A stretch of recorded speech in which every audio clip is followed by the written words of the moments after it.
The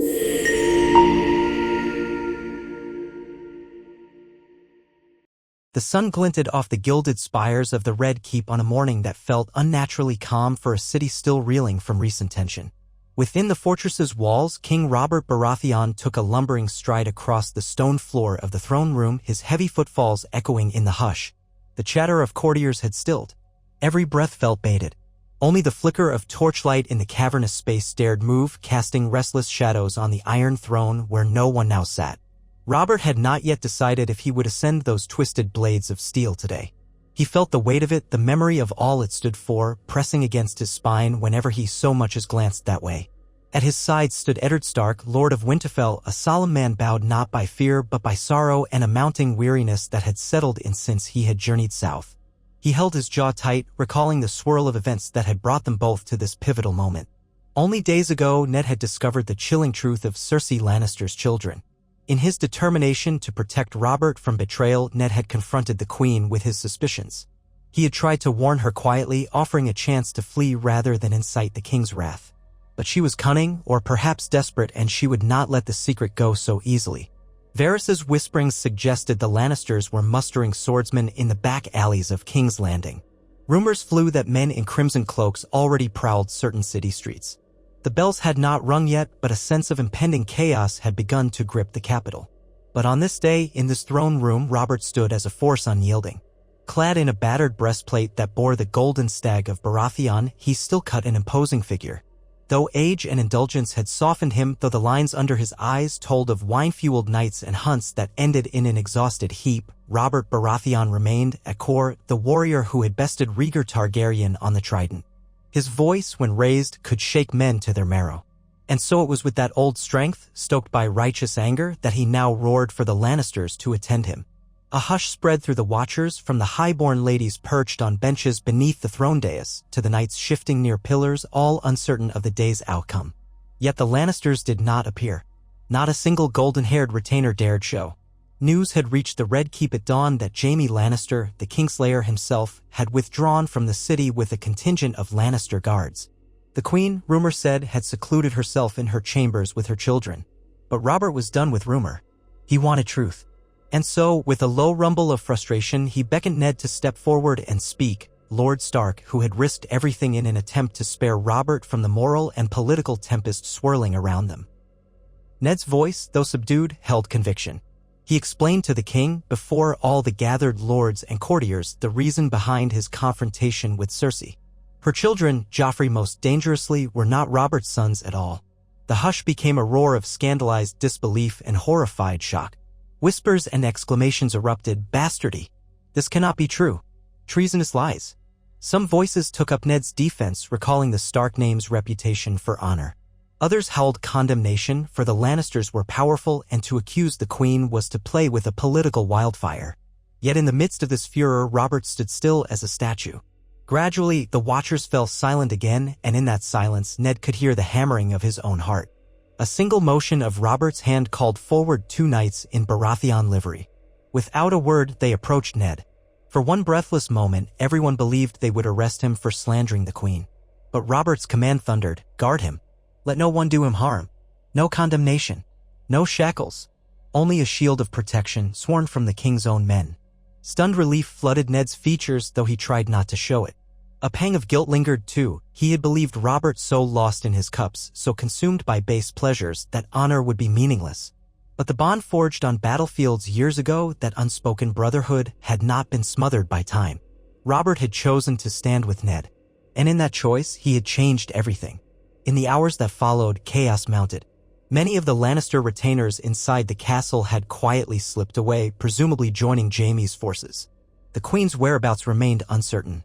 The walls themselves seemed alive with attention. The Red Keep's corridors echoed with hushed voices, gates rattled with the comings and goings of anxious men-at-arms, and the city beyond was roused like a hive struck with a staff. Cersei's supporters whispered that she and her children might have fled already. Others insisted she remained, perhaps guarded by the Kingsguard loyal to her.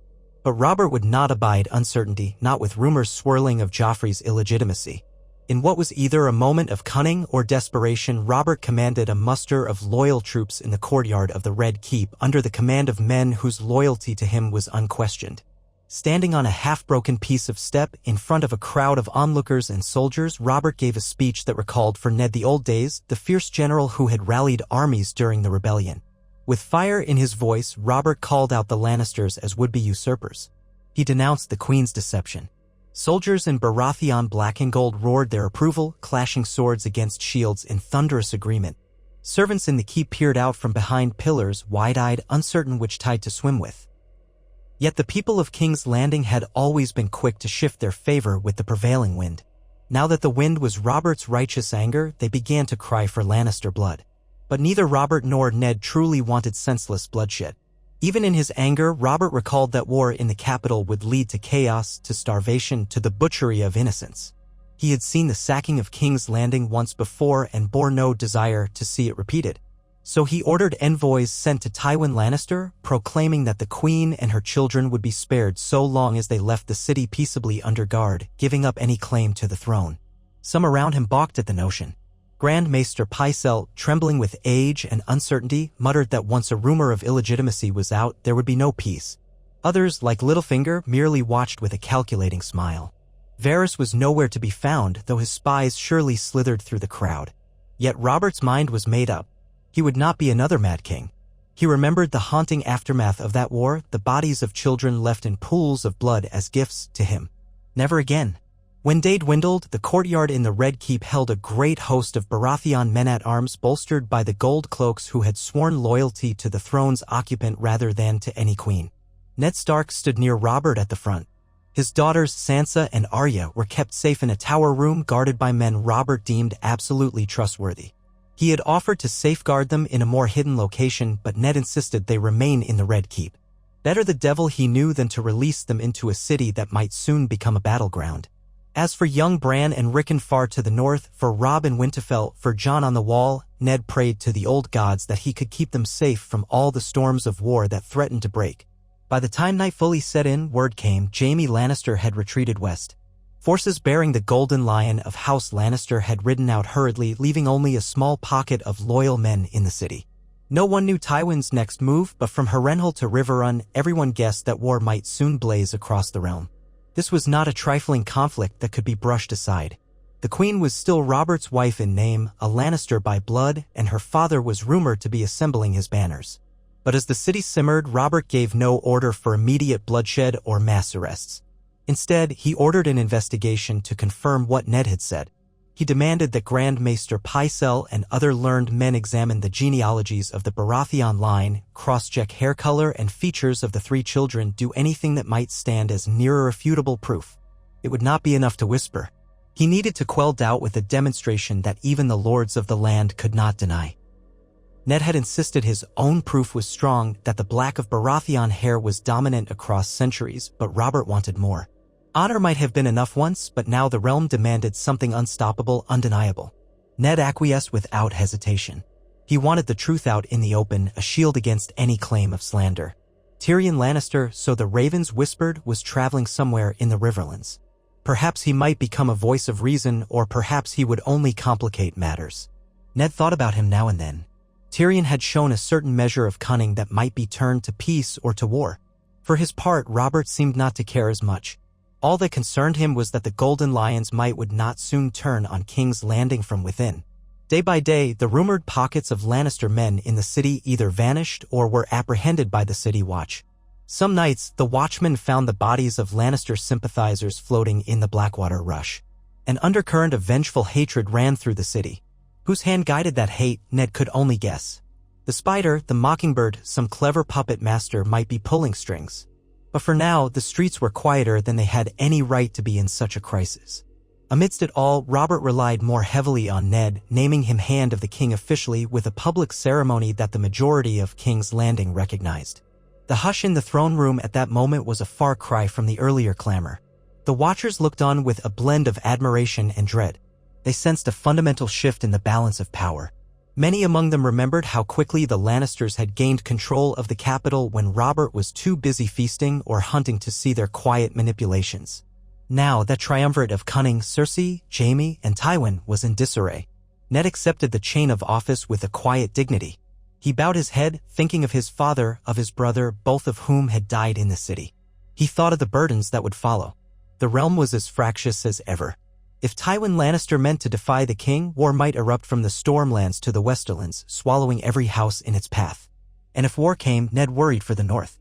He worried for Robb, scarcely more than a boy, who would be forced to hold a seat that demanded wisdom in the face of ever-shifting alliances. Yet there was no time for regrets. Ned told himself that, at least for now, he could serve the realm by standing at Robert's side and guiding him away from needless cruelty. He also knew that if the truth of Joffrey's parentage came fully to light, Robert might demand the heads of many a Lannister. Blood calls for blood, as the old saying went.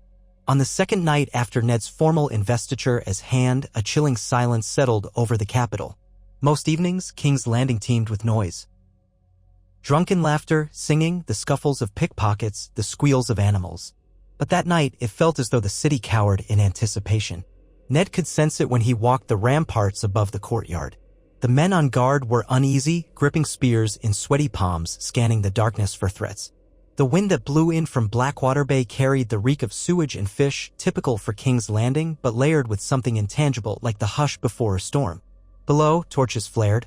Robert emerged into the courtyard, restless in a way that reminded Ned of a caged stag.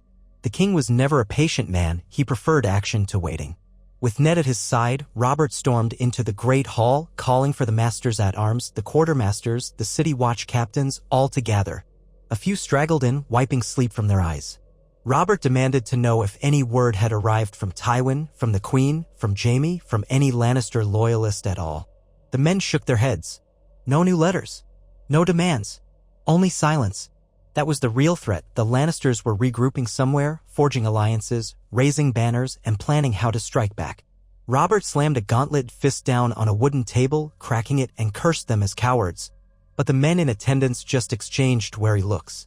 They understood that an open-field battle might be simpler, but war rarely remained simple, not when so many webs of influence were involved. Ned, striving for calm, suggested they send ravens to key houses, Tyrell, Martell, Arryn, Tully, to ensure that the truth of the Queen's deception was known. He counseled that while they readied the city's defenses, they should also make overtures to treat with key lords who might remain neutral. Robert struggled with the notion of diplomacy, but he had named Ned Hand precisely for such a reason. The next day, ravens were sent in all directions, bearing the carefully worded message that the king had discovered, with evidence soon to be revealed, that Queen Cersei had deceived him regarding her children's parentage, prompting a withdrawal of her family from the capital. Ned took no joy in the humiliating details, but he knew it was necessary to keep the houses from joining the Lannister cause. The response from the Vale, from the Eyrie where Ned's sister-in-law Lisa presided, was cautious and polite, offering vague sympathy and a promise to deliberate. The Riverlands under the Tully banner were more openly supportive, given Catelyn's ties and the knowledge that the Lannisters had captured Tyrion months earlier under suspicious circumstances in the original timeline. Now that timeline was changed, but the hostility lingered. As for the Reach under Mace Tyrell, the tone was florid but noncommittal.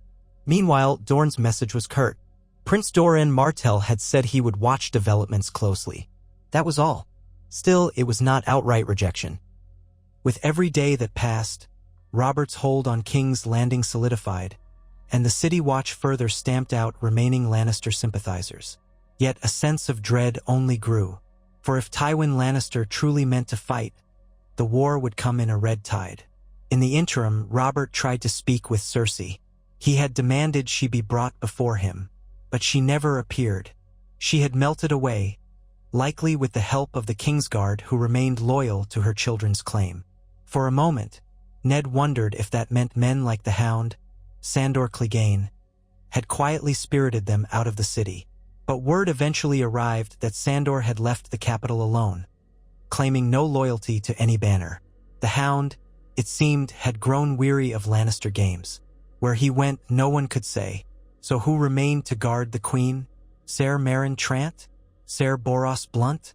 No one was entirely certain. Still, Robert was not the type for protracted hunts within his own walls. If Cersei had indeed fled, let her run, he said. Let her hide. Perhaps she rode to Casterly Rock, or to the distant Golden Tooth to rejoin her father. He found himself wanting to push that entire nest of vipers from his city, to fling them far from the throne he had spilt blood to claim. On one restless night, he confided in Ned that part of him felt relief.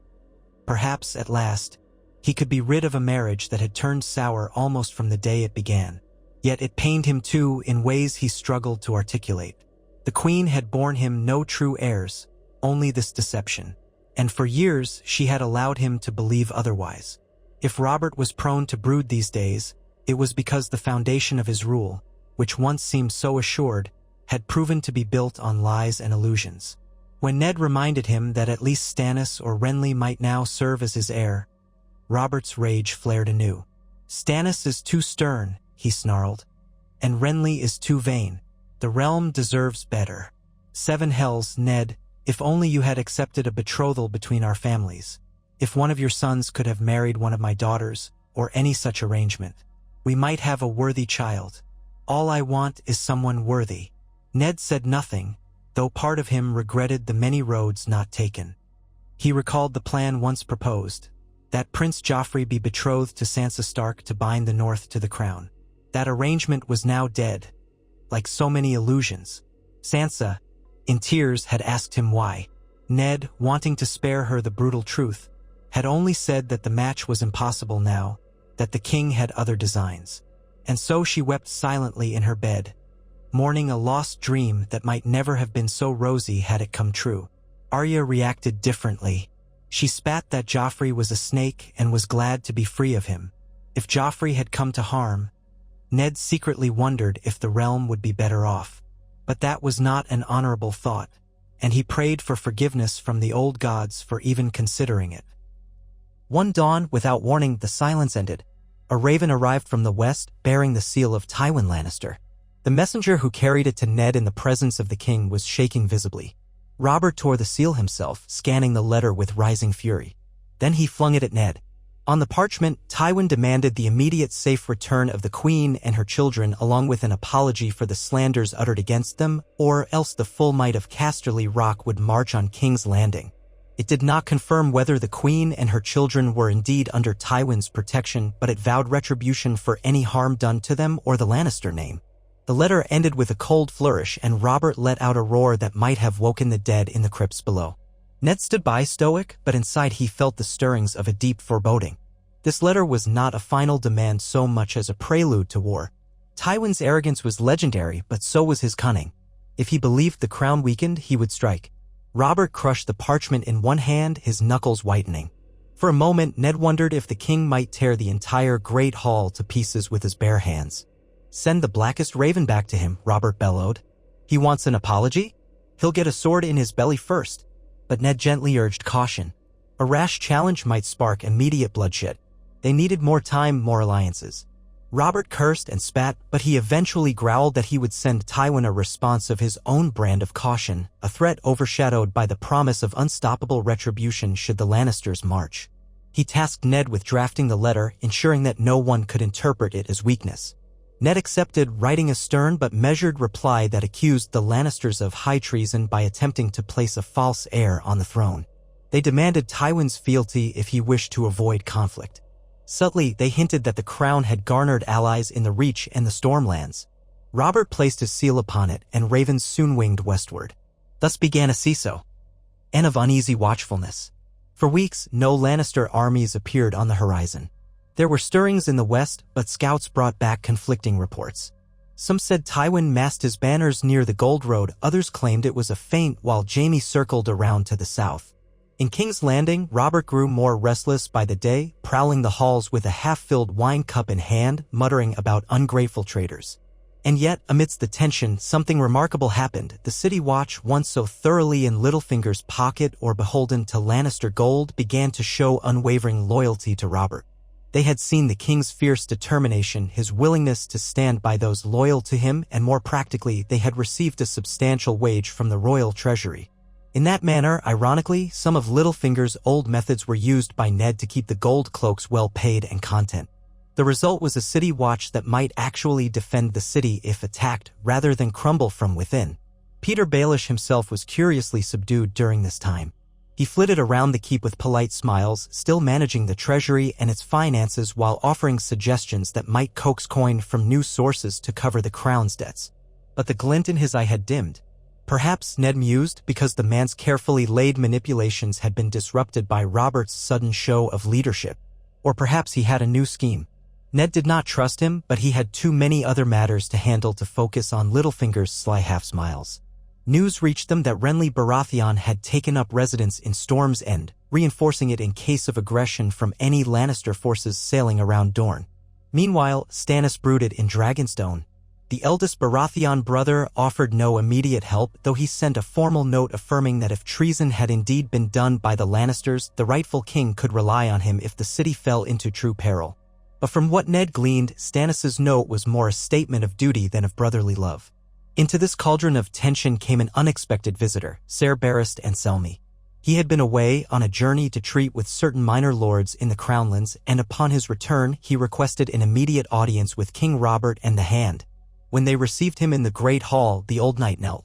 His white cloak hung off his shoulders, the symbol of the king's guard.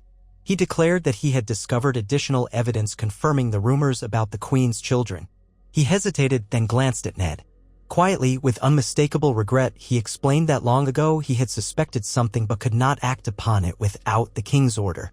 It seemed that while serving as the queen's guard, Barristan had heard more than once references to an arrangement between Cersei and Jaime that went beyond sibling closeness.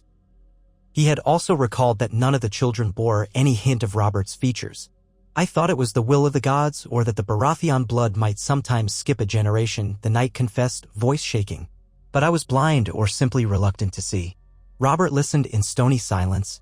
In the end, he offered no condemnation of Ser Barristan, perhaps recognizing that the old knight had only had illusions to go on and that at the time, confronting the king might have cost him his head if proven wrong. Still, it was further validation of Ned's claim. The Knights of the Realm looked up to Barristan Selmy as a paragon. His word carried the weight of unimpeachable honor. Thus, the rumor was no mere rumor now. It was a near certainty.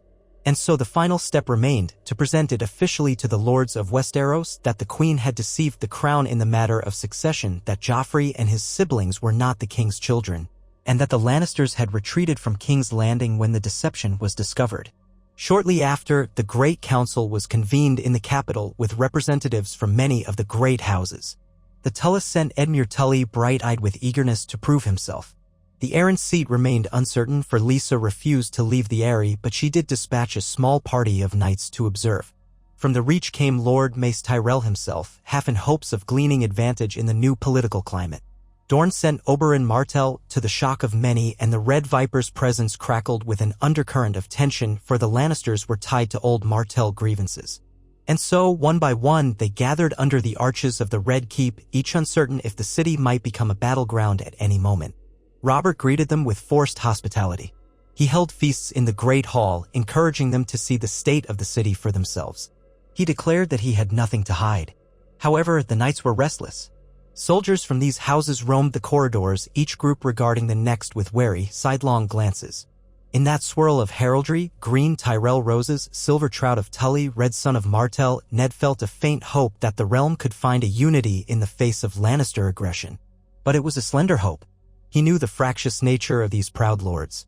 He also knew that if Tywin launched an attack soon, or if the men now assembled realized how vulnerable the crown might be financially, things could unravel quickly. On the opening day of the council's formal session, Ned stood beside Robert as the king addressed the lords in the throne room. Robert spoke gruffly and plainly about how he had been betrayed by his wife, how he had absolute proof of her infidelity, and how House Lannister had retreated from the city rather than answer for the crime. Then, with a solemn expression, he waved for Grand Maester Pycelle to step forward. Pycelle, flustered and still blinking in confusion, presented the genealogical records. He explained in detail the heritage of House Baratheon and how every Baratheon child in recorded memory had possessed the distinctive black hair. He described the children of Cersei blonde as Lannisters. The irony that Pycelle had once been a Lannister sympathizer was not lost on Ned. But the old man had apparently chosen the winning side for now. Perhaps fear was a strong motivator. Ned noticed the watchers' faces. Mace Tyrell looked intrigued, Edmure Tully concerned, Oberyn Martell quietly furious, perhaps remembering how his sister Elia had been treated during the sack of King's Landing years ago. The assembled knights whispered among themselves. Some looked unconvinced, but others nodded gravely. Then, to Ned's surprise, Ser Barristan came forward without being prompted.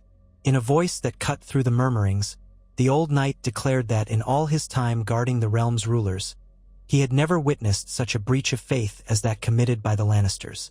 He confirmed that the Queen's deception invalidated any claim of her children. He said it with the solemn finality of a knight known for his honor. The room fell silent. Even the High Lords who might have doubted the genealogical argument struggled to doubt Ser Barristan Selmy's word. Thus, the judgment was laid out. Joffrey, Myrcella, and Tommen were barred from the line of succession, and Robert sought the realm's support in condemning House Lannister's act of treason. If Tywin refused to bend the knee and submit, he would be named an enemy of the crown. Robert did not speak of punishing the children themselves, perhaps out of residual affection or because he understood how the realm might recoil from that brand of brutality. He only demanded that Cersei and her father answer for their crimes. Some lords seemed reluctant. To declare open war on the Lannisters was no small matter. House Tyrell, in particular, weighed the risk. The Martells, ironically, seemed more open to seeing Lannister pride brought low. The Tullys expressed concern for the Riverlands, which bordered the west. They would be the first to face Tywin's wrath. But after 2 days of debate in the council chambers, the majority agreed that if Tywin indeed marched, they would join with the crown to resist. Robert roared his approval, calling for feasts and wine, though Ned suspected that the king's outward joy masked a deeper worry about the cost of such a war. War was expensive, war was cruel, and Ned knew that Tywin Lannister did not lose easily. The hammered-out agreement was tenuous. Each lord demanded concessions.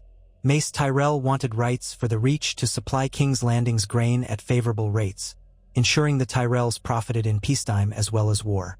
Edmure Tully insisted that the crown reinforce the Riverlands with a royal garrison. Oberyn Martell was more cryptic, implying Dorne might want vengeance for the wrongs done in the past. All of these demands weighed heavily, but Robert accepted them as necessary. Perhaps, Ned thought, Robert would have once balked at the notion of any slight to his autonomy, but now he realized that forging alliances took more than muscle. Only one matter remained: who would be recognized as heir if something befell Robert? The final arrangement saw Robert name Stannis as heir, given he was the older brother. Many lords disliked Stannis, but none could dispute his claim by the laws of succession. Renly was there, grinning in a fine green doublet, but Ned noticed he seemed oddly relieved not to be chosen as heir. The older brother had the burden, and Renly might continue his courtly life with fewer constraints. With the alliances tentatively in place, the lords began to depart, each returning to prepare their domains. Some left men behind as tokens of support, but most took their forces home. A day or two after they scattered, rumors arrived that Jaime Lannister's host had regrouped near Riverrun's borders, staging raids.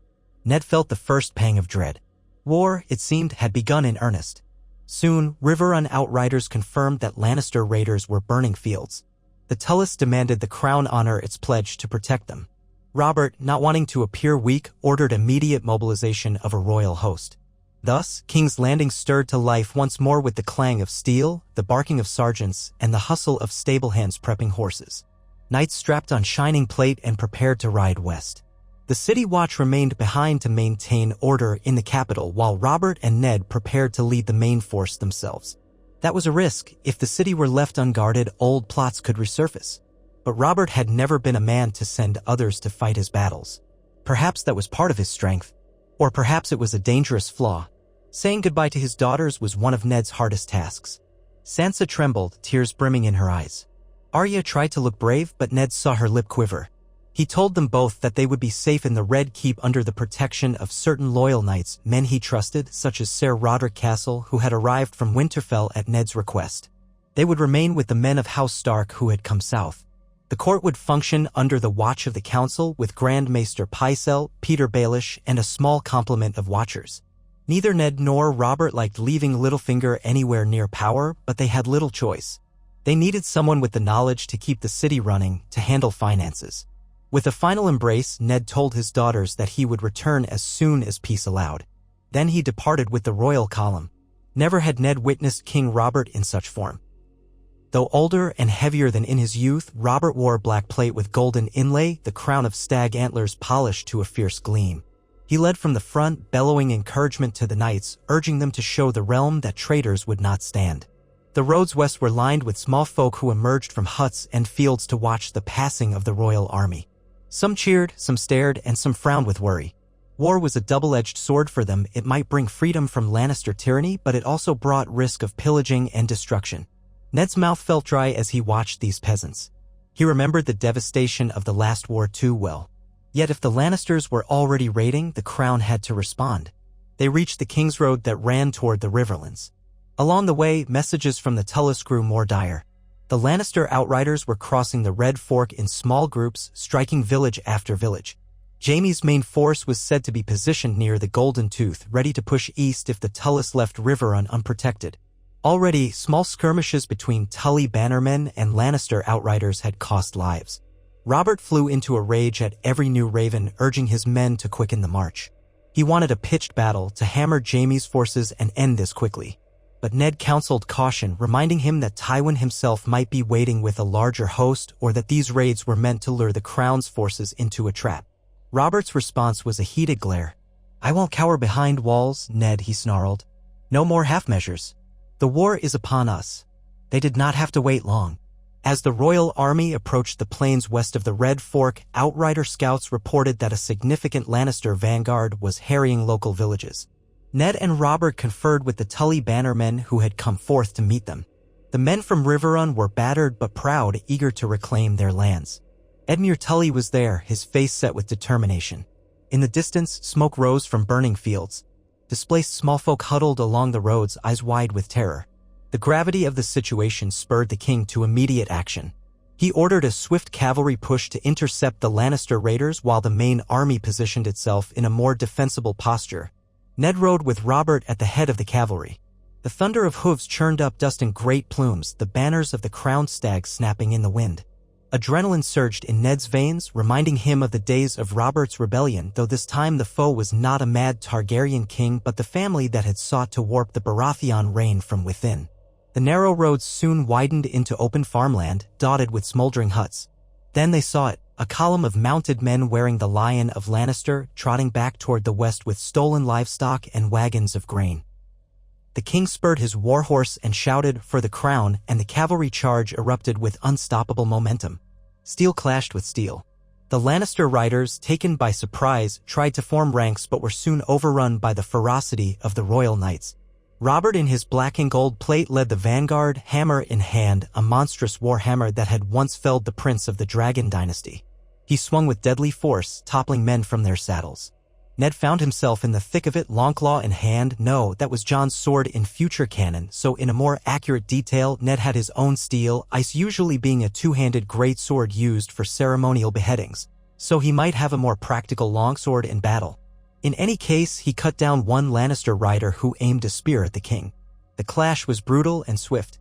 The raiders broke, scattering in all directions. Some were cut down, others fled. In minutes, the farmland was littered with wounded men and the wreckage of overturned wagons.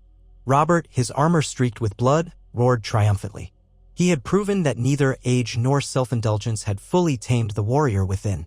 Yet Ned, surveying the bodies, felt no exultation. War meant death, and these were only the first casualties of a far larger storm. When Robert trotted back, breath-heaving, he smirked. "That's what they get for calling my bluff, Ned?" he quipped. But there was a dark glint in his eye. He knew this was no final victory. Meanwhile, news arrived that Jaime himself led a larger force a few leagues away, setting up a fortified camp. The Tully scouts insisted it would be reckless to charge headlong into that position. So the king ordered a regroup.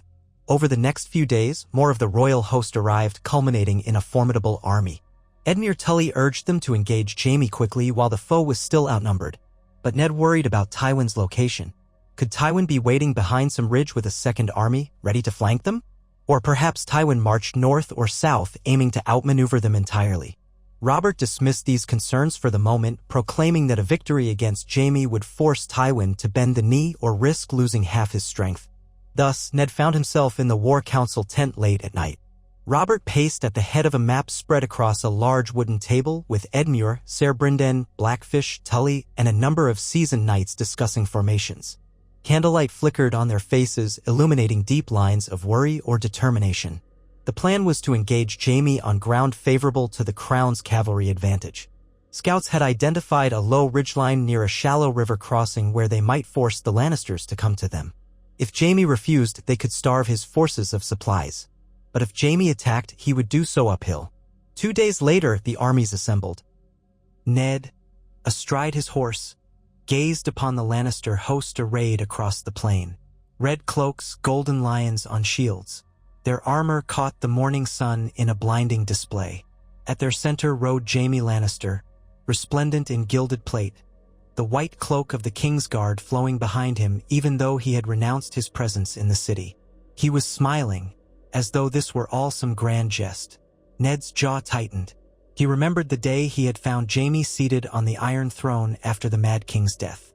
This man had always seemed to treat serious matters with a cavalier attitude. Yet Ned had learned not to underestimate him.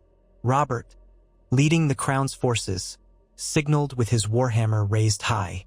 Horns sounded. The Baratheon banners fluttered. A field of black with the Crown's stag. Tully fish intermingled among them. A wave of silver and red.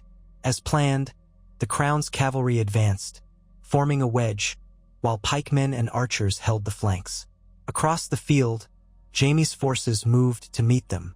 For an instant, the world stood still, as if all creation held its breath. Then, with a crashing roar, the two armies collided. Dust churned beneath the stamping hooves. Battle cries mingled with screams of the dying. The clang of steel on steel rang out in a savage symphony that rattled Ned's teeth. He led a portion of the cavalry on the left flank, seeking to envelop the Lannisters. Swords rose and fell. Men toppled, thrashing in bloodied mud. Warhammers crushed shields, lances splintered. Above the din, Ned sometimes heard Robert's bellow, or the stentorian commands of experienced knights rallying their men. At one point, a group of Lannister halberdiers nearly broke the Tully lines. But then the king himself thundered over with a retinue of heavy horse, smashing their formation. The momentum swung back and forth, uncertain, as men struggled and died. Jaime Lannister was in the thick of it, fighting with lethal grace, his sword a blur of shining steel. He cut through a half-dozen men who tried to bring him down, until he was separated from his main guard by the surging chaos. In that chaos, Ned found himself face-to-face with Jaime at last. Their horses circled, sides heaving. Jaime's grin was fair. "Al, spots of blood on his cheek." "Stark," he greeted. "I hear you're the hand that's trying to unseat my family from their rightful place. How nice of you to come in person so I can kill you properly." Ned said nothing, gripping his sword. He thought of the many men Jaime had killed in his time, kings, guards, foes. They clashed, blades ringing off each other. Sparks flew with each stroke. Jaime was fast, unnaturally so, every parry turning into a riposte. Ned's arms ached as he blocked a flurry of blows. Their horses shrieked and reared, jostling for footing amid the carnage. Jaime lunged and Ned twisted aside, countering with a slash that glanced off Jaime's golden cuirass. The Kingslayer laughed. Good. I was afraid you'd be as slow as your father." The jibe struck a nerve and Ned felt anger flare in his veins. He channeled it into a powerful downward stroke. Jaime caught it on his sword, the impact forcing his arm back. For a moment, they were locked face to face. Ned could see the arrogance in Jaime's eyes and something else, perhaps a flicker of regret or of wild thrill. The next instant, Jaime maneuvered his horse, forcing Ned's mount to stumble. Before either could land a decisive blow, the swirl of battle carried them apart. A wedge of Lannister riders charged between them, cutting Ned off as he desperately tried to regroup with the Baratheon lines. He glimpsed Jaime pivoting to rally his own men. The melee raged on for what felt like hours. Trumpets sounded from the right flank, announcing a Tully cavalry push that threatened to encircle the Lannisters. One by one, the banners of Lannister knights fell. At last, Ned spotted Jaime's banner pulling back, retreating from the field in an orderly withdrawal. Despite the chaos, the Kingslayer's discipline showed. He was not about to let his force disintegrate completely. Seeing the wave of Baratheon and Tully troops pressing forward, Jaime opted to preserve his men. He signaled a retreat and the Lannister force pulled away, forming a rear guard that staved off pursuit. Robert, caked in gore, roared for them to chase the lions down. But Edmure Tully and Ned together convinced him not to rush blindly. The Lannisters were falling back to a more defensible position, likely intending to regroup with Tywin if he was near. The field was theirs for the moment, a savage testament to the cost of war.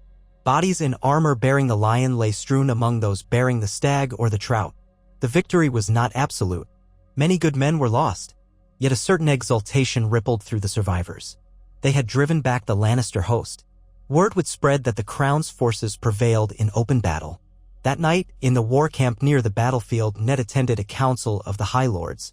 Robert was there, flushed with triumph despite a bleeding gash on his left arm. The king had it wrapped carelessly, refusing to lie down until the matter at hand was settled. Edmure Tully was in better shape, though his mood was somber from the cost of so many Tully lives. Ser Brynden Tully kept a stony face, offering crisp analysis of the day's engagements. They concluded that Jaime's losses were significant, but not catastrophic. He would likely regroup with Tywin, who might have a fresh army waiting. The question was whether to press forward, invade the Westerlands, or hold their ground to reinforce the Riverlands. Robert was all for pressing on, hammering the Lannisters in their own territory before they could recover. Edmure hesitated, worried that leaving Riverrun underdefended might open the door to a flanking maneuver. Ned sided with Edmure, believing caution was necessary until they had more intelligence on Tywin's movements. Once again, Robert's anger flared. He hated to wait, to let the enemy slip away. But in the end, he grudgingly allowed that the risk of a trap was too great. In the days that followed, the Crown's forces moved carefully along the Red Fork, establishing strategic positions. Scouts rode west tirelessly, seeking signs of Lannister reinforcements. Some watchers in the camp began to whisper that Tywin might have lost his nerve. Others countered that Tywin never lost his nerve, only bided his time. Meanwhile, Ned wrote letters to King's Landing, urging them to remain vigilant. He wrote to Winterfell as well, telling Robb to fortify the North's borders in case of any opportunistic moves from the Iron Islands or other threats. The realm was too large, too scattered, for the lines of loyalty to be perfectly firm. Ned found himself lying awake at night, longing for the quiet forests of the North, hating every moment of war's uncertain horror. A fortnight after the battle, a raven arrived in the royal camp. It bore unexpected news. Stannis Baratheon had deployed ships from Dragonstone, apparently to patrol the narrow sea against any Lannister vessels. That alone might not turn the tide, but it was a sign that Robert's brother had decided to do his duty, albeit from a distance. More surprisingly, Renly had mustered additional men from the Stormlands and was marching north to join the king's forces, though he trailed by many leagues. Robert was heartened by this. With both his brothers supporting him, he believed Tywin would think twice before unleashing a full-scale invasion of the Riverlands. Yet Tywin did not remain idle. Within another week, scouts brought word that Tywin and Jaime had linked up near the Gold Road. Their combined forces were formidable, bolstered by additional Westermen. Some rumored that the mountain Gregor Clegane had been raiding small villages further north, sowing terror. The Tully lines grew tenuous. Edmure's host was strained, forced to spread out to protect multiple crossing points. Robert had to make a choice. Attempt to lure Tywin into a pitched battle on ground of his choosing, or risk a siege war that could drag on for months. Ned reminded him that winter might come at any time. The longer they lingered, the more supplies they consumed. The men were already growing restless from skirmishes. They wanted a decisive blow or a clear path to peace. Amid these dire thoughts, Robert confided in Ned late one evening over a flagon of ale. He admitted that he feared this war might spiral beyond control. "I was a better warrior than king," he said, his voice thick with drink and sorrow. "If only I could have staked that damned lion's head on a spike the moment he refused my order. But that's not how a king should act. And so here we are, dancing on the edge of madness again." Ned, weary-eyed, tried to reassure him that there was still hope for a negotiated peace if Tywin yielded. But in his heart, Ned doubted that a man as proud as Tywin would yield without a crippling defeat. The Lannisters had retreated from King's Landing, but that did not mean they would surrender. This war could grow to engulf the entire realm. Meanwhile, in King's Landing, events took on a life of their own. But the king and his hand were far from the capital, trusting their chosen advisors to manage affairs. It was a delicate balance. If any cunning power broker decided to undermine them, the result could be catastrophic. Yet for now, King's Landing remained under the sign of the crowned stag, effectively governed by a small council that, for once, seemed more concerned with preserving stability than plotting secret coups. Whether that state of affairs would last was anyone's guess. War is rarely just a matter of battles and treaties. It is a shifting tapestry of ambition, loyalty, and desperation. In the weeks and months that followed the Lannisters' retreat from King's Landing, this tapestry grew ever more complex. House Tyrell hovered uncertainly on the edge, waiting to see if they should openly commit forces to the crown or negotiate separate terms.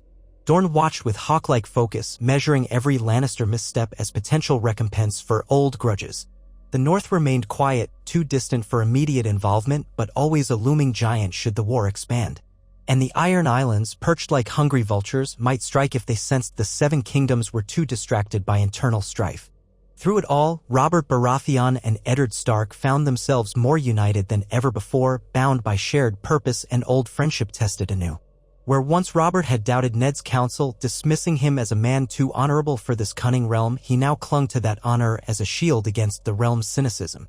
And Ned, who had worried that Robert was a mere drunken oaf in a crown, discovered that under the right circumstances, the old fury of the rebel king could flare to life and challenge even the might of House Lannister. Their unlikely partnership sustained the morale of the men who followed them. Songs were already being spun by camp minstrels about how King Robert and the Wolf of the North had driven the lion from the capital.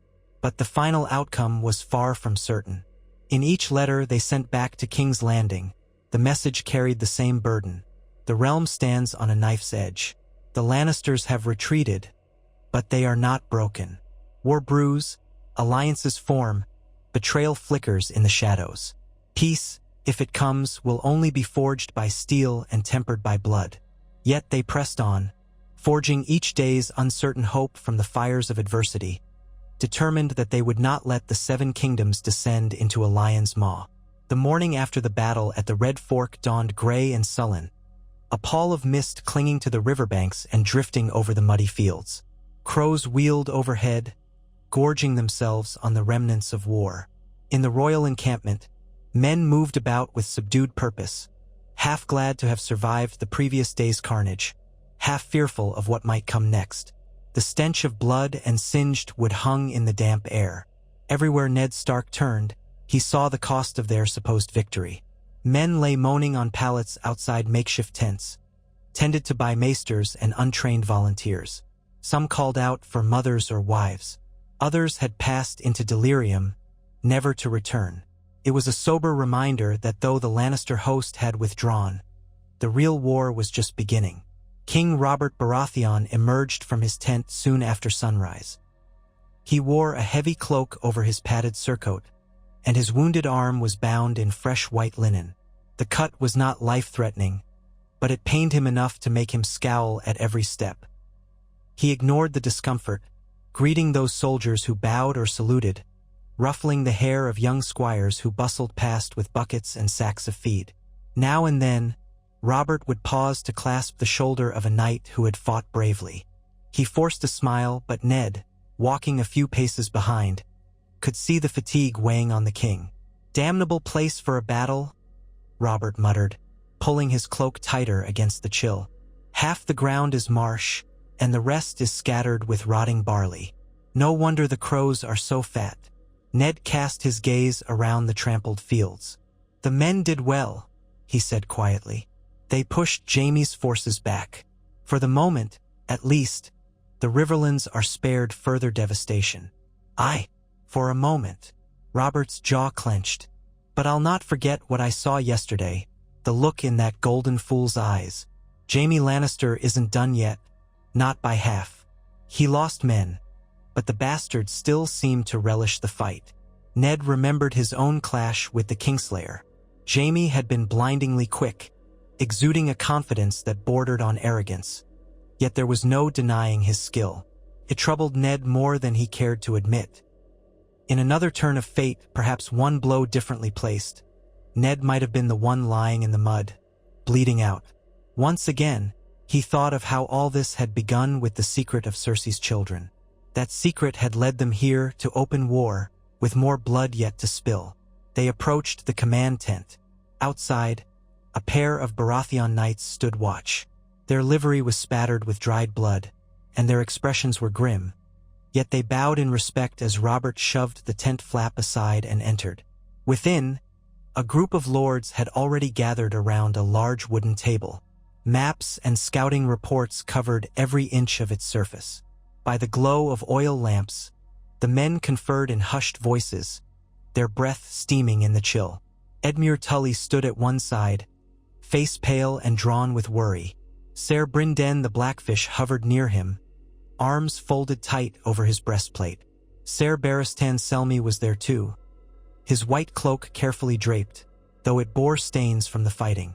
Across from them waited a handful of other bannermen, some from the Crownlands, some from the Stormlands who had arrived early.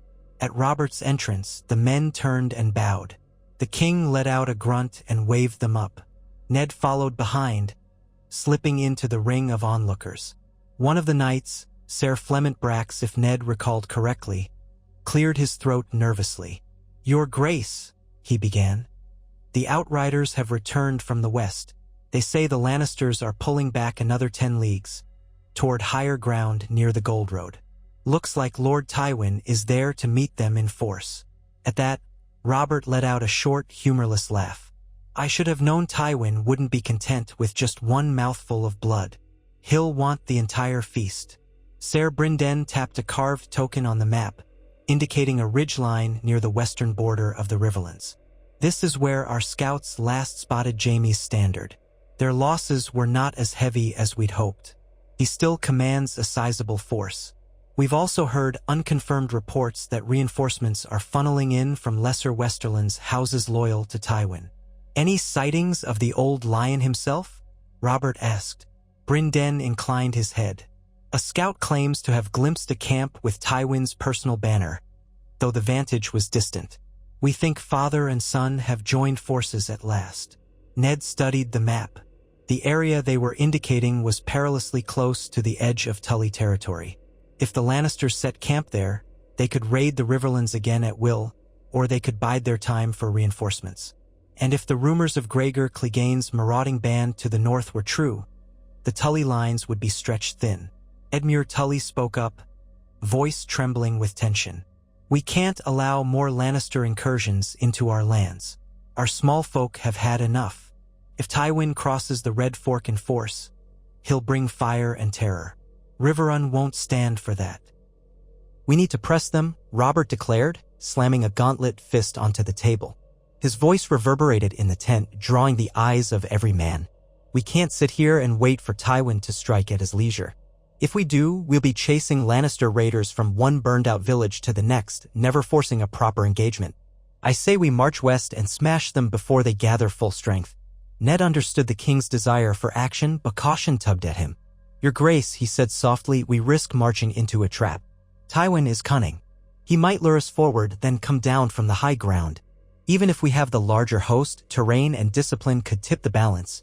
Robert's eyes flicked to Ned, an old friend he both trusted and sometimes resented for his steady words. "I know Tywin's no fool," he muttered, "but I'm done letting him choose the ground. He retreated once, he might retreat again if we push hard enough. If we keep him on the back foot, he'll have to bend the knee or lose more territory. I'll not have a king's war fought by half measures, Ned." Ser Barristan cleared his throat. "If we do march, Your Grace, we should consider how to secure our supply lines. The Riverlands are battered, but it's the best route we have. The men grow weary, and winter's approach is always uncertain. A protracted siege in the Westerlands might prove difficult to sustain." Robert's stare burned. For a moment, the tent was silent except for the flap of canvas in the wind. Then the king blew out a long breath. "Very well. We'll do this methodically. Edmure, you and Brynden will see that the Red Fork crossings remain guarded. I'll lead the main host west, but I want outriders scouring every path and hillside. No more damn surprises. If Tywin shows his face, I aim to meet him in open battle." The lords exchanged uneasy glances but began to nod. Edmure swallowed hard. "As you wish, Your Grace. Riverrun will do its part." Thus, the next phase of the war was set in motion. Over the following days, columns of Baratheon and Tully forces moved westward, gingerly crossing the churned and muddy fields where the Lannisters had camped before. The retinue included archers, pikemen, cavalry, and a growing train of supply wagons. Day after day, they advanced, sometimes traveling only a few miles before halting to fortify a perimeter. Scouts darted out and back, bearing tidings of small Lannister parties that vanished into the hills. A sense of dread gnawed at Ned. Every step deeper into the Riverlands took them closer to a full clash with Tywin's main force, and while Robert's men had fresh confidence from their victory at the Red Fork, the Lannisters were not known for meekness in war. On a dreary afternoon, the army halted near a ruined village by a narrow tributary. What remained of the huts was blackened rubble, and the scorched fields exuded a bitter smell. A few gaunt survivors emerged from hiding. They dropped to their knees, hands trembling, pleading for bread or mercy, anything the king might offer. Ned watched Robert's face harden at the sight. The king dismounted, bellowing for his men to feed these small folk and set up tents for them. By the gods, Robert rumbled, this is my realm, and I'll not have my people starve in the ashes of their own homes. He pressed a few coins into the hands of a weeping woman who clutched two silent children. Ned felt a pang of sympathy for these poor souls, recalling how the last war had sown similar tragedies across the land. The small folk might shift allegiance as easily as the wind, but they bore the brunt of each violent turn. As the men set camp, Ned conferred with the scouts. One reported a possible Lannister encampment not far west, though it might be only a small raiding party. Others said there were no signs of a large host within several leagues. The conflicting reports unsettled Ned. He suspected Tywin had either withdrawn deeper into the Westerlands or was expertly concealing his location. That evening, Ned walked the perimeter of the camp. Torches dotted the gloom, and the men huddled in clusters around fires, patching gear or whispering among themselves. The distant hoot of an owl was the only sign of wildlife. So many animals had fled these battlefields or been slaughtered. He spotted Ser Barristan and standing watch near a line of prisoners, mainly Lannister stragglers who had been captured. The old knight offered Ned a weary nod. Together, they approached one of the prisoners, a skinny man with a lion crest half torn from his tunic. He sat on the ground, arms bound behind his back, shivering despite the mild night. Ned crouched beside him. "Where's Tywin?" he asked quietly. "Where have your lords gone?" The prisoner did not look up. His voice quavered. "I don't know, lord. I only followed orders to raid farmland. Was told to regroup, but that changed when the main host pulled out. We were left behind."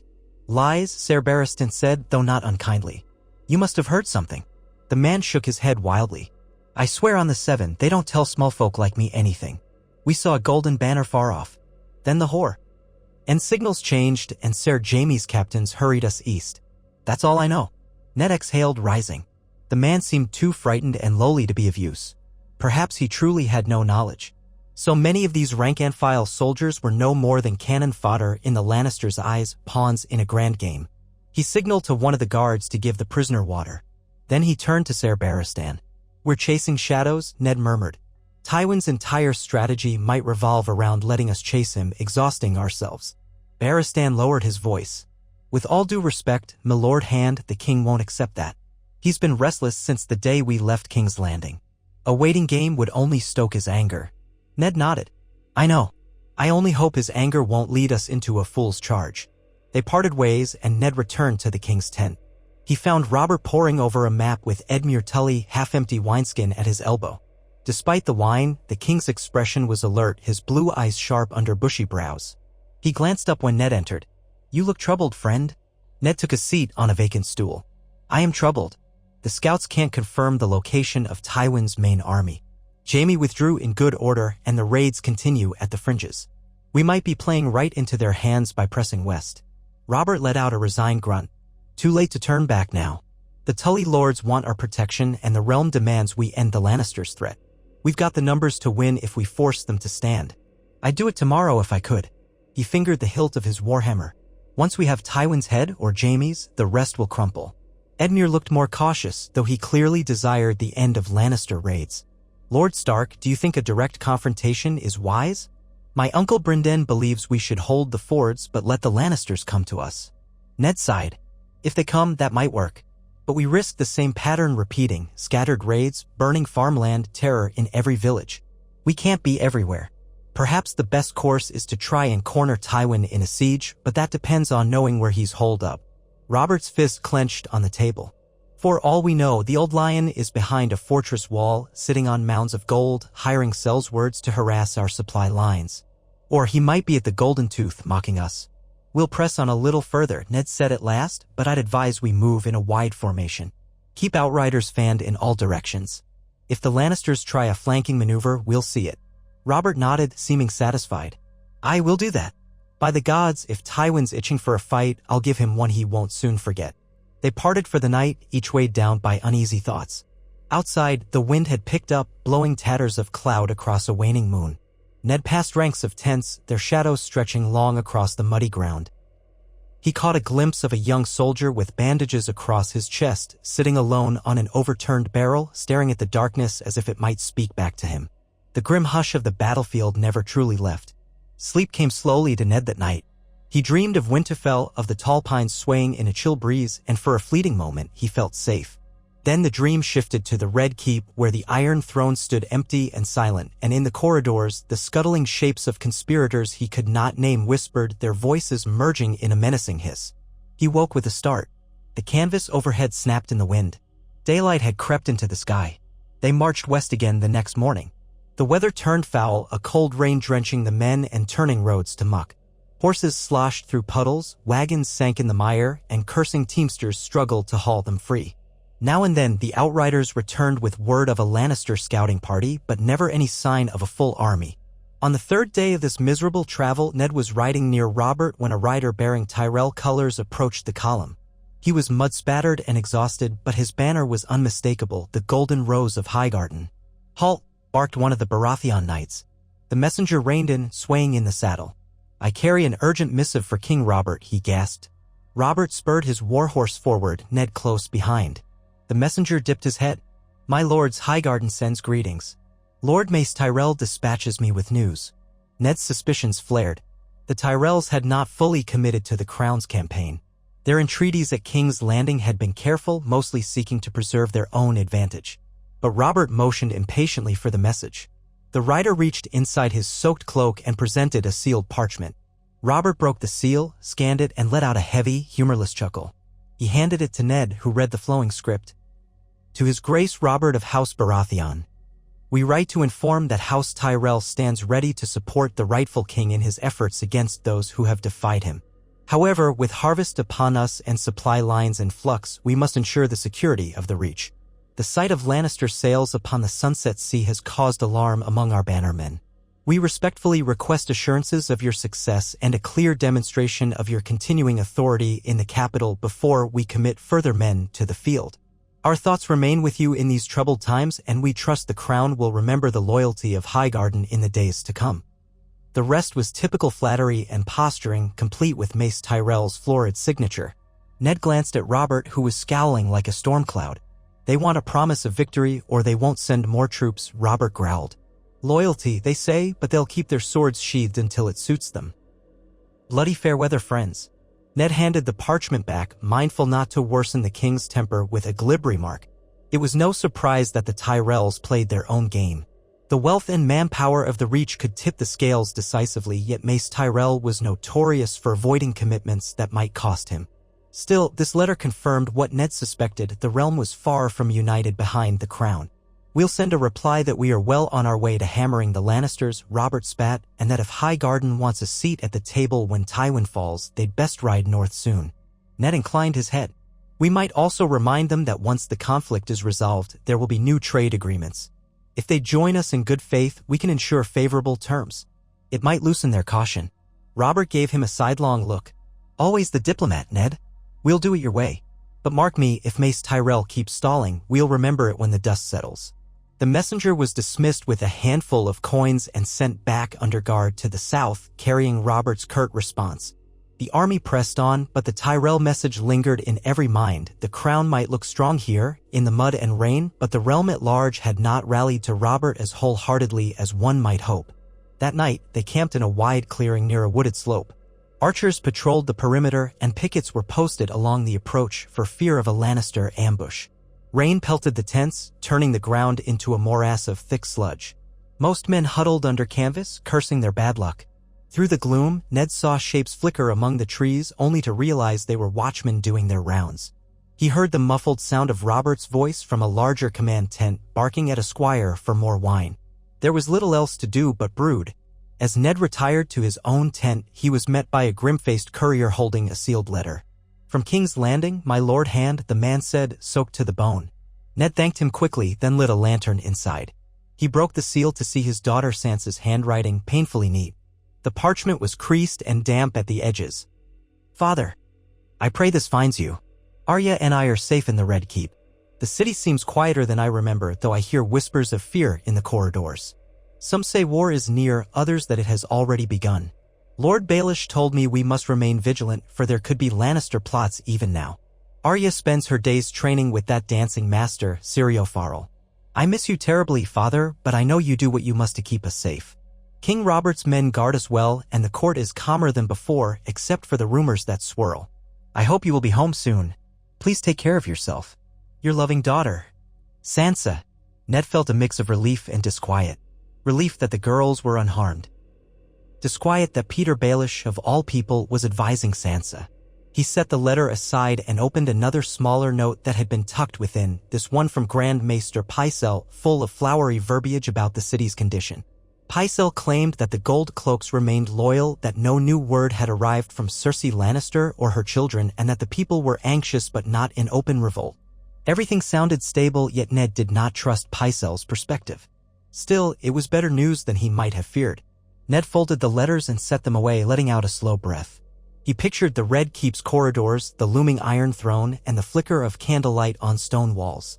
If the capital was at peace, that was one less worry for the moment. Outside, thunder rumbled in the distance. He closed his eyes, exhaustion claiming him almost at once.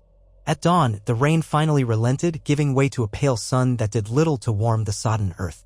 Word came that a group of Lannister outriders was spotted near a winding ravine a league to the west. Robert assembled a cavalry detachment to investigate, hoping to flush out any stragglers or glean intelligence on Tywin's whereabouts. Ned rode with him, along with a dozen knights, while the main host remained behind under Ser Barristan's command. They kept to forest paths, careful to move quietly. If the Lannisters were in any strength, Robert wanted to see it firsthand rather than risk a large portion of the army. The ravine, thick with brambles and dotted with scattered boulders, loomed ahead. A shallow stream ran at its bottom, winding through rocky terrain. The cavalry reined in, scanning for signs of movement. Eventually, they spotted fresh hoofprints in the mud leading deeper into the gully. Robert motioned for half the knights to circle around to the higher ground, while he and Ned and a few more would proceed along the stream. The tension built with every clop of the horses' hoofs. The wind seemed to hold its breath. Then a shout rang out from above and steel clashed. Through the scrub, Ned glimpsed a flash of red cloak. Lannister men. They must have been hiding amidst the rock formations, waiting for the chance to strike. Robert roared and kicked his warhorse into a gallop, charging up the slope where two Lannister riders emerged with spears. Ned followed, sword in hand. The ground was slippery, the ascent precarious. He ducked the thrust of a spear, swung, and caught the Lannister rider in the shoulder. The man let out a strangled cry, toppling sideways off his mount. Another man tried to skewer Ned's horse, but Robert's warhammer came crashing down on the attacker's helmet with a sickening crunch. From the ridge line, the King's Knights clashed with more Lannister outriders, perhaps a dozen. They seemed disorganized, yet determined not to surrender. The fight was short but fierce. Some Lannister men broke and fled, spurring their horses deeper into the ravine. Robert turned to Ned, panting, blood flecking his beard. "After them," he snarled, pointing with the hammer. "We can't let them slip away." Ned nodded, and they pursued. The ravine twisted, the stream rushing over rocks, swirling with runoff. The hoofbeats echoed off the stony walls. They soon found three Lannister riders cornered at a dead end, pinned by high cliffs. One was wounded, listing in his saddle. Another brandished a sword, shouting curses. The third, younger by the look of him, simply stared in terror as the king's men closed in. "Surrender," Ned called, reining to a stop. "Throw down your weapons, and you'll live." The older swordsman spat.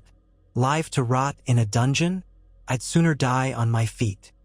He spurred his horse forward, a wild, desperate charge at the cluster of Baratheon knights. Robert's men easily brought him down, a spear through the chest. The younger one, eyes wide with horror, flung his sword aside. "Mercy," he cried. "We didn't mean."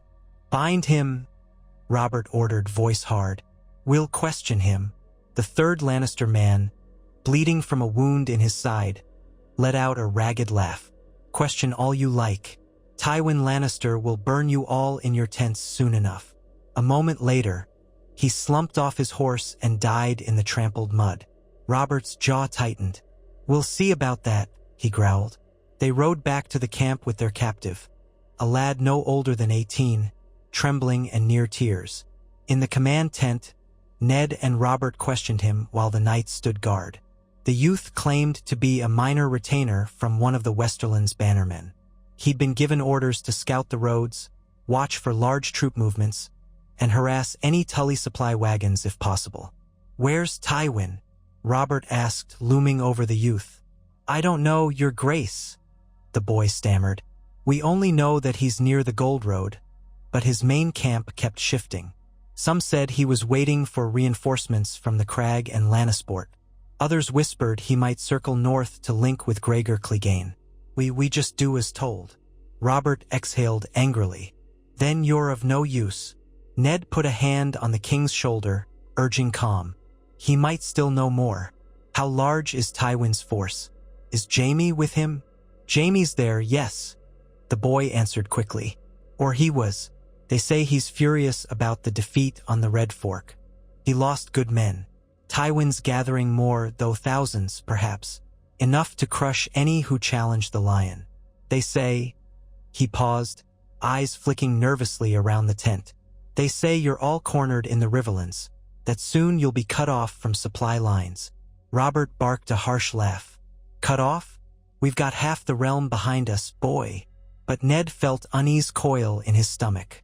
The captive's words might be propaganda, or they might hold a kernel of truth. Tywin was known for his resourcefulness. If he massed a truly colossal army and forced them into a pitched battle on unfavorable ground, the cost could be devastating. "Take him away," Robert said, waving a dismissive hand. "Keep him alive for now. He might remember something useful later." The guards dragged the youth out. Robert pounded the table. "Damn Tywin. Damn him and his arrogance. I'd ride to the Gold Road myself if I knew where to find him. The man's as slippery as an eel in a bucket of grease." Ned rubbed his temples. "He's playing a waiting game, likely hoping to drain us. War is as much about strategy as swords." Robert glowered. "Then we'll have to outmaneuver him. If he's shifting his camp, maybe we can find a route to flank him. Push him into a corner near the hills. We have Edmure's men holding the fords behind us. Renly is on the way with more troops from the Stormlands. If Tywin tries to starve us out, we'll see how he likes facing a Baratheon pincer." Yet the days ticked by without a decisive move from either side. Ned grew increasingly uneasy. Skirmishes flared here and there, but no pitched battle presented itself. Word arrived that Renly was delayed by storms in the Kingsroad region, while Stannis remained at Dragonstone, sending only the occasional raven. If Tywin had better knowledge of these delays, he might choose the perfect moment to strike. At the same time, ravens from King's Landing spoke of quiet streets and a subdued populace. Littlefinger wrote breezy updates about the crown's finances, claiming they were steady for now, thanks to new levies and certain investments. Ned distrusted the tone. Perhaps Peter Baelish used this chaos to his own advantage, but there was no immediate sign of betrayal. The gold cloaks, flush with funds, showed no inclination to unseat the king's chosen representatives. Varys, conspicuously quiet in the letters, was likely weaving his webs behind the scenes. Meanwhile, more wounded trickled into the camp from small engagements. The men grew weary of muddy ground, foul weather, and constant alarms about Lannister raiders. Dysentery and fevers began to spread, claiming lives as surely as any sword. Ned redoubled efforts to maintain hygiene in the camp, calling on maesters to treat the sick. Robert paced like a caged beast, cursing the inaction. One late afternoon, as Ned was finishing a conversation with Ser Brynden, a horn blast echoed through the camp. Men jumped to their feet, clutching spears. Ned hurried toward the perimeter. There, at the edge of the camp, a single rider approached under a white banner of truce. He wore battered armor but carried himself with rigid dignity. The rider dismounted, removing his helm to reveal an older man with gray streaks in his hair. "I come from Lord Tywin," he declared in a loud, carrying voice. "I bear terms." Robert was summoned at once, along with Ned and several knights. They met the messenger in a clearing ringed by watchful guards. The man introduced himself as Ser Adam Marbrand, a known bannerman of House Lannister. He spoke calmly. "My Lord Tywin offers a cessation of open hostilities, if the crown will accept certain concessions. He demands the safe return of his daughter and her children, as well as a formal apology for the slanders against their name. In return, he will refrain from further attacks and preserve peace in the Riverlands." A ripple of fury passed through Robert's men. The mention of slanders about Joffrey's parentage was a brazen falsehood. Given all that had been revealed, Robert's face turned red. "He dares call it slander? Cersei's children are no kin of mine. I owe him no apology." Ser Adam bowed stiffly. "That is not my place to debate. I only convey my lord's terms. He does not wish to see the realm torn asunder by civil war." Ned stepped forward, his tone cool. "It was Tywin who withdrew his forces from King's Landing rather than face the king's justice. It was Tywin who has been burning villages across the Riverlands. We will not submit to his demands. If he wants peace, let him present himself before the throne and answer for his crimes." Ser Adam's nostrils flared. "My Lord Tywin will never place himself at the mercy of those who defamed his house." He took a moment to collect himself. "He asks that you consider the alternative. More blood will be spilled. And if rumors hold, House Tyrell has not yet proven as stalwart an ally as you might hope. Are we truly so eager to drown the realm in fire?" Robert snatched the letter from Ser Adam's hand. He scanned it with a sneer, then flung it into the mud. "I'd sooner cut off my own hand than give that old lion what he wants. Tell Tywin that if he wants his precious daughter back in King's Landing, he can come and get her, and face the truth of what she's done. I'll not make a false apology. The realm knows the bastardy of those children." Ser Adam's eyes flicked to Ned. "Then I have your answer?" "You have it," Robert snarled. "And if I see you again in my camp, you'll lose your head." "What?" But Leslie, Ser Adam picked up his helm. His posture stiff, he remounted and rode off under the watchful eyes of Baratheon archers, the white banner trailing behind him. Once he was gone, Robert turned to Ned. "We'll see how long Tywin can posture before he's forced to field his army. Let him come. I'll break him or die trying." Over the following nights, tension in the camp soared. At any moment, they expected Tywin's host to appear. Scouts galloped out each dawn, returning at dusk with conflicting sightings. They found partial campsites, footprints in the mud, but never the Lannister army in its entirety. It was as if Tywin was a phantom always one step beyond. Meanwhile, the men grew restless, morale fraying. Every morning, the outriders brought in more refugees from ravaged hamlets, weeping at the cruelty inflicted. Some whispered that the mountain Ser Gregor Clegane was behind the worst atrocities, children butchered, homes torched. The litany of horrors seemed designed to lure the crown's forces in pursuit. Around the 10th day of this stalemate, a new development finally arrived. Renly Baratheon's banners were spotted on the eastern horizon. He came at the head of 2,000 fresh Storm land troops, marching in orderly columns, their shields bearing the Stag-in profile.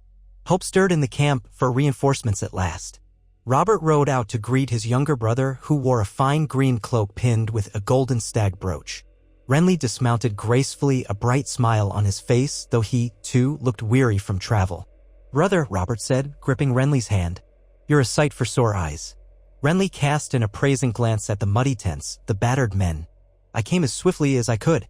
The storms were fierce near Summerhall, and I had to quell a few pockets of banditry on the road. But we're here now." Ned joined them, bowing in greeting. "We feared you might be delayed further. Has Stannis sent any word?" Renly's mouth tightened. "He remains at Dragonstone, waiting and watching. You know how he is, he'll do his duty, but only on his own terms. He sent me a raven urging caution, claiming the realm cannot afford a drawn-out war. As if that helps us here." They moved to the command tent, where Renly recounted his journey and the number of men he brought. 2,000 was no small force, though it might not be enough to decisively tip the scales if Tywin commanded many thousands more. Still, the presence of fresh troops invigorated Robert's men. They cheered as Renly's banners fluttered in the breeze and the new arrivals mingled with the old, sharing stories of the Stormlands and news from King's Landing. The very next day, scouts brought word that the Lannister host had been sighted at last, west of a wide valley near the foothills that led toward the Gold Road. It was, they said, a sizable force with banners from multiple Westerland's houses. Perhaps Tywin had decided the time was ripe for a confrontation. Or perhaps this was yet another feint. In any case, Robert called a war council. He, Ned, Renly, and Edmure Tully stood around the map-laden table with their knights. "If Tywin's truly there, we march and force him to fight," Robert said, his tone urgent. "We'll have the advantage in numbers now that Renly's arrived, and we can form a shield wall anchored by Tully pikes. We press from the front. If the lion stands his ground, we'll crush him. If he retreats, so be it. We reclaim the Riverlands unchallenged." Renly tapped the map.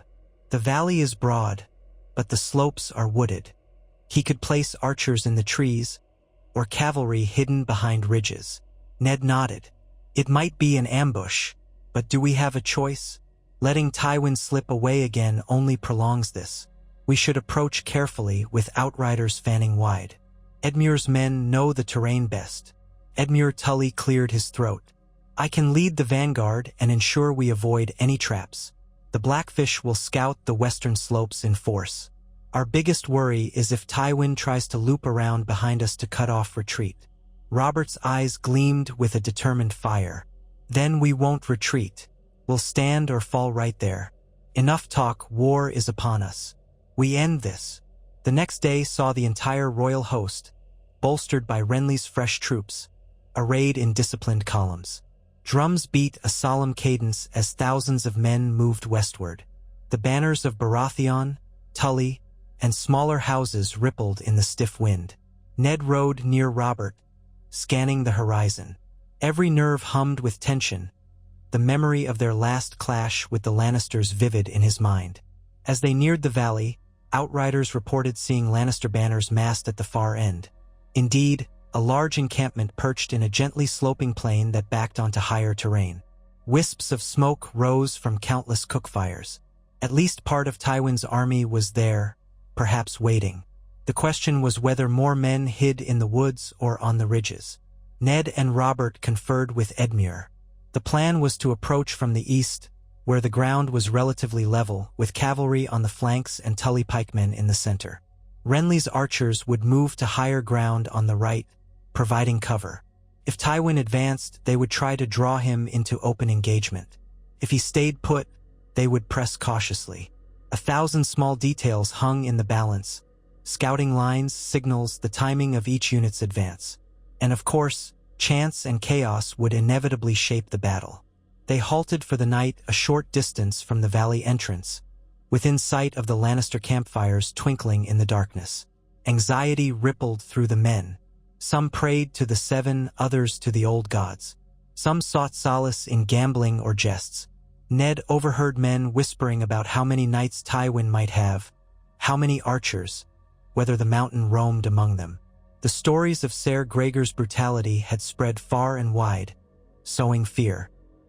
Robert tried to bolster morale by walking among the troops, exchanging hearty words, reminding them of their victory on the Red Fork. "One more battle," he told them. "Show these lions the strength of stag and trout." Dawn broke, revealing a cloud-streaked sky.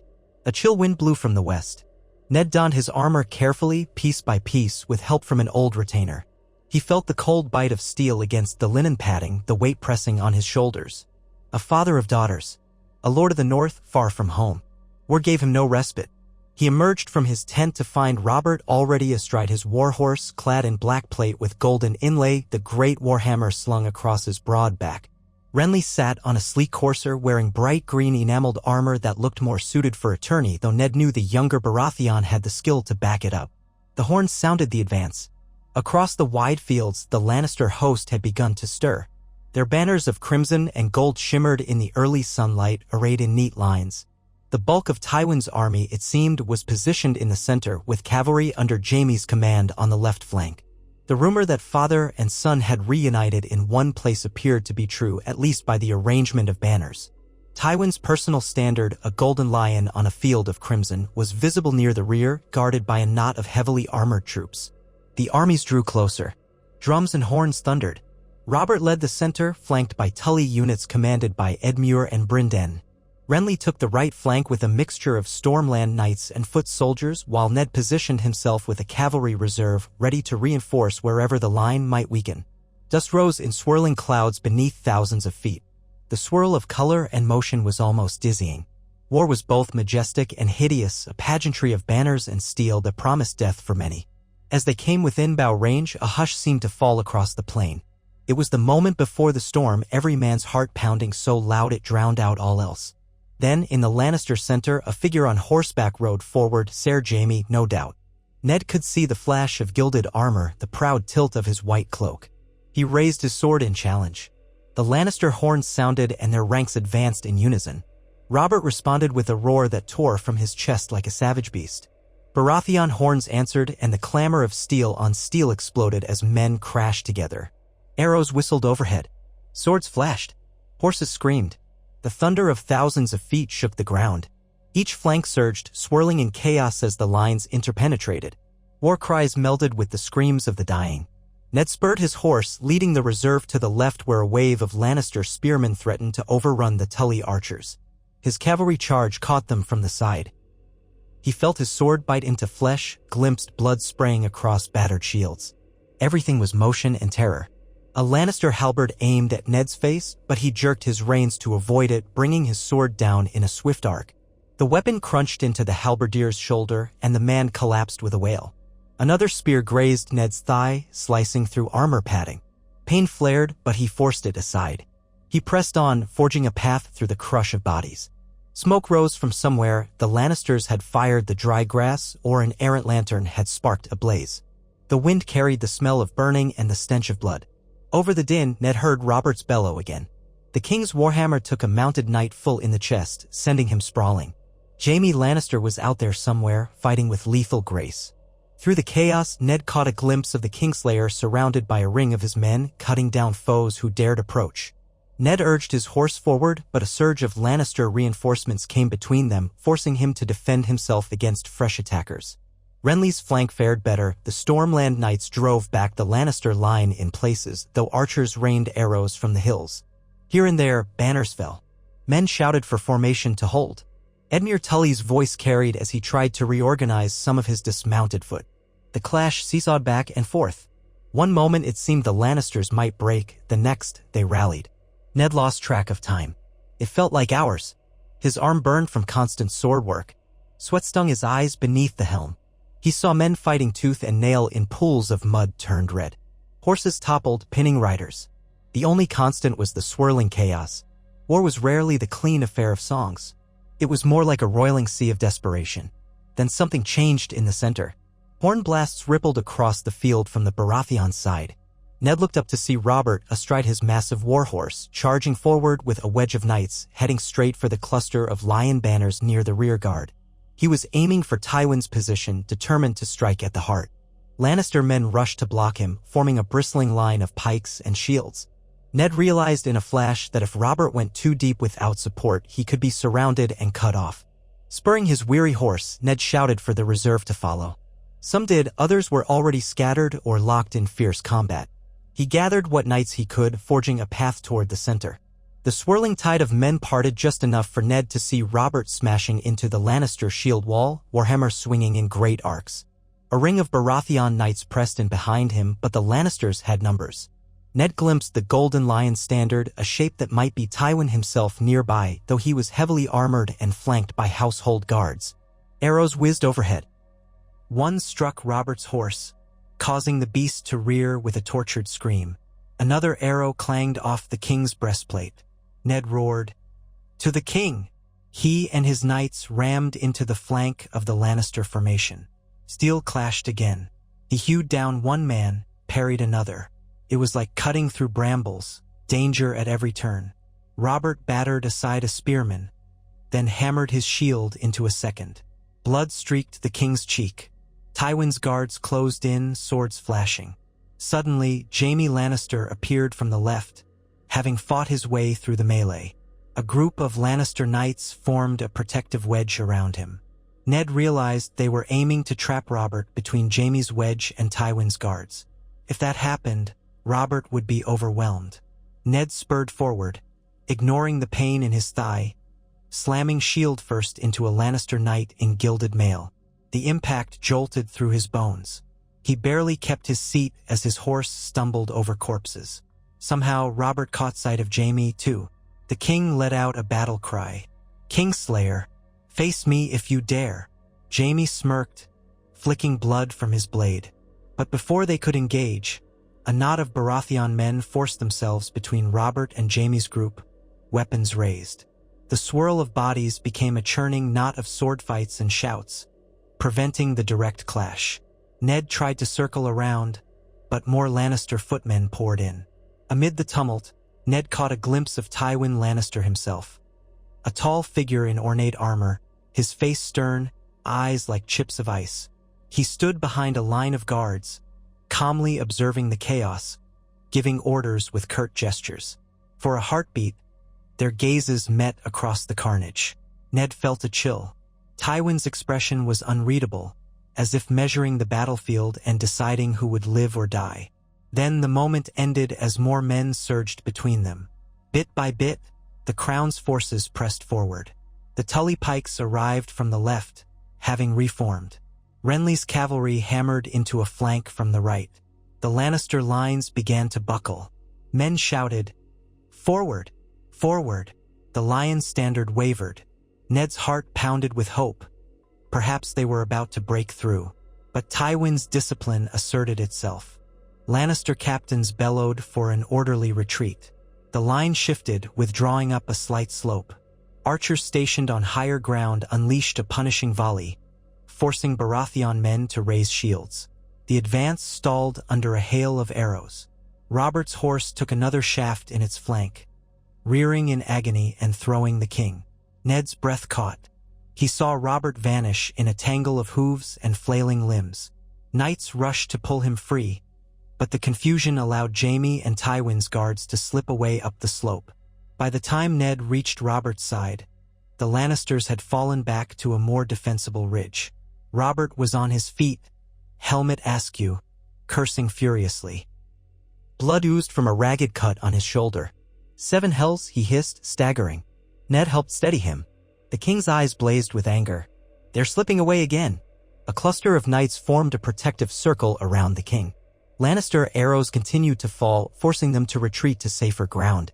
Smoke drifted across the battlefield, stinging eyes, masking the movements of enemy units. Here and there, wounded men cried out. Others lay still.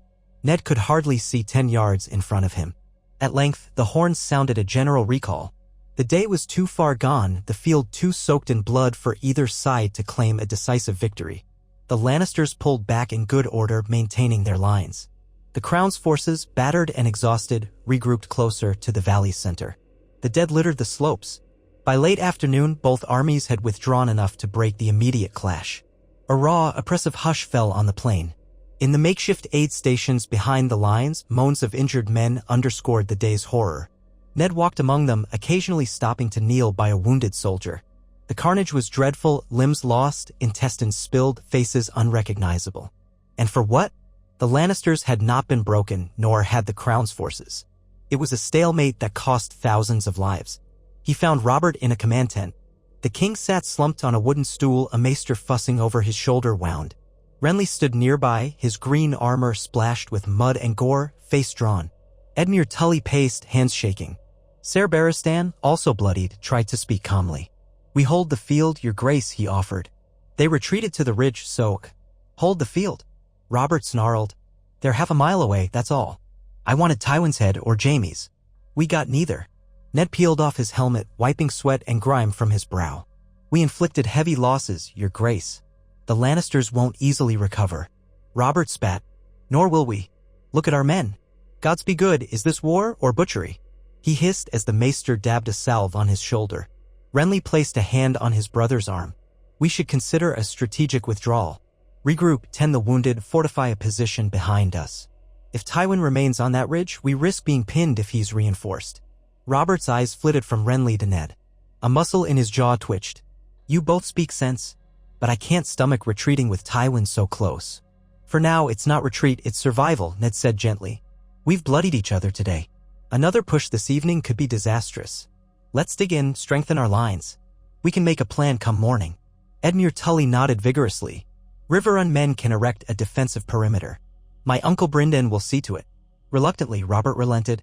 He was in no shape to continue the fight that day, and most of the men were in equally poor condition. Outside, the sky darkened with approaching storm clouds as if the gods wept for the carnage below. A bitter wind blew across the plain, rustling the tattered banners. Night fell over a battlefield of groans and flickering campfires. The living huddled in the cold, battered and uncertain. The Lannister camp glowed on the distant ridge, torches outlining lines of tents. No one slept easily, for another clash loomed. Tywin might strike at dawn or in the dead of night. Or he might withdraw further, secure in the knowledge that he had matched the crown blow for blow. Ned oversaw efforts to gather the wounded to ensure guards were vigilant against a night attack. In the gloom, he spotted Ser Barristan kneeling beside the body of a young knight, murmuring a prayer. All about them, the living tended the dying, each man haunted by the knowledge that tomorrow or the next day the Reaper might claim more. Robert, nursing his wounds, lapsed into a somber silence. For all his talk of wanting Tywin's head, the day's events had reminded him of war's true cost. Renly paced restlessly, removing bits of battered armor and frowning at the muddy ground. Edmure Tully's eyes seemed haunted, as though he had glimpsed the ghost of every Riverlands villager who had died in the flames of Lannister raids. Ned felt the weight of responsibility crush him like a millstone. He thought of his daughters back in King's Landing, safe for now, but for how long? Would this conflict spiral so widely that the entire realm bled? Outside, the wind carried faint cries for help from men too wounded to move. Lanterns bobbed across the fields where search parties sought survivors. The stench was dreadful, an unholy mixture of blood, smoke, and human waste. More crows arrived in black swarms, their harsh calls echoing in the darkness. Ned could not banish the image of Tywin Lannister's cold stare or Jaime's knowing smirk. The old lion had not been bested, merely checked. Tomorrow might bring another confrontation or more CUN. Ning maneuvers. House Lannister was wounded but far from broken. And so the realm remained balanced on a knife's edge, as precarious as ever. A single twist of fate might send everything crashing into ruin. Yet Ned resolved to persist, to protect the North, his family, and the crown he had come south to serve. If war was the only path forward, he would see it through. But inside, he prayed to the old gods for a glimmer of mercy, for some way to end this bloodshed before all of Westeros was drowned in red. Above, the storm clouds churned and lightning flickered on the horizon as if the Seven themselves looked down in wrath at what men had wrought. The night stretched long, steeped in dread and the lingering echoes of battle. By dawn, both armies would stir again. And so the wheel of war turned, uncertain and relentless, leaving all who fought beneath its crushing weight to wonder if tomorrow would bring them closer to triumph or to their final breath. All through the bitter night after the indecisive battle in the valley, the wind howled across the blood-soaked plains, rattling the loose armor of the fallen and whipping the tattered banners of both sides. Within the crude ring of palisades that the Baratheon and Tully forces had thrown up, men huddled around small fires, too exhausted or wounded to speak at length, but too fearful to slip into any kind of easy sleep.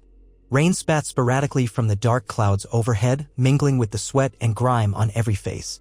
The flicker of lightning revealed grisly shapes strewn in the mud beyond the camp lights, and thunder boomed like the drums of some unrelenting war god. Ned Stark passed between rows of moaning soldiers laid out on pallets. A traveling maester dabbed a rag in boiled wine and pressed it against the shattered leg of a young archer whose anguished howls cut through the night. Nearby, another wounded man had fallen silent forever, and a pair of grim-faced squires lifted him onto a makeshift bier, carrying him away for a hasty burial at dawn. At intervals, Ned heard the distant neighing of frightened horses. The animals sensed the lingering savagery in the air. Even though the main clash had ended, death lingered like a heavy pall. He could still smell the iron tang of fresh blood and the older stench of rot from those who had died at midday and gone unnoticed until nightfall. He carried no torch of his own, relying on the faint glow from scattered campfires. Even that minimal light revealed enough horror. A swordsman with half his face caved in. Another whose arm ended in a ragged stump. The battered bodies told the story of just how fiercely both sides had fought. And for what? Tywin Lannister remained on the ridge, unbroken. Robert Baratheon lay in his command tent, battered and raging at the day's outcome. Renly, though largely unhurt, had no illusions that they had gained a meaningful victory. At last, Ned slipped into a quieter pocket of the camp where the command tents stood. A pair of Baratheon guards recognized him by the gleam of his mail and the grim set of his features. They let him pass, heads bowed in respect. Beyond, he saw the soft glow of lanterns spilling through the seams of a large canvas pavilion. Low voices and the occasional curse emanated from within. Ned ducked inside. King Robert sat slumped in a heavy wooden chair with chipped arms, his black plate armor half removed. A plump, balding maester worked on Robert's shoulder wound, fussing with bandages and ointment. A fresh bruise marked the king's temple, and he clenched his teeth in obvious pain whenever the maester's ministrations grew too firm. Near him stood Renly Baratheon, who'd stripped off his own armor to reveal a sweat-soaked tunic. His face looked drawn, older than his years. A handful of knights lingered around the edge of the tent, eyes flicking back and forth between the king and the entrance as though they expected some new calamity to burst in at any moment. Robert scowled at Ned's approach. "Was hoping for better tidings, Stark," he grunted. "Tell me we still hold the lower slope." "We do," Ned replied, voice low. "Our men have formed a perimeter about half a mile from here. We've posted archers. It's as secure as we can make it." "And Tywin?" Renly asked, moving closer. "Any sign they're gearing up for a night assault?" Ned shook his head. "No. He's pulled his banners back to that ridge. Lights everywhere up there. If I had to guess, he's fortifying. Archers, spear lines, maybe some rudimentary barriers. The ground's in his favor. We'd lose twice as many men if we tried to storm it. And he knows we're battered." Robert cursed under his breath, then flinched as the maester tightened a bandage. "This is no victory, damn it," he growled. "We've gained nothing but more corpses. And Tywin stands as tall as ever." Renly cleared his throat. "We inflicted damage on him too, brother. Don't forget that. Jaime's cavalry took punishing losses. I saw at least 3 Lannister knights of high repute cut down. Ser Flemont Brax, Ser Louis Lydon, and others. And some of their lesser banners were broken. It wasn't a rout, but it was no easy day for them either." Robert snorted. "And they still have the high ground. Still have Tywin's gold to pay for mercenaries, if he wants. 7 hells, even if we hammered him again, would that force him to yield? We might bleed each other to death." The maester stepped back, satisfied for the moment. Robert rolled his shoulder experimentally and winced. The older man dabbed sweat from his brow, murmuring for the king to avoid strenuous activity for at least a few days.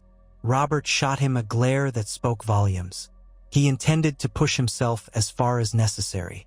With a sigh, the maester bowed and moved away to gather fresh linens. Ned asked softly, "Have you given any more thought to that letter from Mace Tyrell?"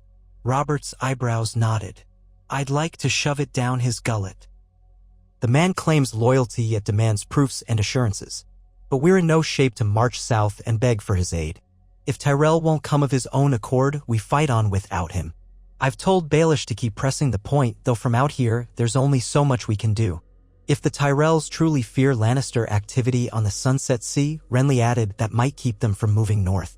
They'll say they have to protect the coasts near Highgarden. But it might also be an excuse.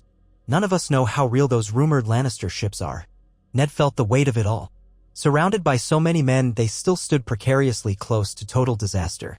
The realm had never seemed so fragile. "What of Stannis?" he asked. "You said he's at Dragonstone, but is he making any moves?" Renly's mouth tightened. "His last raven came a fortnight ago, urging caution and unity. He says we should find a negotiated settlement if possible. I doubt that's feasible while Tywin stands on that ridge demanding we restore Cersei to her place. But Stannis won't budge unless there's a clear plan or unless the king orders him outright. Even then, who can guess? He's always had a proud streak, sometimes it aligns with duty, sometimes it tangles." Robert exhaled, raking his good hand through his hair. "We'll see about that. For now, we've no choice but to hold ground. If Tywin wants another round, we'll meet him. But I'd rather not charge uphill and get slaughtered. The men are spent. Could be we'll have a day or 2 of respite, both sides licking wounds." Ned couldn't argue. "We'll use it to fortify. And if by chance Tywin leaves, we can claim the field. That might embolden the river lords. Already they're tired of Lannister incursions on their land." Renly offered a small, wan smile. "Let us hope." For now, brother, let me get you some rest. You look as though you'd fight 100 men if you could stand, but that won't help you heal. Robert made a disgusted sound but allowed Ned and Renly to help him up from the chair. With one arm draped around Ned's shoulder, the king trudged toward a partitioned sleeping area within the pavilion. His warhammer, crusted with dried gore, lay against a post. The battered crown that once adorned his head was nowhere in sight. He sank onto a low cot with a pained grunt. "I hate this part of war," he muttered. Waiting. Ned gave his arm a reassuring squeeze. "Better to wait and be alive than rush into a trap and fall. You've done all you can this day, your grace." Robert only nodded, pulling a blanket around him as the lamp near the cot flickered. Renly lingered a moment to ensure his brother was settled, then let out a soft sigh. Outside, the tumult of the camp continued, but here, in the king's pavilion, the hush felt suffocating. When Ned left a few moments later, he noticed Ser Barristan and Selmy leaning against a tent post. The old knight wore a weary expression, blood staining the edges of his white cloak. "Lord Stark," he greeted quietly, inclining his head. "The men speak well of your leadership in the fray. They say you saved many from being overrun." Ned gave a modest nod. "We all did our part. How fare you, Ser Barristan?" The knight straightened, ignoring the fatigue in his eyes. "I have seen battles enough to know a stalemate when I see one. The Lannisters are not beaten, nor have they truly beaten us. Tomorrow or the next day could bring anything. We can only be ready." "That we shall?" Ned paused, lowering his voice. "There's something I must ask. How's the morale among the rank and file? The men I see are exhausted." Ser Barristan's gaze flicked across the camp. "They're tired, yes, but they follow Robert because they still believe in him. He fought at the front lines. He takes the same risks they do. That holds weight. They also trust you, Lord Stark, for your honor. But they fear the Lannisters' cunning. Men whisper that Tywin might slip around us at night and strike somewhere else. That he could appear behind our lines or harass our supply routes. A frightened man can be dangerous, or he can lose heart." Ned grimaced. "We must keep them steady then. I'll speak to the captains in the morning. Perhaps we can rotate men off the line more frequently, ensure no one stands watch half dead on their feet." Ser Barristan nodded approval. It would help. They exchanged a few more words, then parted. As Ned walked back through the camp, the wind carried hints of the dying fires from the battlefield. He paused at the perimeter, gazing out toward the slope where the Lannister torches dotted the ridgeline like malevolent stars. He thought he saw shadowy figures moving up there, but the distance and darkness made it unclear. A day ago, he would have expected Tywin's men to press an advantage by attacking the Crown's weary host in the night. Yet so far, nothing. The silence felt just as ominous. Eventually, Ned made his way to his own tent, a plain canvas affair set near the Knights of the North who had accompanied him. There weren't many. He traveled south originally with a small retinue when he came to serve his hand. After so much strife, the sight of any loyal northern face was a balm. Jory Castle had fallen in an earlier skirmish in King's Landing, but Ned's guard now included some of the men who had arrived from Winterfell after word of trouble with the Lannisters. They greeted him quietly, acknowledging his rank and exhaustion. Before turning in, Ned wrote a short letter to his wife, Catelyn, in the hope that a raven might carry it north if their lines of communication held. He wrote simply, "We are alive, the war continues, I pray for your safety and the boys." Then, with heaviness in his limbs and heart, he sank onto his cot. Sleep came in stuttering waves, filled with jagged dreams of howling wolves and roaring lions tearing at each other. By dawn, a dense fog blanketed the valley floor, muting sound and reducing visibility to a few yards at most. Ned rose, pulled on his boots, and carefully stretched his aching muscles. He emerged to find archers looking out into a wall of gray, cursing that they couldn't see a damn thing. Some men joked nervously that the Lannisters might be upon them already, hidden in the mist. Renly arrived, hair damp from the fog, his green cloak beaded with droplets. "We've sent out scouts," he reported, voice hushed. "But they won't be able to see anything until the sun burns this off. Could be midday by then." Ned forced a grim smile. "A respite, perhaps? Tywin might find it just as hard to move. Still, keep the men ready. If they come, it'll be close work in this gloom." Renly nodded. "Robert's awake. He wants to gather the captains in a bell's time for a quick war council. We should discuss how we'll hold this position until we know what the Lannisters do. Some of the Tully men want to launch a surprise assault. I think it's madness, but they're hungry for retribution." "Madness, yes. An assault in this fog would be suicide," Ned agreed. "We'll speak sense to them." They parted ways. Ned moved between clusters of soldiers, offering a few words of encouragement. Over the hours that followed, the fog clung stubbornly to the ground, swirling around every man's legs as though wrapping them in a ghostly shroud. The few scouts who returned had only partial news. Lannister pickets held the ridgeline. No sign of a massed movement. Some stirring in the distance, but the watchers couldn't guess what it meant. Robert's war council took place in a large open-sided tent set up beside a half-collapsed barn. Ned joined him there, along with Renly, Edmure Tully, Ser Brynden the Blackfish, Ser Barristan, and a handful of other commanders. Robert's face was drawn and pale from the previous day's exertions, but he masked it with belligerent energy. A fresh bandage peeked from under his tunic at the shoulder, and his left arm moved gingerly, yet his glare would have cowed lesser men. Edmure Tully spoke first. "My scouts say the Lannisters are digging in. We suspect they're building makeshift palisades, perhaps earthworks. They aim to keep that ridge. If we allow them time, they'll fortify it so well we can't uproot them without terrible losses. Better to strike now while they're not fully entrenched." Ned raised an eyebrow. "Strike how? We're as battered as they are, or worse, and the ground favors them. We'd be climbing uphill into prepared defenses. Their archers will cut us down." Edmure reddened. "But if they turn that ridge into a fortress, we'll never shift them. The Riverlands can't afford another month of Lannister occupation." Renly's voice held an edge of impatience. "Edmure, I understand your concern, but the Crown can't simply fling men at that slope and hope to dislodge Tywin. We lost hundreds yesterday. Another headlong charge could lose thousands." Robert tapped his foot, frowning at the map they'd pinned to a wooden plank. "What if we encircle them? The valley slopes around to the north and meets a forest. If we move some men wide, perhaps we can come at them from two directions. A partial siege, at least. We starve them of supplies." Ned considered it. "It might work if Tywin stays put. But if he sees us circling, he could strike before we're ready or slip away entirely.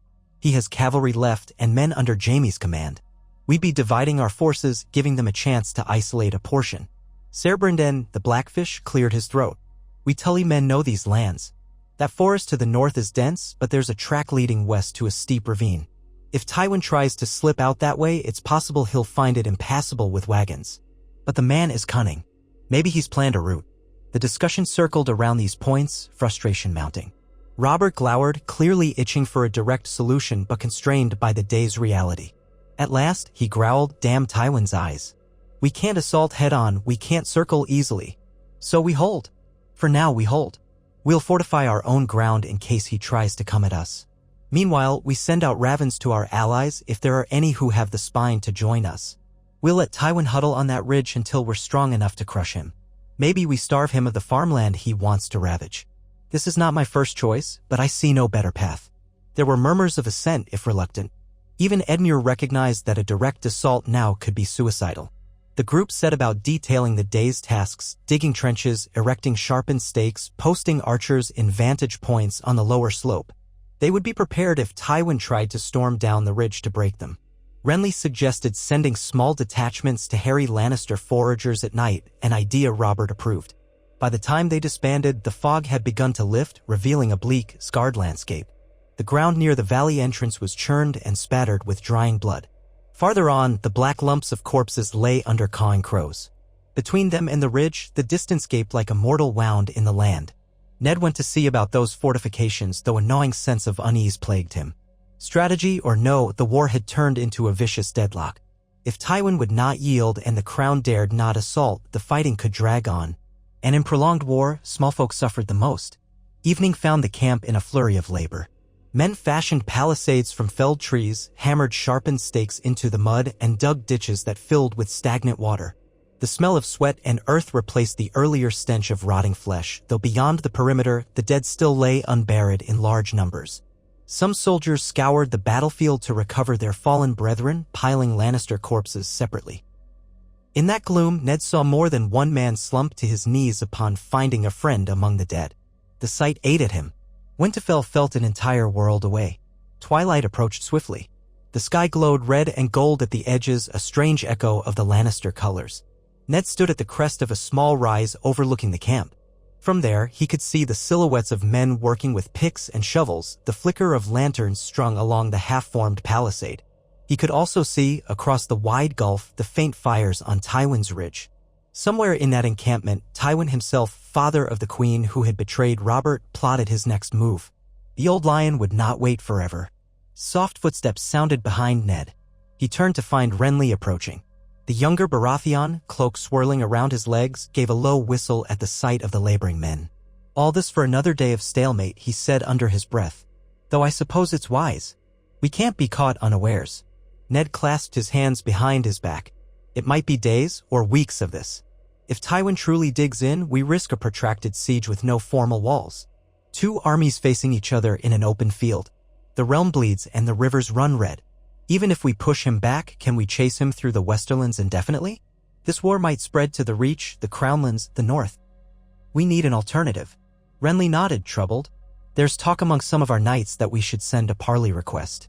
See if Tywin has softened his demands. But after that messenger he sent last time, offering peace only if we apologized and recognized the Queen's children as legitimate, there seems little point." Ned's jaw tensed. "And we cannot do that. It would make a mockery of Robert's kingship, not to mention the truth. The realm has to know how they tried to seat a false heir on the throne." Renly's eyes flicked back toward the king's pavilion. "Yes, Robert won't kneel to Tywin in any capacity. And Tywin never kneels to anyone. A perfect standstill. Gods, I wish we had more allies. If Mace Tyrell and his armies marched north, Tywin would be forced to fight on two fronts." Ned's gaze drifted to the west. "Perhaps we can still persuade him. But time is not on our side. And my heart tells me that the Tyrells will only appear when victory seems assured, so they can claim the spoils." Renly smiled wryly, acknowledging the unflattering truth. "They've done it before. And what of the North? Any chance Robb can send men?" A pang twisted in Ned's chest at the mention of his son, barely more than a boy by Southern standards, though old enough to lead in the North's traditions. Perhaps, but it would take weeks, even months, for a sizable force to march down from Winterfell. And Tywin would notice them gathering. The North is vast, with limited supply lines once you reach the neck. Getting an army all the way here would be an immense undertaking. "And the Vale?" Renly pressed. "Lisa Tully, she's your sister-in-law, but from all I've heard, she's closeted in the Eyrie, refusing to commit." Ned's expression hardened. "She fears for her son and sees enemies everywhere. I doubt she'll stir. The Vale Lords might rally to Robert if it suits them, but so far, Lisa has kept them out of the conflict, trusting the mountains as a shield. Perhaps if war truly engulfs the realm, they'll have no choice but to take sides." A silence stretched between them. The gloom deepened, the last rays of sunset dimming. Finally, Renly gripped Ned's shoulder. "Let's see what tomorrow brings. If Tywin tries something, at least we'll be prepared." They shared a weary nod and parted. Morning came with a blood-red dawn that set the sky afire. Sentinels on the newly erected palisades signaled that the Lannister host was on the move. At once, the camp stirred to life, men scrambling for arms, captains shouting for formations. Ned hastened to the vantage point where Robert and Renly had climbed a rickety wooden tower that rose just above the fog. The Lannister army was indeed shifting, torches snaking across the ridge, supply wagons being harnessed, ranks forming. For a wild moment, Ned wondered if Tywin planned to retreat fully into the west. But as more of their lines shuffled into place, the shape became clearer. They were pivoting along the ridgeline, organizing in a wide arc that suggested they might move down the slope after all. Archers stood at intervals, pikes bristled, and from the standard near the center, Ned glimpsed Jaime's white cloak fluttering. Robert's fingers tightened around the rail of the tower. He wore no helm yet, but his mail glinted beneath a black surcoat, the golden stag of Baratheon across the chest. "Looks like the old lion wants to test us again," he muttered. "He's forming a battle line, not a full retreat." Renly rubbed his chin. "Could be a feint. He might creep forward just enough to draw us out, then slip around the flank. We should be cautious." Edmure Tully joined them, panning from the climb. He peered out, eyes darting. "They're repositioning, but I can't see any heavy cavalry on the edges. Perhaps they're planning to rely on archers first. Or they might strike in smaller waves. If so, we can hold behind our palisades." Robert smacked a hand on the wooden railing. "Holding behind stakes isn't the victory I want, but at least it spares men. By the gods, if Tywin doesn't come down, we'll stand here until the next moon." Below, the crown's forces prepared. Knights mounted, foot soldiers formed shield walls behind sharpened stakes, archers knocked arrows, waiting for the command. The Tully men who had hammered countless hours on those defenses braced themselves. Even if Tywin attacked, the terrain between the ridge and the palisade was broken and uneven. A direct downhill charge into sturdy stakes and pikemen could be costly for the aggressors. The question was whether Tywin believed the risk worth it, or if he had some cunning plan that none of them foresaw.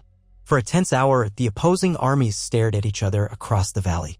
The rising sun burned away the last tattered remnants of morning mist, revealing lines of men and the battered field from the prior battle. In places, partial trenches and the corpses of horses lay as silent witnesses to the madness. Finally, horns echoed from the Lannister side, a low, throbbing note. The mass of red and gold banners inched forward. Here and there, lines advanced a few dozen yards, then halted. It looked disjointed, uncertain. "Archers!" came the cry along the Baratheon lines. Moments later, the hiss of arrows soared overhead, but the distance was still too great. Most shafts fell short, clattering harmlessly on the slope. The Lannister host replied in kind, sending their own volley that likewise failed to reach the palisade with any real accuracy. Ned had the uneasy sense of men prodding each other in a fight neither side truly wanted to restart so soon. This was an exercise in intimidation, perhaps. If Tywin truly intended a ferocious assault, he would have marched decisively. Instead, the Lannister lines advanced again, maybe another 50 yards, then halted. More arrows volleyed back and forth, most falling wide. Men shouted taunts. Drums pounded. And then, as if on command, the Lannisters began a measured withdrawal back up the slope. The entire dance might have been meant to test how the Crown's forces would respond or to gauge the range of archers. Robert's frustration was palpable. "He toys with us," the king growled. "He's letting us know he won't slink away but also won't charge headlong. He's daring us to come up after him." Renly muttered under his breath. "Damn him for a coward. Or perhaps a genius. Either way, we lose men if we charge." "Yes," Ned agreed grimly. "We hold for now. He might try again later or attempt to flank in the night. The men must remain vigilant." And so the day wore on in a tense stalemate. The Lannisters repeated their maneuver twice more, creeping forward in scattered units, exchanging arrow fire, then pulling back up the ridge. In each exchange, a few men fell on both sides, but casualties were light compared to a full battle.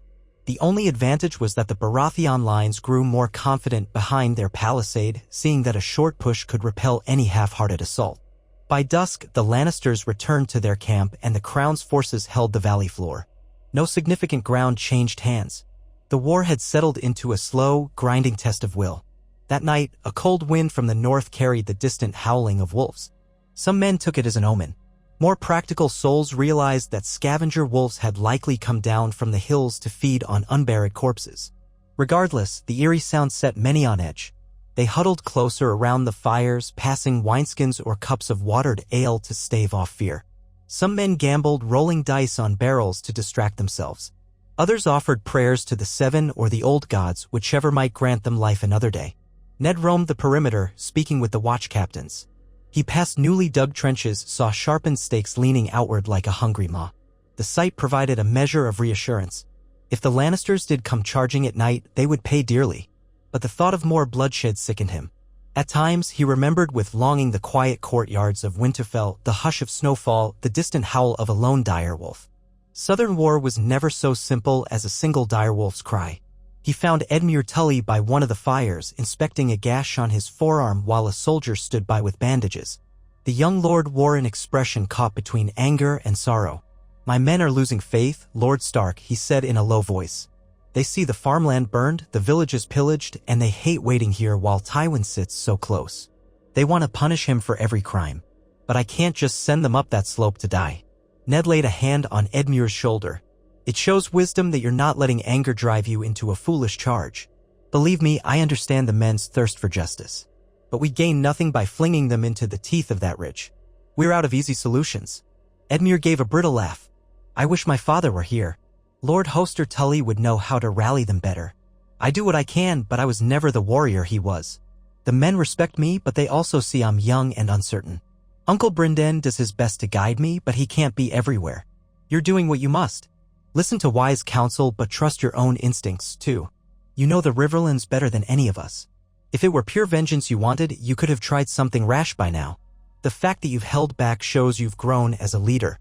That seemed to comfort Edmure slightly. He glanced at the bandage, exhaled, and nodded. Well, tomorrow is another day. Tywin might try to starve us out instead. Or maybe we'll starve him. Either way, the small folk keep suffering. That's what really twists my gut. But I thank you for your words, Lord Stark." They parted with a clasp of hands. Ned continued his rounds, the wind tugging at his cloak and carrying the faint stench of decay. Eventually, he retired to his tent, hoping for a few hours of fitful rest. Sleep came in fragments. Each time he closed his eyes, he glimpsed the silhouettes of men charging uphill, only to be struck down by a volley of arrows, blood streaking the slope. At sunrise, the Lannister lines remained in place. The routine repeated, a few feints, some half-hearted arrow exchanges, then retreat. On the second day, the Crown's forces tried a small foray toward the base of the ridge under cover of darkness, only to be driven back by an alert Lannister watch. Losses were minor but disheartening. Robert fumed, complaining that Tywin's inaction was worse than open battle. Men grew more anxious, short-tempered. Supplies dwindled faster than anticipated. The battered farmland couldn't feed so many. Wagons from the Riverland's interior arrived sporadically, sometimes attacked by Lannister scouts. Everyone sensed the precarious balance. The camp around King Robert had become a small city of soldiers living in a purgatory of half-war, half-siege. On the fourth day since the big clash, a rider arrived from King's Landing. The gold cloaks escorting him claimed he had traveled by secret back roads to avoid any Lannister patrols. He collapsed from exhaustion upon reaching the perimeter, barely able to identify himself as a royal messenger. The guards carried him to Ned and Robert, who waited in the command tent. A squire poured water down the man's throat until he revived enough to speak.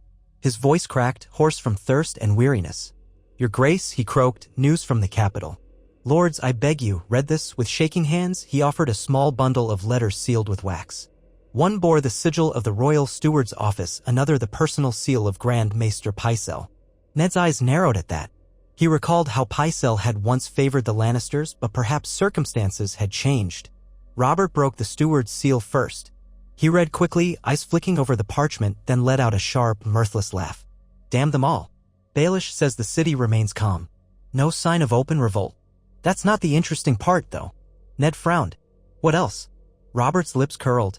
"He claims a certain visitor from the Vale arrived with Knights of the Eyrie, none other than Yohn Royce. They brought word that Lady Lisa might consider joining the royal cause if she's granted specific guarantees about her son's inheritance, among other demands.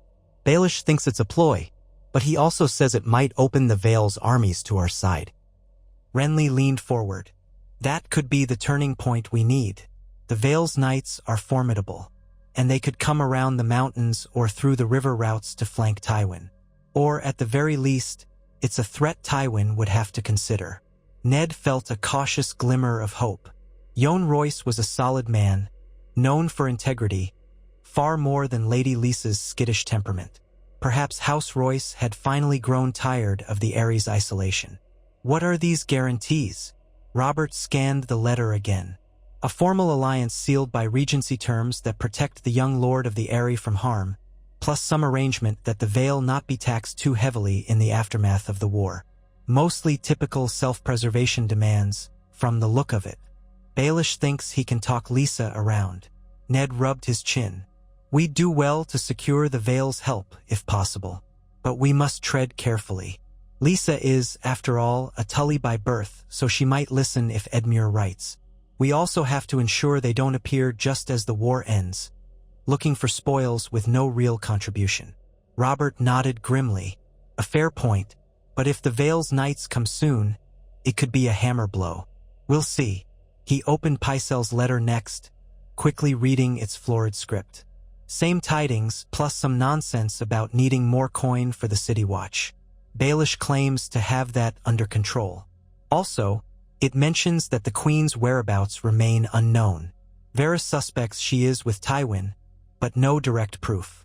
Joffrey and his siblings are rumored to be with her. Ned felt his shoulders tense.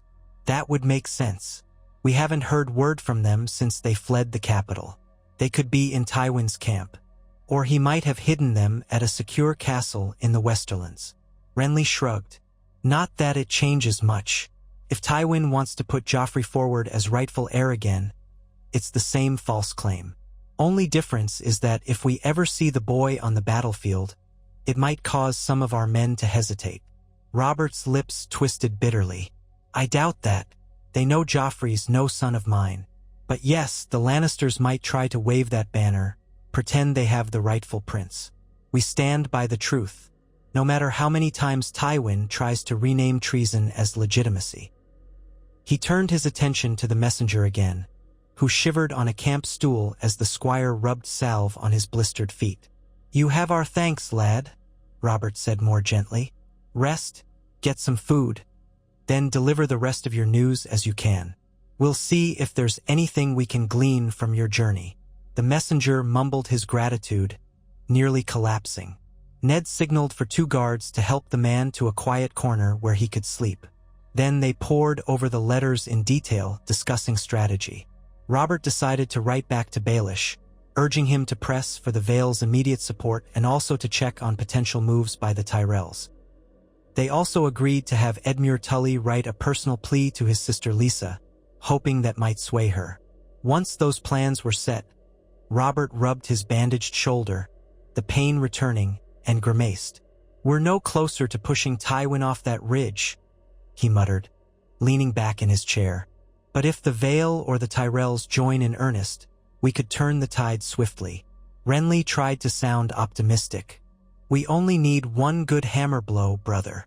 Or a bloody miracle," Robert said, too low for anyone but Ned to hear. That afternoon, the stalemate continued as it had. Lannister outriders probed the perimeter, exchanging a few scattered arrows, then retreated. The main lines remained in place, giving no sign of a large-scale attack. Ned walked the length of the palisade, boots squelching in muddy ground. He paused to speak with archers, to reassure them that reinforcements might be coming. Most took heart at the news, though some expressed doubt that Lisa Arryn would truly commit. Ned tried to remain steadfast, reminding them they only had to hold a while longer. As the sun sank, Ned found himself near the rear of the camp where supply wagons were parked. The stench of horse dung and rotting vegetables clung to the air. From a vantage point on a hillock, he could see the lines of tents, the half-finished earthen ramparts, the battered flags snapping in the wind. Across the valley, the Lannister encampment glowered in the dusk. Firelight flickered on the ridge. It was a dark mirror to the Crown's own sprawl. Each side was building a rough fortress in the open. Soldiers died in small skirmishes each day, yet the grand battle refused to resume. He wondered how Sansa and Arya fared in King's Landing. His daughters must be worried sick. He prayed to the old gods that no new threat had arisen in the capital. The letters insisted the city was calm, but calm in King's Landing often meant a deeper turmoil brewing. He rubbed a hand across his brow, feeling the weight of it all. Stark men were used to long winters and isolation, but this endless standoff tested even his reserve. A sound of footsteps made him turn. Ser Barristan Selmy approached, face grim. "My Lord Hand," the old knight said quietly, "I've just come from the forward lines. We lost 3 men in a skirmish at midday. They'd grown reckless, venturing too far past the stakes to trade insults with Lannister foot. The Lannisters shot them down with crossbows. A foolish waste of life." Ned nodded, jaw tight. "Men chafe under inaction. They want to do something, and it costs them." Barristan sighed. "I worry that if this drags on, we may see desertions or acts of desperation. Soldiers need a clear objective. Right now, it feels like we wait for an enemy who may never come. Some say Tywin is playing us until we starve or until he receives more men from the west. He might be, but we can't force a hopeless charge." Ned paused. "Ser Barristan, you served the realm for many kings. Have you known a siege like this? An open-field siege with no real walls?" The older knight pondered. "Not often, but I recall the days when Robert fought the Targaryens in open battle, how we seized the advantage by striking swiftly. Here it's reversed. Tywin holds the ridge. If we had the strength to outflank him, we would. But at the moment, no. This is a test of endurance and cunning. He's one of the best at both." Ned's shoulders slumped a fraction. "We hold, then, day by day." Barristan inclined his head. "For the realm's sake, may the gods grant we find a better way soon." He walked off, the fading light casting his shadow long across the trampled grass. Ned stood there a while longer, unmoving, gazing at the Lannister fires in the distance. The howling of wolves began anew, echoing from the hills. At midnight, an alarm sounded near the southern edge of the camp. Horns blared. Men jolted awake, swords clanging as they formed ranks. Ned rushed through the darkness, passing tents in disarray as men tried to fasten armor in a hurry. He reached the perimeter to find the watchman pointing toward a line of torches approaching from the south. At first, fear spiked that it was a Lannister flanking maneuver. But soon, a cry rang out. "They bear the Trout banner, Tully men returning with prisoners." Sure enough, the flicker of torches revealed a small band of Tully knights escorting a group of captives. The knights wore tired, triumphant grins. They'd evidently waylaid a Lannister foraging party. The prisoners, around a dozen men in red cloaks, shuffled along, hands bound, faces sullen. One of the Tully knights dismounted, calling for Ned. "My Lord Hand, we've caught these lions skulking near the foothills to the south. They had wagons, must have been hunting for grain or cattle. We lost a few men in the scuffle, but it was a clean victory." Ned nodded in approval. "Well done. Bring them in. We'll question them and see what they know." In a makeshift pen behind the lines, the prisoners were searched and forced to kneel. Ned arrived with a few guards, flanked by a Tully captain. The captives looked more weary than defiant, though one spat at the sight of Ned's direwolf sigil. A guard struck him across the mouth for insolence. Ned motioned for restraint. Violence here would gain them nothing. He knelt beside a lanky man whose cheek dripped blood from a cut. "I am Eddard Stark, the Hand of the King. Speak truthfully and you may live." The man swallowed, eyes flicking among his fellow prisoners. "What do you want? Tell me why you were foraging so far from your lines. Is your camp running short of supplies?" The prisoner hesitated, then nodded grudgingly. "Our quartermasters say we can't rely on the villages up the ridge any longer. They've all been stripped. We were sent to search for any herds or hidden stores. We found nothing worth the trouble, save a few scrawny goats. Then your men fell on us." Ned exchanged a glance with the Tully captain. This confirmed suspicions that the Lannisters, too, were feeling the pinch of limited resources. "What else? Has Lord Tywin called for reinforcements from Lannisport? Is he awaiting more knights from the west?" The prisoner tensed. "I don't know the details. Word is that more men come, yes, but we haven't seen them. Could be they arrive in a fortnight or never. We only hear rumors in camp." "Do you know if the Queen is there with Joffrey?" Ned pressed, studying the man's reaction. The prisoner's face tightened. "Some say yes, hidden away in a private pavilion, guarded day and night by men loyal to Lord Tywin. But I haven't seen her with my own eyes." A hush fell. The Tully captain exhaled. "That explains why Tywin won't budge. He's got the royal family with him, or at least claims to." Ned felt a swirl of emotion. "And do you know anything of Tywin's next move? Is he preparing to attack or slip away?" The prisoner's gaze darted around. He realized that if he refused to speak, he might die. If he told them too much, his own side would brand him a traitor. Fear etched every line of his face. He's waiting. Day by day, he says your side will break or starve. That was what we heard. The men are restless. Jaime wanted to strike again, but Tywin insists on caution. He said something about a new plan if the gold from the west arrives, or if more banners come. That's all I know. Ned rose, a chill settling in his gut. The reference to gold might mean Tywin planned to hire more sellswords, or bribe local lords to abandon the crown's cause. This war could become even more entangled in greed if Tywin unleashed Lannister wealth. "Very well.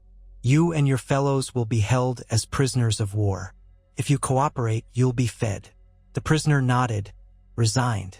"Better than dying out there," he muttered. Ned instructed the guards to keep them secure and parted. This small success, capturing a foraging party, brought some cheer to the camp that night, proving they could hamper the Lannisters' supply efforts just as the Lannisters did to them. But the revelations only confirmed how deadlocked things were. Both sides scrounged for supplies, both sides nursed their wounded, and both sides kept watch on the other. The presence of the Queen and Joffrey near Tywin's lines, if true, added another layer of tension. Should the Crown's forces push too hard, they risked harming the Queen's children, though Ned felt little sympathy for a brood that was not truly Robert's. Still, the realm might recoil at seeing them killed in open warfare. It was the stuff of monstrous rumor, a shadow that might brand Robert a kinslayer in the eyes of the gullible. Everything had grown complicated. On the morning of the 7th day after the big clash, Robert convened another war council. A new gloom hung over him. He paced in front of the map, glowering at the cluster of carved tokens that represented Lannister positions. "We can't live in this God's cursed valley forever," he said. "Already we've lost good men to disease and exhaustion. The Lannisters are just as pressed, but they have the ridge. If I wait for the Vale or the Reach, I could be old and gray." Renly folded his arms. "What do you propose, brother?" "A direct assault we've deemed too costly." Robert pointed a gauntlet finger at the map. "Not on the ridge. But we might feint on one side while sending a strong force around the forest route. If they can cut off the western exit, Tywin might be forced to come down the slope or face entrapment. We must do something." Edmure nodded slowly. "A wide envelopment. Risky, but it could work if we manage secrecy. Tywin might suspect a move, but not the exact route. If we slip enough men behind him, he'll either fight in the valley or retreat deeper into the Westerlands, abandoning the ridge. Either outcome gives us advantage." Ned eyed the forest on the map. "That track is narrow, the terrain harsh. Are we certain we can move large numbers quietly enough? If Tywin notices, he could send Jaime's cavalry to crush us in detail." Ser Brynden, the Blackfish, thumped a fist on the table. "Leave that to me. I know these lands. I can lead a sizable detachment through the forest with minimal noise, especially at night. We'll bring archers, pikes, and some cavalry, quiet horses if there is such a thing. If we position ourselves behind the ridge by dawn, Tywin might be trapped." Robert's eyes lit with grim determination. "We can't stand idle. This is as good a plan as any. While you move, I'll draw Tywin's attention with a demonstration at the base of the ridge, march men forward, maybe a volley or two. He'll be busy preparing his defense. By the time he realizes he's flanked, it might be too late." They spent hours hammering out details. Who would go on the flanking force, how to coordinate signals, how many men Robert would commit to the feint, and how to maintain enough strength in camp to repel a sudden Lannister counterstrike. Ned cautioned that the operation was fraught with risks, but if it succeeded, they might finally break the stalemate. Robert seemed resolute. "War is risk," he growled. "If Tywin has half the cunning we attribute him, he's expecting something. But we'll see if we can outfox the old lion once." They decided to launch the move the next night. Brynden Tully and a hand-picked force of 2,000 would depart in darkness, using minimal torches and traveling as silently as possible along the forest route. Edmure Tully contributed many of his best archers. Renly offered several hundred Stormland infantry. Even some Crown Knights under Ser Barristan volunteered. Ned opted to remain with Robert and the main body, partly because of his rank, partly to help coordinate the feint. He felt uneasy, imagining if the flank force was cut off. But he saw no better path. That evening, the camp brimmed with subdued excitement and dread. Men sharpened swords, gathered rations, whispered prayers. Robert moved among them, praising their courage, urging them to trust the Tully's plan. After midnight, Brynden Tully led his 2,000 out of the southern gate in small groups, spacing them so as not to attract attention. They slipped away into the trees. Ned watched from a vantage on the rampart, heart-pounding. The success of their entire campaign might hinge on whether the Blackfish could pull this off. No horns sounded from the Lannister Ridge, suggesting that if they saw anything, they didn't deem it a large-scale movement. The night swallowed the departing men. At dawn, a dense morning haze concealed the forest from view. All Ned and Robert could do was hope Brynden's force had progressed along the path without detection. The king ordered the main host to prepare for a demonstration. Drums beat, horns blew, and men formed ranks, advancing partway toward the ridge to rattle swords and shout challenges. Lannister lines responded with their own horns and the occasional arrow volley. Robert forced a smile, telling his captains to keep up the posturing. If the Lannisters believed a frontal attack was imminent, they would remain fixed on the valley floor. Hours dragged. The sun rose higher, burning off some of the haze. The smell of sweat and tension filled the air. Now and then, Ned looked toward the forest. He saw no sign of the Blackfish or any conflict. At midday, the demonstration reached a crescendo. Baratheon archers let loose a volley, Lannister archers replied, men yelled war cries, and a few pockets of troops feigned an advance across open ground. The main lines didn't fully collide, but the noise and dust might keep Tywin's gaze forward. Ned's heart hammered with each passing moment. If Bryden's force had arrived behind the ridge, they should soon reveal themselves. At last, movement caught Ned's eye on the ridgeline, way behind the main Lannister position. Faint shapes emerged from the trees in a flanking arc, banners that might be Tully red and blue. Through the shimmering haze, it was hard to be certain, but Ned's pulse quickened. That had to be the Blackfish. If he could get close enough, Tywin's position might be encircled. Ned glanced at Robert, who stood a few yards away, scanning the ridgeline with narrowed eyes. The king beckoned him. "Is that them?" he asked, voice taut. "I believe so," Ned said. "They're forming up. Gods be good, let's see if Tywin notices before it's too late." It took another half-hour for the crown's vantage to clarify. The Lannisters indeed began to stir, horns sounding frantic signals. The ridgeline parted as they scrambled to reorient. A cluster of tents to the west caught fire, whether by design or accident, no one knew. Ned guessed some of Bryndon's men had set them ablaze to sow chaos. In the distance, he saw squads of Lannister archers pivoting to face the new threat behind them. Robert seized the moment. He roared for the Baratheon lines to advance. Drums thundered, men banged swords on shields, and a wave of soldiers surged forward from the valley. The Lannisters found themselves in a perilous position, forced to guard both the slope front, where Robert threatened, and the rear, where Bryndon's force emerged. Arrows flew in both directions. Trumpets rang out in confusion, and the once stalwart ridge began to look like an anthill kicked over by a boot. Ned could hardly breathe. This might be the single chance to drive Tywin from his precious vantage. With a strong push from both sides, the Lannisters could be pinned. Soldiers scrambled up the slope from the crown's side, shouting the Baratheon war cry, while from behind, Tully men swept in with pikes. Lannister banners whipped in disarray as their lines tried to compress into a circle of defense. Robert bellowed forward, "Break them," and personally led a cavalry wedge into the swirling confusion near the middle of the slope. Ned spurred his horse, following with a band of knights. The incline was rough, covered with the debris of half-finished fortifications, but the king's unstoppable momentum carried them upward. A handful of Lannister spearmen attempted to form a braced line, but Robert's warhammer crushed the first man's shield in a single blow, and the second reeled under the charge of a heavy warhorse. Ned had his own sword out, parrying a thrust and slashing upward. The jolt of steel on steel tore through his arms. Dust rose around them. Arrows whizzed overhead. Farther up, Lannister men gave ground, some turning to face the Tully flank. The entire ridge erupted in chaos. Smoke from the burning tents stung eyes and made it hard to see. Ned glimpsed a battered golden lion banner toppling as archers from behind cut down its bearer. A volley of Tully arrows soared overhead, slicing into the mass of Lannister defenders. Shouts of panic mingled with curses and the gurgle of men choking on their own blood. Ned pressed on, mindful of Robert's position. He saw the king a few yards ahead, hammer stained red, helm dented from a glancing blow. Robert let out a wild war cry, his battered voice echoing across the slope. A group of Lannister knights tried to rally around a crimson banner.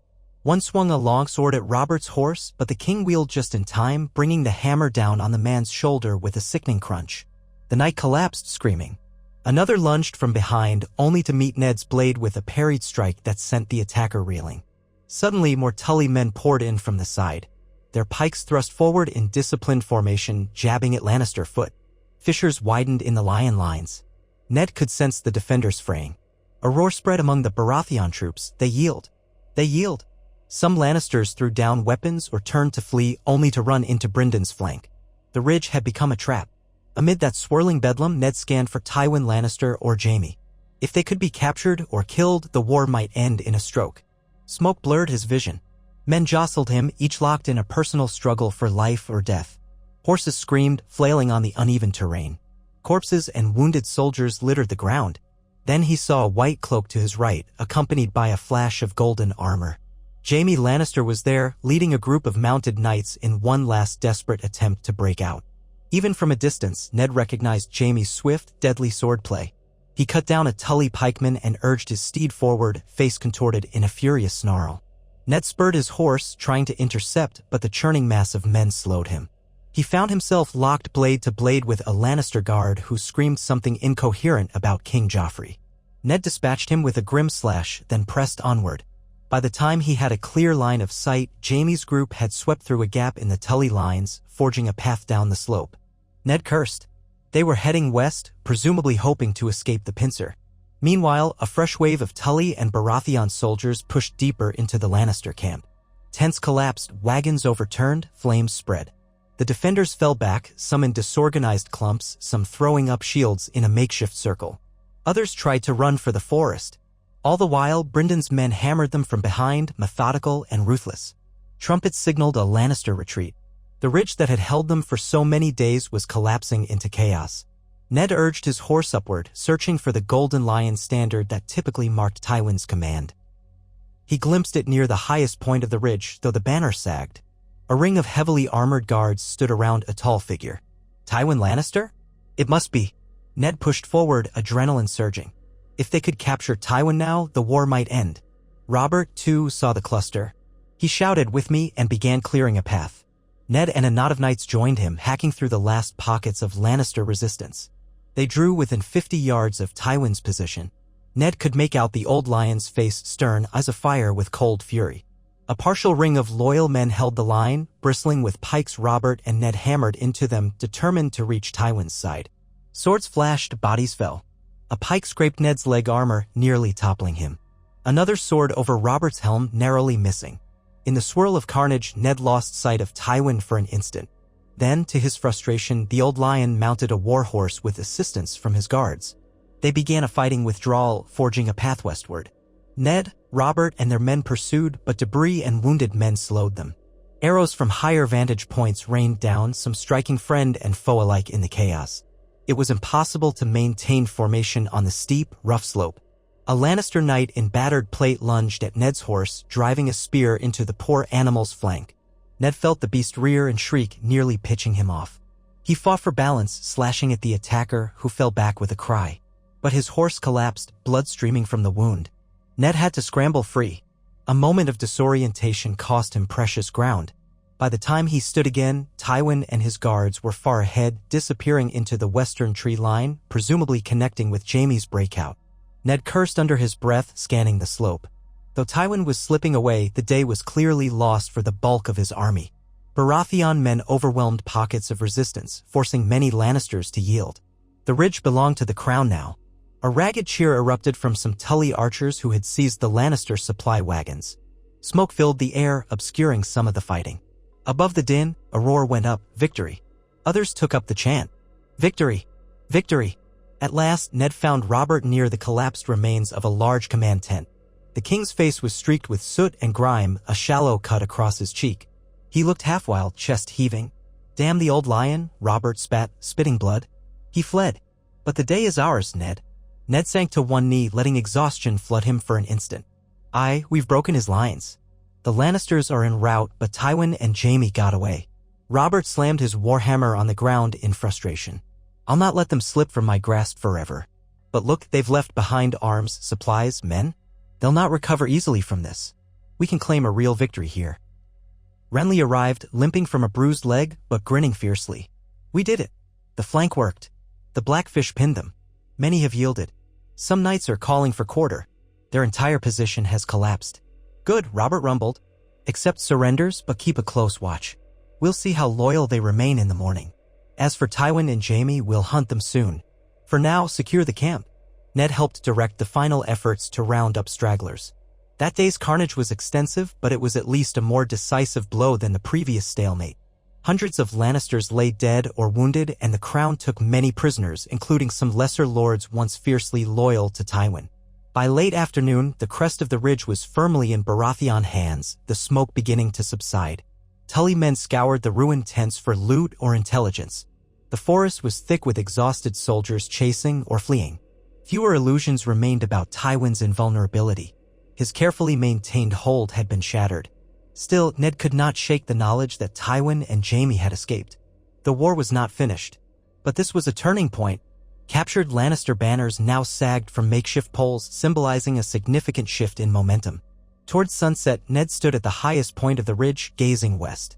He could see a great swath of rolling hills and forests. Somewhere beyond them lay the main roads to the Westerlands. Tywin was out there, riding hard with what remained of his guard. If Tywin reached Casterly Rock, he might regroup. But the cost of this defeat would be severe. Many of his best knights were dead or captured. His illusions of unstoppable might had cracked. Robert joined Ned, hands resting on his hips, warhammer slung across his back. "We won a great victory," the king said, voice husky. "But I won't rest until Tywin kneels. Still, let the men celebrate tonight. They've earned it. Then we'll see about the next step." Ned nodded, feeling the breeze stir his sweat-damp hair. "We should send word to King's Landing and to all potential allies. Let them know we've driven Tywin from the field." That might encourage the Tyrells, the Vale, even the North to lend more support. Perhaps it will end the Lannisters' aura of Fae.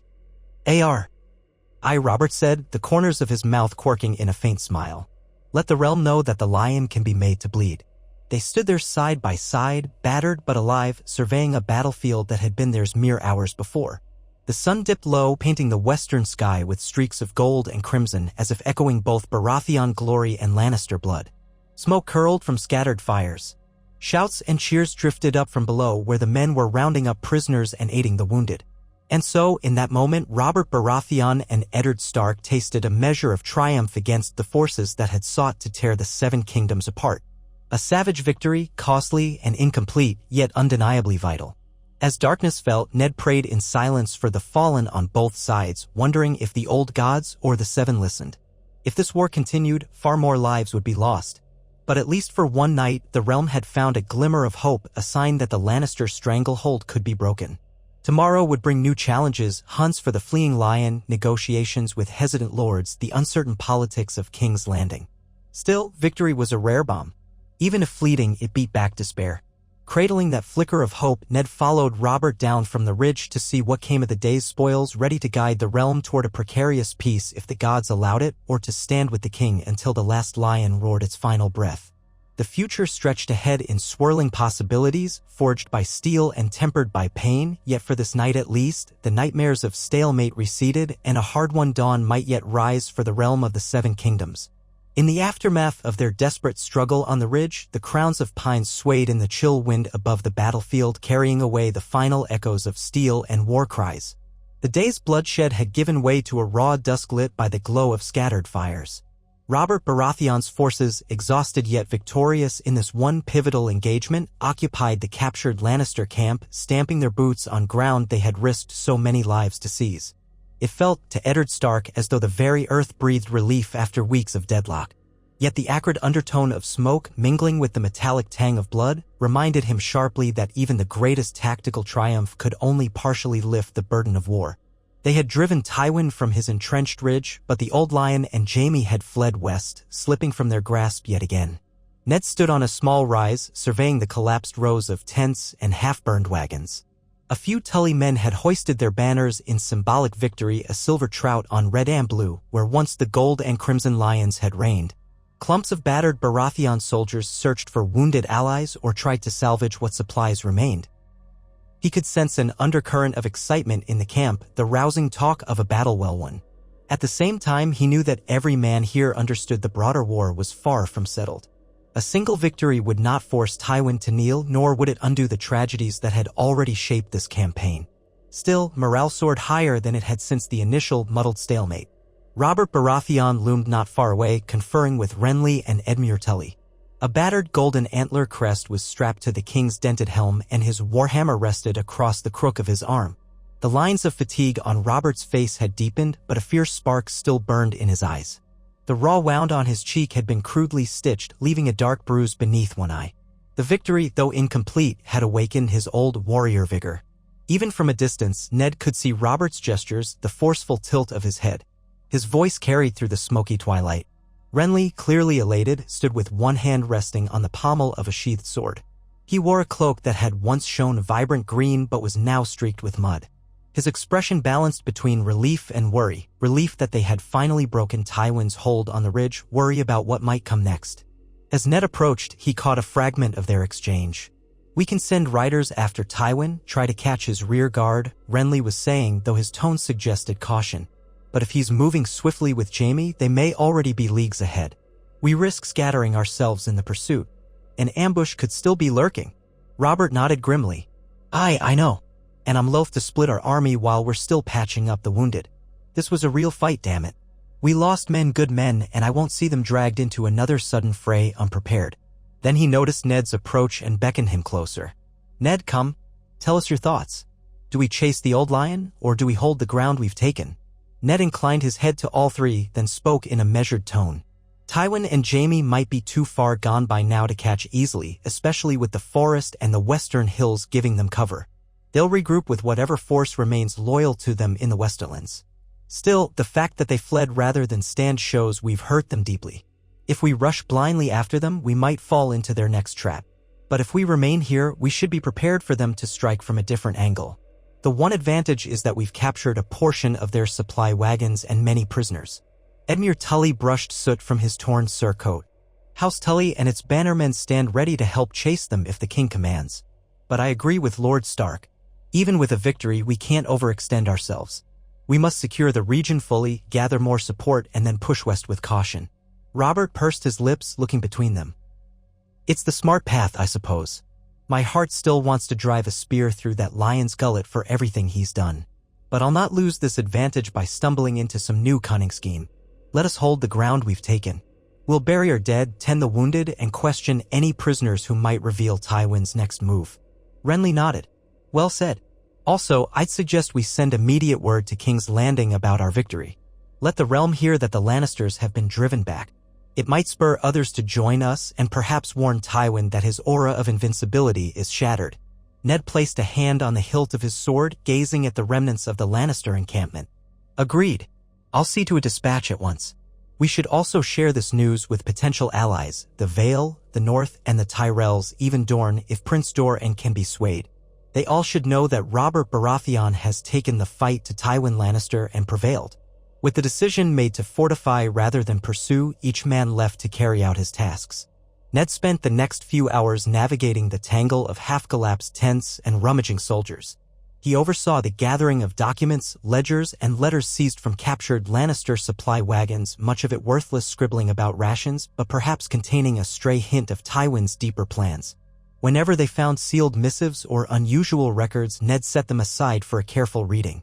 Sometimes the best weapon in war was knowledge. Night descended with an eerie hush.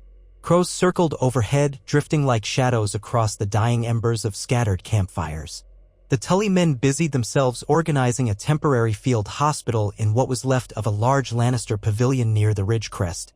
There, maesters from both the Riverlands and the Crown's retinue treated a flood of wounded men, their groans echoing into the dark. One group of Baratheon soldiers took on the grim task of collecting the dead for burial. Ned assisted in the torchlit search, stepping among twisted bodies that wore the red lion or the stag or even the trout of Tully. The hush that befell the gatherers said everything about the shared horror. Victors and vanquished alike bled the same color. When the pall of death became too heavy, Ned turned away to handle the living. Lannister prisoners now filled several penned areas on the ridge, guarded by lines of Baratheon spears. Some were sullen, battered, eyeing their captors with resentment. Others, clearly exhausted and hungry, displayed no fight at all. Ned found a small corner of the camp where ranking prisoners were being questioned in a makeshift tent. The swirl of lamplight revealed a cluster of anxious knights in half-ruined armor. One recognized Ned and dipped his head uneasily. "Lord Stark," he said. "They said you'd come. I am Ser Garin Lefford, sworn to Casterly Rock." A bruise mottled his forehead and dried blood ringed his lips. "You have me and my men at your mercy." Ned gave a terse nod. "We'll show mercy if you speak truth. What do you know of Tywin's plans now that he's fled?" Lefford exhaled, glancing at his comrades. "I'm not privy to all the Old Lion's counsel. I can only guess he'll make for the crag or another Westerland's fortress to regroup. Our orders were to hold the ridge, but you forced us out. Lord Tywin won't abandon the war. He'll want revenge for this blow." Another prisoner, a younger man, nodded in agreement. Ned's gaze flicked from face to face. "We suspected as much. Do you know if the Queen herself is still with Tywin?" Lefford looked uneasy. "I've heard men talk that Queen Cersei was in the camp, but she never showed herself publicly, always hidden in separate pavilions behind lines of guards. Same for Prince Joffrey and the other children. I can't swear it, only that we were warned not to stray near that corner of the camp if we valued our lives." It confirmed rumors they had already pieced together. If Tywin still held the Queen and her children, he might use them as a rallying point for supporters of the so-called prince or as hostages in negotiations. Ned fought a flicker of grim regret. If only they had managed to capture that pavilion. If only they had forced Tywin's surrender before he slipped away. But the chaos of battle had made such precision impossible. A Baratheon guard lowered his spear, leaning in. "What about your supply lines? Do they expect more men from the west?" Ser Garin tugged at the ragged ends of his once fine surcoat. "We do have lesser lords in the Westerlands who remain loyal. They may muster if commanded, but who can say if they'll arrive in time to matter? A good many houses resent Tywin's hunger for war. They fear he might break them as he once broke the reins. But fear can drive men to obey. You may see more swords under the lion banner if this carries on. Ned frowned, exchanging a glance with the guard. Thank you, Ser Garin. We'll see that you and your men receive food. But if I learn you withheld vital information, your life is forfeit. Leford stiffened. I've given you all I know, Lord Stark. On my honor. Ned pivoted to leave, steeling himself against the prisoner's haunted stare. So many men had died for Tywin's cause or the crown's, and still more would die unless a decisive blow was struck. The war was no longer a single front, it was a tangle of alliances and betrayals, a chessboard with pieces sliding unpredictably. Yet at least tonight, Robert's side held the better vantage. They had momentum, however fragile. He crossed through the gloom, passing a ring of Stormland knights who shared a wineskin. Their quiet murmurs told him they, too, understood that future battles loomed. He found Robert's pavilion perched on the best patch of level ground they could find, lit by rows of torches. Renly stood outside, scanning the darkness as though expecting an attack even now. When he saw Ned, he nodded briskly. He's inside, waiting for you. We've news from the Outriders, nothing urgent, but you'll want to hear it. Ned followed him in, ducking past the tent flap. Within, Robert sat on a crude makeshift chair, a stolen Lannister seat, by the look of the lion embroidery. A platter of bread and salted pork lay mostly untouched on a camp table. The king's massive warhammer leaned against one corner, and a half-filled goblet of wine sat at his elbow. He looked up the moment Ned entered. Any gleanings from the prisoners? Robert demanded, not bothering with courtesies. He was a man half running on adrenaline and half on seething frustration. Ned repeated the main points. Tywin might head deeper into the Westerlands, might gather more men, likely still has the queen and children. Robert let out a bark of laughter at the mention of men who resented Tywin's demands. So even in the West, Tywin has enemies or grudging allies. Good. That might work in our favor. If he tries to conscript more swords, the local lords might drag their feet or slow him down. Renly, leaning on the table, nodded. The Outriders spotted some fleeing columns 2 leagues west, heading for the old roads leading to the Golden Tooth or beyond. They were moving fast, leaving behind a few wagons. That could be Tywin's retinue. Robert scowled. If we had been fresher, I'd have tried to run them down. But maybe it's best. We hold this ridge. This camp is ours now, what's left of it. Tomorrow we regroup. After that, we might push west, but carefully. No sense in letting Tywin slip around us again. Ned eyed the untouched platter. Your Grace, you should eat. You lost blood in the fight. Robert opened his mouth to protest, then shook his head wearily. You sound like my mother, but all right. He tore a chunk of bread and chewed listlessly. 7 hells, the last time I bled this much in a single battle was, perhaps never. Even on the Trident I was luckier. That blow to my cheek nearly took my eye, and the damn wound on my shoulder still throbs. How fare your injuries, Ned? Ned had only minor cuts and bruises compared to the rest. I'll heal. Many men took worse. We're fortunate the casualties weren't far higher. The pincer move by the Blackfish was well-timed. Renly flexed his stiff leg, wincing. We owe Ser Brynden a debt. He risked a night march through that forest.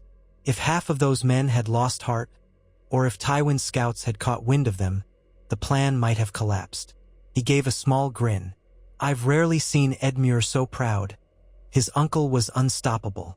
Robert drained his goblet, slammed it on the table. At least we can celebrate a real victory, but I mean to push our advantage. If we just sit here, Tywin might circle back. I want a plan to move west in the next few days, gather the local lords who hate the Lannisters, and squeeze Tywin further. Let me enjoy my triumph for one night, but on the morrow we plan anew. Ned and Renly exchanged glances, neither daring to dampen Robert's renewed sense of purpose. They left him after that, giving the king space to nurse his wounds and gather his energy. Ned stepped back into the night air, and a swirl of cold wind lashed his face. The starlight above was faint and flickering, half-veiled by drifting smoke. He pictured the distant walls of Winterfell, the quiet hush of the Godwood, and felt a pang for home. But the realm needed him here, in the swirl of southern conflict. He found a small corner near his tent where he could write letters by lantern light. One to King's Landing, addressed to the small council announcing the victory. One to Winterfell, telling Robb that the war might be turning. one to the Eyrie, urging Lisa to send men now that Tywin was reeling. He kept each missive blunt and precise. This was no time for flowery language. Then, fatigued beyond words, he collapsed onto a rough pallet, letting himself drift into uneasy sleep. Dawn broke with a gathering wind and the stink of ash. Soldiers roused themselves, stumbling through the rubble of the old Lannister camp, searching for any morsels of food or salvageable weapons. The Tullus claimed a portion of the ridge for their command, establishing a new perimeter in case Tywin tried a sudden counterattack. Word spread that Ser Brynden Tully, the Blackfish, had returned from the forest path with a smaller detachment. They had pursued a group of fleeing lions for some miles, capturing a handful more but losing track of Tywin himself in the rocky hills. Spirits were high enough that the men set about clearing the charred remains of tents, dragging away collapsed poles, and forming a more secure enclosure. Archers perched on vantage points, scanning the western horizon. Yet there was no immediate sign of another attack. The Lannisters who remained on the field were either dead or captive. Ned climbed a gentle slope where he could see the lines of new palisades going up. Robert joined him soon after, bandage still visible at his shoulder, but determination etched in every movement. "We've come a long way from being pinned in that valley," Robert remarked, surveying the vantage. "If you'd told me 2 weeks ago that we'd be standing here, I'd have roared in disbelief. Damn, we paid a price, but so did Tywin." Ned glanced at a row of fresh graves dug on a nearby hillock. "We'll not soon forget that price. Now we must decide how to use this advantage. You mentioned moving west to chase Tywin. Is that still your thought?" Robert squinted into the distance where the land rolled into low hills dotted with sparse woodland. "Aye, soon, but not recklessly. We'll rest the men a day or two, gather horses, repair armor. The Tullus can hold this ridge as a supply base. Then I'll lead a strong column toward the Golden Tooth or whichever fortress Tywin might aim for. If he flees all the way to Casterly Rock, so be it. We'll lay siege to the rock itself if we must." Ned's brow furrowed. "That would be a lengthy siege. Casterly Rock is formidable. And we still have no guarantee that Tywin's bannermen won't muster behind him once he's on home ground. The deeper we go into the Westerlands, the further from King's Landing we'll be and the more vulnerable the capital becomes to other threats." He hated to speak so pessimistically after a victory, but it was his duty to weigh every risk. Robert gave a weary sigh, leaning on a broken spear shaft. "I know it's dangerous, but if I do nothing, Tywin recovers and we're back to chasing his raiders from place to place.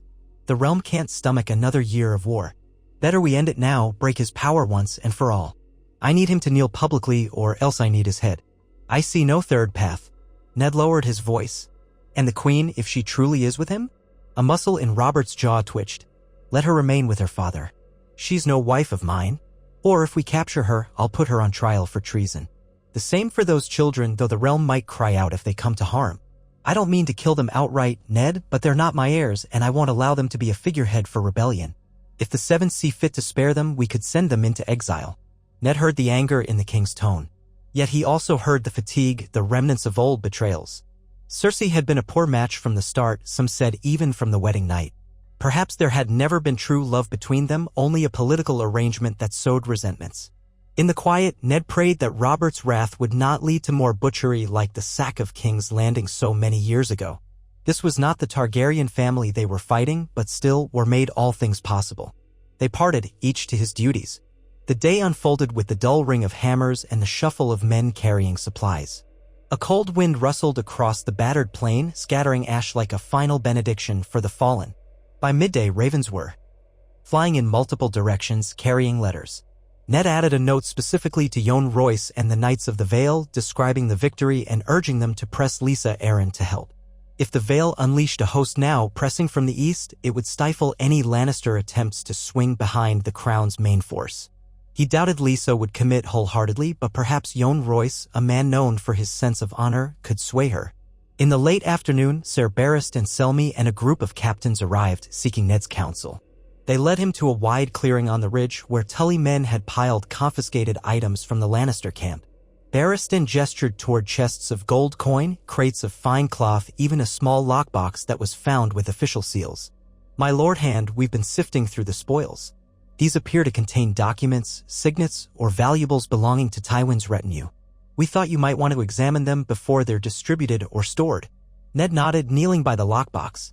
The seal on it was cracked by the Tully soldiers, revealing a cluster of parchment strips, each bearing neat columns of figures and notes in a careful hand. These were no ordinary letters. They looked like tallies of coin, goods, shipping routes, perhaps an inventory of House Lannister's treasury or special accounts. He frowned, scanning the writing. Some references were cryptic, but he saw repeated mentions of crossing fees and MO or SB, which might stand for individuals receiving or giving bribes. Then his gaze caught lines about investments in Essos, which seemed large enough to hire entire companies of sellswords. The suspicion hit him. Tywin might well have been preparing to buy foreign mercenaries to bolster his forces. Baratheon watched quietly as Ned lifted a second set of parchments from the box. These were sealed messages, possibly never delivered. One bore the Lannister sigil pressed into red wax. Ned carefully opened it, revealing a letter addressed to Ser Gregor Clegane with instructions for pacification of certain Riverlands villages. The tone was chilling, detailing the need to spread terror. So Tywin had indeed commanded the mountain's cruelty. Not that Ned ever truly doubted it, but having it in writing might prove valuable. "These documents are damning," Ned murmured, glancing up at Baratheon and the others. Proof that Tywin financed raids, possibly meant to buy sellswords from across the narrow sea. "The Riverlords and the Crown Council will find these extremely persuasive." Baratheon nodded. "It confirms what we suspected. Tywin will do anything to crush opposition, including paying brutes to ravage the countryside." One of the captains asked, "Should we send copies to King's Landing? Let the realm see Tywin's methods in black and white." Ned stood, placing the parchments back into the lockbox. "Yes, but we'll handle it carefully. We can't let these documents vanish into the wrong hands. Keep them under guard. I'll speak to the king about sending a special courier who can read them to the small council. If it convinces more lords to forsake Tywin, all the better." They carted the spoils away, and Ned continued helping the men reorganize the camp's resources. He felt a stir of renewed hope. If lords across Westeros learned that Tywin was no mere defensive war leader but a man who plotted atrocities and bribes, perhaps they would decide the Lannisters were no safe ally. War often turned on rumor and image as much as swords. Yet a knot of tension remained in his chest. Tywin was wounded but not dead. Jaime was no novice. They might regroup, rally new supporters, or strike in some cunning maneuver. The ephemeral hush of the ridge might just precede another storm. That evening, the troops made a somber sort of celebration, cooking what game they could catch, passing rough ale, and telling exaggerated tales of each other's bravery. Around the largest fire, Ned saw Robert seated with half a dozen knights recounting moments from the fight. Ser Brynden Tully sat among them, his normally stern face softer in the firelight, a faint smile playing on his lips when Robert praised his flanking maneuver. Ned joined them briefly, exchanging a few words, expressing gratitude for their success. But he did not linger long, sensing that Robert wanted to banish worry for a few hours to indulge in the camaraderie of shared victory. Ned slipped away with a nod, letting the king have his measure of cheer. A short distance off, he found a vantage point to watch the dark horizon. Stars glimmered faintly overhead. The ridge sloped away, and beyond it, the lands that Tywin once held lay silent under the hush of night. Torchlights gleamed where watchmen paced. Perhaps, if the gods willed it, the worst was behind them. Yet he knew better than to trust that feeling too deeply. At dawn, riders came from the direction of the northern roads, bearing the banner of House Mallister from Seaguard. They approached under a flag of peace, halting near the new perimeter. Ned and Edmure Tully met them in a half-burned clearing. Their leader dismounted with a respectful bow. "My lords, greetings. Lord Jason Mallister sends word that the Riverlands rejoice at your victory here. He stands ready to help in any next steps, though he begs caution. There are rumors that Greyjoy ships lurk off the coast, perhaps waiting for the realm to be distracted." Edmure sighed, exchanging a worried look with Ned. The threat of the Ironborn might complicate matters further. "Tell your lord we appreciate his caution. Have the Iron Islanders attacked Seaguard specifically?" "Not yet," the rider said, "but sightings are frequent. Lord Jason is prepared to defend his coasts. He also asks if the king might send a token force or at least confirm that the Iron Throne stands behind the Mallisters in case of raids." Ned frowned. In a realm at peace, the Iron Islands might remain quiet. But if they sensed weakness, Balon Greyjoy could be tempted to harry the western shores again. "We'll speak to the king," he promised. "But our immediate threat remains Tywin Lannister." The rider bowed again. "Lord Mallister only wishes to ensure his people are not left vulnerable. He stands with House Tully and the Crown, as always, so long as we are not overrun by raiders while your forces chase Lannisters into the west." They dismissed the messenger with polite assurances, sending him to Robert for final instructions. As he rode off, Edmure let out a low groan. The realm is a patchwork of troubles. Even though we've battered Tywin, new dangers loom. I remember my father always warning me that a kingdom this large rarely knows true peace. One foe recedes, another emerges. Ned placed a comforting hand on Edmure's shoulder. Your father spoke truly. But we cannot address every threat at once. Let's ensure Tywin cannot rally. Then we'll handle the Ironborn if they stir. The North may also guard its own coasts, though I worry about stretching ourselves too thin. Edmure mustered a faint smile. One step at a time, yes. Later that same day, Robert convened a general assembly of the higher-ranking lords and knights. The meeting took place in the same clearing near the ridge crest, though some effort had been made to clear debris and place a few rough benches. Torches lined the perimeter. Renly stood to one side, arms folded, while the Blackfish remained near Edmure. Ned stood with Barristan and other Baratheon loyalists, flanking the king. There were over 50 men gathered, many sporting fresh bandages. Despite the ragged scene, there was a crisp tension in the air as they awaited Robert's pronouncement. Robert rose from a plank set across barrels. My lords, we have triumphed here, he began, voice carrying through the hush. We broke Tywin Lannister's hold on this ridge, freed the Riverlands from immediate threat, and seized spoils that proved the Lion's treachery. His men scattered, his supplies lost, and he flees west. For that, I commend you all. Your bravery will be remembered. A rumble of approval went through the crowd. Robert raised a hand. But do not think we are finished. Tywin yet lives, so does his arrogant son Jaime, and the queen who deceived me is likely with them. I will not leave them free to plot fresh treasons. Therefore, we march west in force once we have tended to the wounded, restored supplies, and ensured the ridges here remain guarded. I mean to push into the Westerlands within a fortnight. Any lord or knight who stands with the crown is welcome. If Tywin musters new banners, we'll meet them in open battle again. Some murmurs of concern arose. A few men glanced at each other, uncertain if the push west was wise. But Robert's towering presence, along with the memory of their triumph, buoyed the mood. Edmure and Ser Brynden spoke briefly, promising that the Tully forces would join. A Stormland knight declared that Renly's men would see this through. The practicalities would be daunting, but no one wanted to show doubt in front of the king. Ned took a measured breath. When Robert finished, Ned stepped forward. We must also remember that Tywin's flight might lead him to fortify major castles. Assaulting a stone fortress in the Westerlands is no small matter.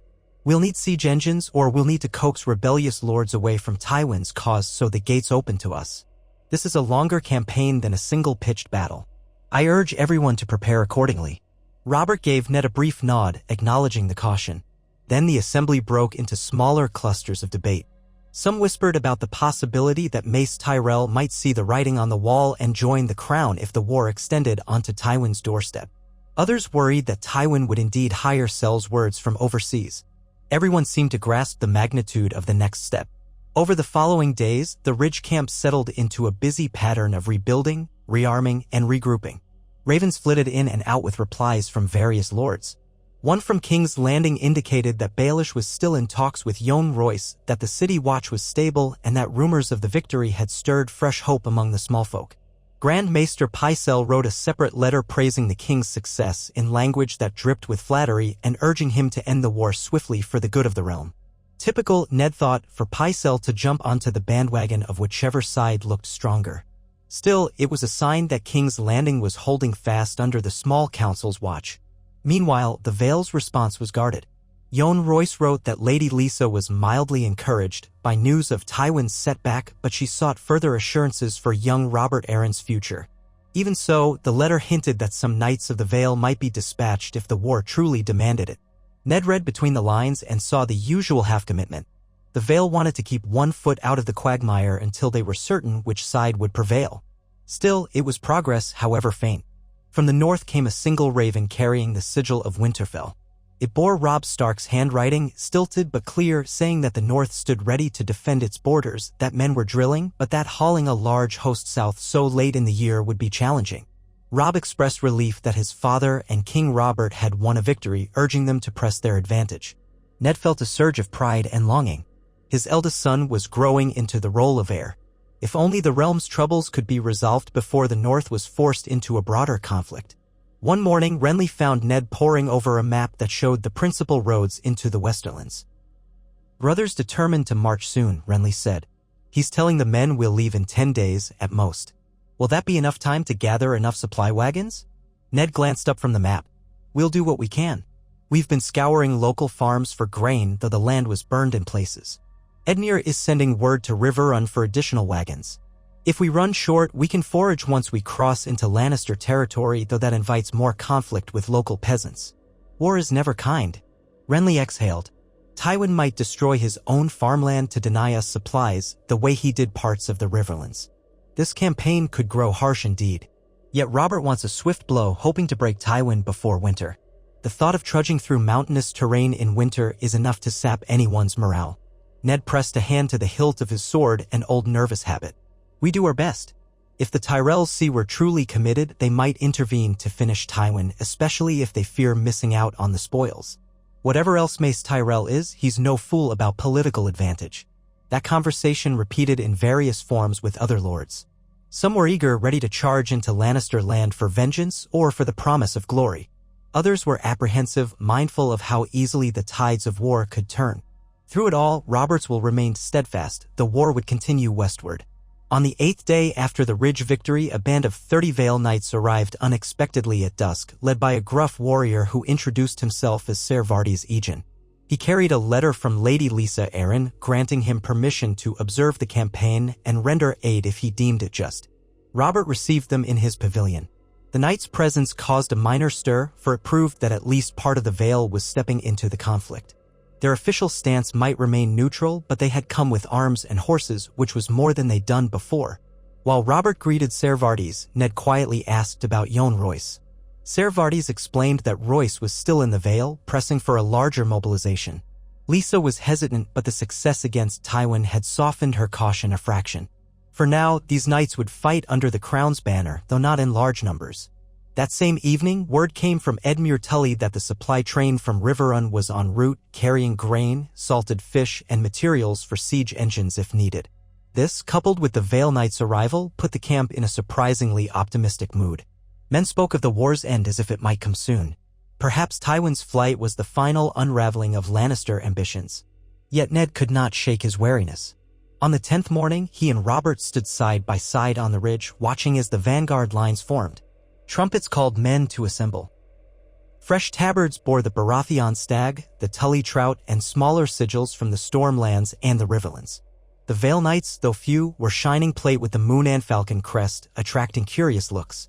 Robert wore black armor with gold inlay, the same battered set from the last fight, but polished anew. His wounded shoulder had improved under the care of maesters, though now and again he winced at sudden movements. Columns of infantry took shape, pikes bristling, while cavalry readied on the flanks. Supply wagons lined up behind, guarded by crossbowmen. It was a formidable sight, though smaller than one might hope for a grand invasion of the Westerlands. Many men had been left behind to hold the ridge or to recover from injuries. But Robert was determined that a lighter, faster host would serve him better in pursuit of Tywin. "This is it," the king said in a low tone. "We ride west, punish the lion in his own den. I only hope we can force a real surrender." Ned nodded, scanning the rising dust that accompanied hundreds of feet and hooves. "We can't let Tywin slip by again. If we can corner him near the Golden Tooth or some lesser castle, we might compel terms. If he chooses open battle, so be it. Our men are ready." Robert's gaze hardened. "I want no more half measures. We show the realm we mean to end this. I'll not rest until Casterly Rock itself is in my grasp, if that's what it takes." With that, the horns sounded. The entire army began its march, a long, snaking column of men, horses, and wagons. Robert took the lead, hammer held high, with Ned, Renly, and Barristan at his side. Edmure and the Blackfish guided their Tully contingents near the center. The Vale Knights rode in close formation, perhaps to prove their discipline. A few dozen outriders galloped ahead, scanning for signs of Lannister scouts. Drums thumped a rhythmic pulse that set hearts pounding.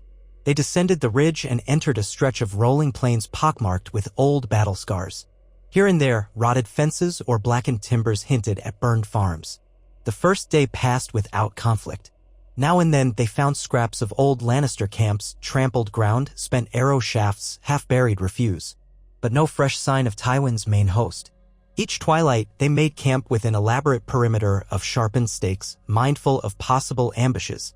The second day saw them venture deeper into contested territory, the farmland growing sparser. Late that afternoon, the outriders herded in a group of displaced peasants who wore threadbare clothing and haunted eyes. Through a trembling spokesman, they revealed that Lannister foragers had torn through their hamlet a week prior, seizing what little grain remained. The men parted from Robert's column with warnings, "Keep going west, you'll reach the hills soon." The road split. If you follow the northern fork, that leads eventually to the Golden Tooth. The southern track might take you to a lesser pass, rumored to be guarded by the mountain's men. "We're not sure." Robert thanked them, giving them a few loaves from the supply wagons. It was a grim sign that Tywin's rearguard had been active. On the third day, the Crown's army approached a wide valley that preceded the western hills. Scouts reported no large Lannister presence, though they discovered fresh tracks. Hoofprints, wool marks, and scattered refuse that suggested a column had passed recently. The men whispered that Tywin's war train was still ahead, moving deeper into the hills. Perhaps he hoped to reach a strong fortress or link with reinforcements. A sense of urgency overtook Robert. He pushed for a faster pace, limiting rest stops, driving the men onward. Tensions simmered at the sight of the ruined farmland. More than one soldier muttered about taking revenge on any Lannister retainer they found. Ned took pains to remind the Watchers that peasants were not to be harmed. This was Robert's stated policy as well: no more wanton cruelty. They would not become the monsters they claimed to oppose. Yet with each passing league, the evidence of devastation weighed on them.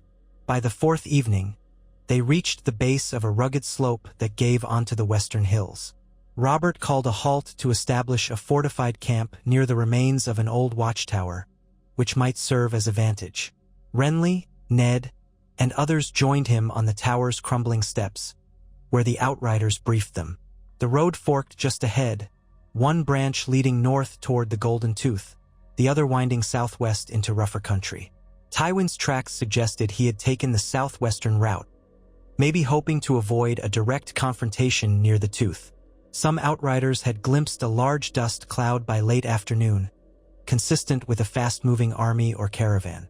"A cunning move," Robert remarked, scanning the silhouettes of hills in the waning light. "He must suspect we'd try to corner him at the Tooth, so he's going around. We can follow, but the terrain might be harsh. If he's lighter and knows the passes, he could elude us." Ned exchanged a look with Edmure Tully. "We can't let him vanish into the hills completely. If he circles south, he could bypass us and head toward the Tumblestone, maybe even skirting around to strike the Riverlands again." The notion of Tywin reappearing behind them was nightmarish. Robert folded his arms. "Then we split our forces. A smaller band takes the northern road to secure the Golden Tooth. The main host follows him south. If Tywin tries to double back, the group at the Tooth might intercept. If he presses on, we chase him properly."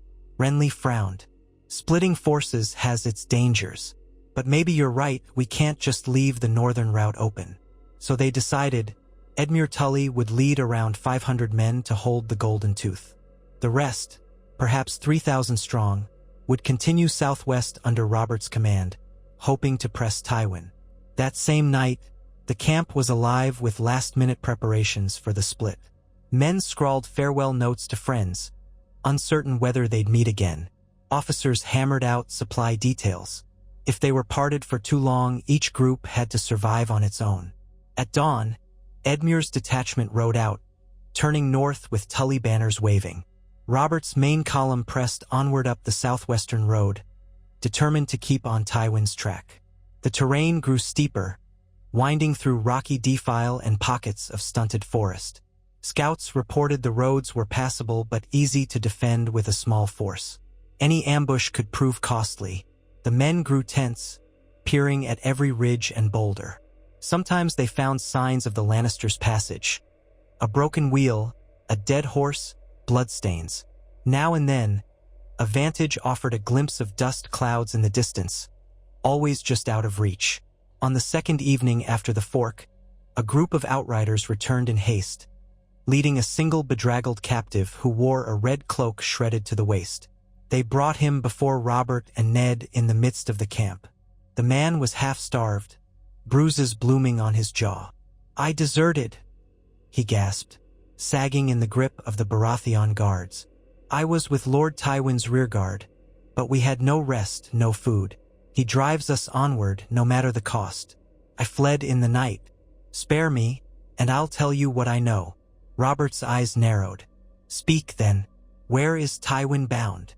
The captive licked his cracked lips. "He aims for Ashmark, my lord, a strong castle in the western hills, lesser than Casterly Rock, but well fortified, loyal to Lannister.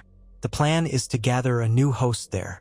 Ser Jaime rides with part of the force, while Lord Tywin lags behind with supply wagons. That's all I know. I beg you, let me live."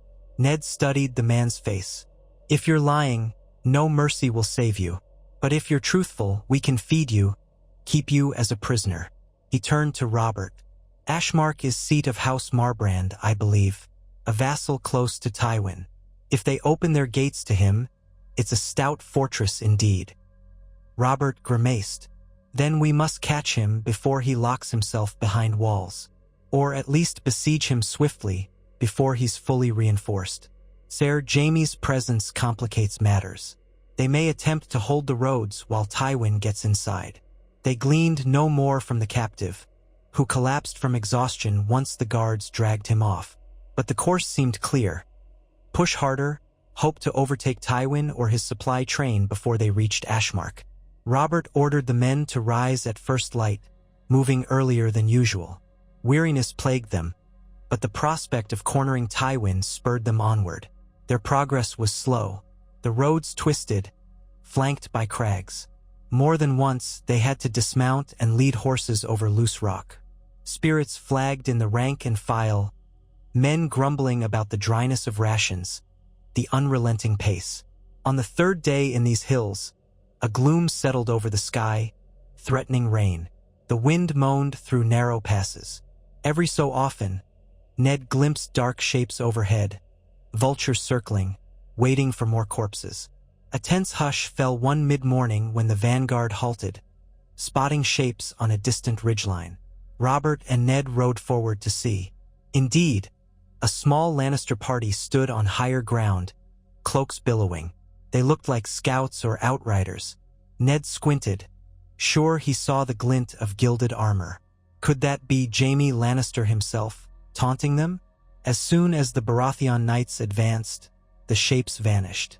Perhaps just a scouting party measuring the crown's pace. With each league, Tywin's presence felt closer yet remained elusive. That afternoon, they paused to rest near the mouth of a ravine where a narrow stream tumbled over rocks. Robert, sweaty and frustrated, drank from a skin of watered wine while conferring with Ser Barristan and others. "He's just ahead," the king kept muttering. "We must push. One good strike, and we have him." They advanced again, entering the ravine single file. The walls rose steep on both sides, dotted with scraggly brush. Ned's instincts prickled. This would be an ideal place for an ambush. Yet no sign of Lannister men appeared. Only the lonely cry of a hawk echoed overhead. Once they emerged from the far end, they found fresh horse dung that suggested Tywin's train had passed hours earlier. Frustration mounted. By nightfall, they established camp in a hollow ringed by stony slopes. Tents went up quickly. Exhausted men flopped down to gulp meager rations. Ned oversaw the perimeter, assigning watch posts with doubled vigilance. The mood was wary. They were deep in Lannister territory, uncertain who might lurk behind each crag. If an attack came in the darkness, it could be devastating. During the midnight watch, a sudden alarm rang out. Horns blared, and men scrambled for weapons. Ned rushed from his tent, sword half-drawn, scanning the gloom. In the flicker of torches, a swirl of confusion reigned. Then a rider galloped into the camp perimeter, breathless, waving a Baratheon sigil. The watchers parted. He slid from his horse, gasping, "I come from the Outriders to the west. They've spotted a large force encamped less than 2 leagues away. Possibly Tywin's main group. They appear to be resting in a shallow valley near a cluster of pines. The Outriders think it's the supply train." Robert, disheveled, emerged from his tent, warhammer in hand. "How large?" "Hard to say, Your Grace. Hundreds at least, wagons, banners. They haven't formed battle lines, but watchers are posted. They might be planning to move again at first light." Eyes glistened with anticipation all around. Robert exhaled slowly. So Tywin's either grown too weary to keep riding, or he thinks he's safe enough to rest. We might strike at dawn. If we can scatter his supplies, he'll never reach Ashmark with enough men.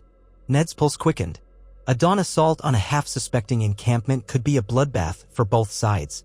But the chance to cripple Tywin's force was immense. We should plan carefully, he said. We can't charge blindly. If Jaime's there, or if it's a trap.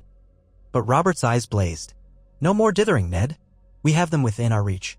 We'll march in the pre-dawn darkness, surround the valley, and hit them hard at first light. I'll lead from the front. Let them see we haven't lost our fury. Before Ned could respond, the men around them echoed the king's fervor. They'd come too far, suffered too much to let this chance slip away. Grudgingly, Ned relented, though he insisted on sending scouts around the flanks to watch for hidden cavalry. Robert agreed, though his eagerness to strike was palpable. Orders were given. The camp erupted into a flurry of hushed activity, men packing tents, rechecking weapons, swallowing handfuls of stale bread to fuel themselves for the imminent fight. Within an hour, the entire column was on the move, torches doused to avoid announcing their approach. The moonlit slopes loomed ominous. They advanced carefully, led by the scouts who had identified the Lannister position. The night air was cold, and the sounds of armor rustling and horses snorting carried in the darkness. Ned thought of how easily an enemy sentry might spot or hear them. But fortune seemed to favor stealth. The wind rose, rustling scrub and masking lesser noises. At length, the vanguard halted at the edge of a wide depression ringed by pines. Faint glimmers of light showed from the hollow Lannister campfires. They were there, so close that Ned imagined he could smell the smoke from their cookfires. The plan was simple: surround the hollow in a crescent, then charge at first light from multiple sides. If Tywin's men were truly weary, the surprise might shatter them. Ned took position near Robert, a group of Baratheon knights, and Renly's cavalry. Ser Barristan held a second group to their left, while the Vale Knights circled wide to the right. Along the ridges, archers prepared to loose arrows at a signal. Tension coiled in every man's limbs. The minutes crawled by. First light was not far off. Already the eastern sky showed the faintest hint of gray. Then, abruptly, a horn blast sounded from within the valley. Another answered from a higher slope behind them. Ned's gut clenched. They had been spotted. Before anyone could adapt, distant voices echoed through the crisp air. Torches flared around the edges of the Lannister camp. "Charge!" Robert bellowed, refusing to wait any longer. He spurred his horse down the slope. A thunderous roar went up from his knights, many crying "Stag and Wolf," or "For the king!" Ned shouted for the men to maintain formation, then plunged after them. The entire hillside erupted in noise. Drums, horns, the clash of steel as the first wave hit the Lannister sentries. The Lannister camp, though partially alarmed, was still in some disarray. Men stumbled from tents, yanking on armor. A circle of wagons formed a hasty barricade. Archers loosed a volley that whistled through the half-light, striking a few Baratheon riders. Horses screamed. The ground churned as cavalry pounded into the defenders. Torches bobbed like fireflies in the chaos. Ned swung his sword at a spearman who tried to jab Robert's flank. The man collapsed with a cry, trampled by hooves. A wave of Tully-foot soldiers stormed from the left, bashing aside the lesser wagons. Shouts and curses mingled with the clang of weapons. Smoke soon rose from scattered blazes. Someone had lobbed oil-soaked torches onto Lannister supply carts. Ned glimpsed a row of Lannister men with pikes forming at one side, trying to stabilize a defense. He gestured to a band of archers behind him. "Loose!" he shouted. Arrows rained down, ripping into the pike line. Some men fell, others scattered. In that swirl, Robert's warhorse reared, the king's hammer smashing a helmet with bone-crunching force. A shrill horn squealed from the valley's far end. Ned guessed that might be Jaime or another commander calling for retreat or reorganization. More Lannisters poured into the fray, though the darkness and confusion hampered them. Arrows and crossbow bolts flickered overhead. The ring of trees gave ominous cover to any lurking cavalry. Now and then, Ned saw glimpses of Vale Knights on the right flank, pressing in with steel discipline. He tried to keep track of Robert's position but lost sight of him when a wave of Lannister foot attacked from the left, forcing Ned to wheel his horse. A spear thrust glanced off Ned's thigh plate, leaving him breathless. He hammered back with his sword, pushing them off, then led a wedge of Baratheon knights deeper into the camp. Supplies burned. The stink of scorched grain rose, acrid and thick. Horses stumbled over dead bodies. Some tents had collapsed, forming tangles of canvas that men tripped over. Shouts of surrender came from pockets of Lannisters who realized the fight was lost. But others refused to yield. Ned found himself crossing swords with a tall knight in red plate. Sparks flew in the gloom. The knight roared for Jaime and pressed forward with surprising skill. Ned parried, felt his arms tremble with the impact. A lucky thrust caught the knight's shoulder gap. He gasped, sinking to his knees. Ned spared him a finishing blow, telling him to yield. The knight spat blood but dropped his sword at last. From the corner of his eye, Ned glimpsed a swirl of pale hair, a man in gilded armor, slashing with deadly speed. Jaime Lannister. Even in half-light, that distinctive air of arrogance was unmistakable. He led a group of mounted men near the southern edge of the camp, trying to carve out an escape route. Ned urged his horse that way, shouting for reinforcements. But the press of bodies slowed him. Jaime's group, about a dozen riders, slashed through a line of Tullyfoot. A few Tully men tried to form up, only to be broken by the Kingslayer's furious assault. Ned caught a fleeting glimpse of Jaime's blade reflecting the dawn glimmer, and in the next instant, the Lannisters crashed into a gap in the ring of attackers, galloping away amid swirling dust. Once again, the Kingslayer evaded them. A mighty cheer rose from the center of the wrecked camp as more Lannisters dropped their weapons. The supply wagons were in flames or captured. A portion of Tywin's rearguard was pinned near a rocky outcrop, hammered by archers. The thunder of horses echoed as Robert's knights swept the field. Soon, the horns signaled victory. Shouts of "They yield" and "Hold your blades" rang out, though some men, hot with bloodlust, kept striking at the cowering Lannisters. Captains struggled to restore discipline. When the dust cleared, Ned's horse panted heavily, foam flecking its muzzle. Smoke hung in the warming air, and the early sunlight revealed the carnage: broken wagons, scattered corpses, flickering fires. Robert emerged from the haze, helm missing, blood streaking his brow. He roared triumphantly, pounding the head of his warhammer against the ground. Men whooped in response. Their trap had succeeded, albeit not perfectly. As Ned dismounted, wincing at the sting in his thigh, he spotted Robert striding toward him. The king had a wild gleam in his eyes. "We've crushed them," he cried. "At least 200 Lannisters dead or taken. Most of their wagons are ours or burned. The rest fled in disarray." Ned nodded, trying to catch his breath. "What of Tywin?" Robert's jubilation dimmed slightly. "No sign. Jaime was here, but he bolted, likely covering Tywin's retreat again. We took dozens of prisoners, though. Perhaps we can glean where Tywin is." Renly rode up, battered but unhurt, confirming that the Vale Knights had performed well on the flank, capturing a handful more wagons. Many Lannisters tried to run into the woods only to be cut down or scattered. The field belonged solidly to the crown. The cost was not light, Ned saw enough Baratheon dead to remind him that any victory demanded blood, but it was another blow against the lion. During the aftermath, while the men gathered the wounded and stamped out lingering fires, Ned supervised the questioning of a few higher-ranking captives. One, a graying sergeant, stammered that Tywin and his guard had pressed on for Ashmark hours before, leaving the supply detachment behind to rest. Jaime had joined them only recently to protect the wagons, then planned to catch up. The crown's surprise attack scattered those plans. Robert, hearing this, spat in frustration. "So the old fox continues to slip through my grasp.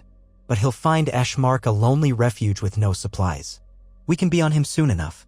Indeed, the men found that many of the captured or destroyed wagons contained rations, siege equipment, spare arms. Depriving Tywin of these resources would hamper his ability to fortify a castle. Here, in the blazing wreckage of the Lannister camp, Ned recognized the method in Robert's relentlessness. Every defeat inflicted on Tywin left him weaker, forced him to retreat further, battered and short on allies. The next hours were spent in a grim cycle of triage and interrogation, collecting the Lannister wounded, offering them quarter if they yielded. Robert's men hammered pikes into the dirt to form a perimeter. The Vale Knights searched the forest edge for stragglers. Now and again, a wounded lion soldier spat curses at Robert or Ned, proclaiming that House Lannister would never bow. But the sight of the burning wagons behind them took the fire out of most. The advantage was clearly with the Crown's forces. By noon, a dusty hush fell over the battlefield. Bodies had been dragged aside, a field hospital erected for those who clung to life. Robert surveyed the carnage, brow knitted. "We'll take what we can of the surviving rations," he announced. Pack them onto our own wagons, burn the rest. Let's not linger here, though. We press on tomorrow for Ashmark. Ned eyed the men's exhaustion. They had marched through half the night, then fought a fierce engagement at dawn. They'll need proper rest, he cautioned. Otherwise, we risk fatigue when we reach Ashmark. Robert clenched his jaw but nodded. A day then. We'll rest, patch ourselves up, bury the dead. But no more. Tywin can't have too much of a lead. This time, I want to slam the fortress gates before he can slip away. So they established a rough camp atop the battered Lannister position, clearing the burned wagons, digging new latrines, setting watchers along the slopes. The stench of scorched provisions lingered, attracting clouds of flies in the warm afternoon. Yet the men's spirits soared at the second victory in as many weeks. Even if Tywin still eluded them, they had severely dented his forces and seized or destroyed crucial supplies. More and more, the sense spread that House Lannister was on the defensive now. Ned busied himself documenting the captured items and conferring with Renly about reorganizing the vanguard. He took a moment to check on the prisoners they had taken, a mix of knights, spearmen, and a handful of camp followers. One name that leapt out was Ser Adam Marbrand, a bannerman famed for skill in cavalry. But Adam was not among the captives. Instead, they had men from lesser houses sworn to the Marbrands, half-stammering about how they'd expected to meet up with their lord near Ashmark. Ned concluded that Tywin's best commanders likely traveled directly with him, leaving this unit behind for speed's sake. As dusk fell, the men made small campfires. A few sang quiet victory songs praising Robert's might. Ned took no part in the revelry. Instead, he sat alone near a smoldering ruin of a wagon, writing letters again by the glow. He described the second triumph to the small council in King's Landing, to Winterfell, to any ally who might be swayed. If the realm recognized that Tywin was being hunted from ridge to ridge, the momentum might gather. Late in the writing, a pang of conscience struck him. He imagined the small folk in these Westerland hills, living in terror of armies trampling their fields. He did not relish the idea that war now encroached upon them. But Tywin had chosen to retreat here. He had left them no other path. The next day brought a heavy downpour of rain that turned the camp's ash-strewn ground to muck and slowed efforts to bury corpses. Men cursed the weather, but the forced lull gave them time to rest. Robert grumbled that Tywin would gain another day's lead, but even the king saw the futility of forcing a march in the mire. By afternoon, the clouds parted, leaving the hillside fresh with the scent of wet pine. Scouts ventured out to check the roads, returning with the same story. Tywin's trail led southwest toward Ashmark. Near sunset, Ned strolled through the lines, ensuring the men were prepared for departure at dawn. He found Ser Barristan Selmy polishing his sword near a cook fire. The old knight bowed at Ned's approach. "My lord Hand, has the day's respite served you well?" Ned nodded. "As well as can be expected, with the stench of that burned camp still thick. At least the men can breathe easier with another victory behind them." "How fare our casualties?" Barristan laid down an oiled rag. "We lost around 50 men in the fighting, another 100 wounded. The Lannisters lost far more. Even so, we mustn't grow overconfident. Tywin's cunning is a serpent's coil. He might be luring us. Yet if he's lost half his supplies, he could be desperate." "Desperate men can be the most dangerous," Ned said softly. "But we'll see this through. I'm just praying for a swift resolution now."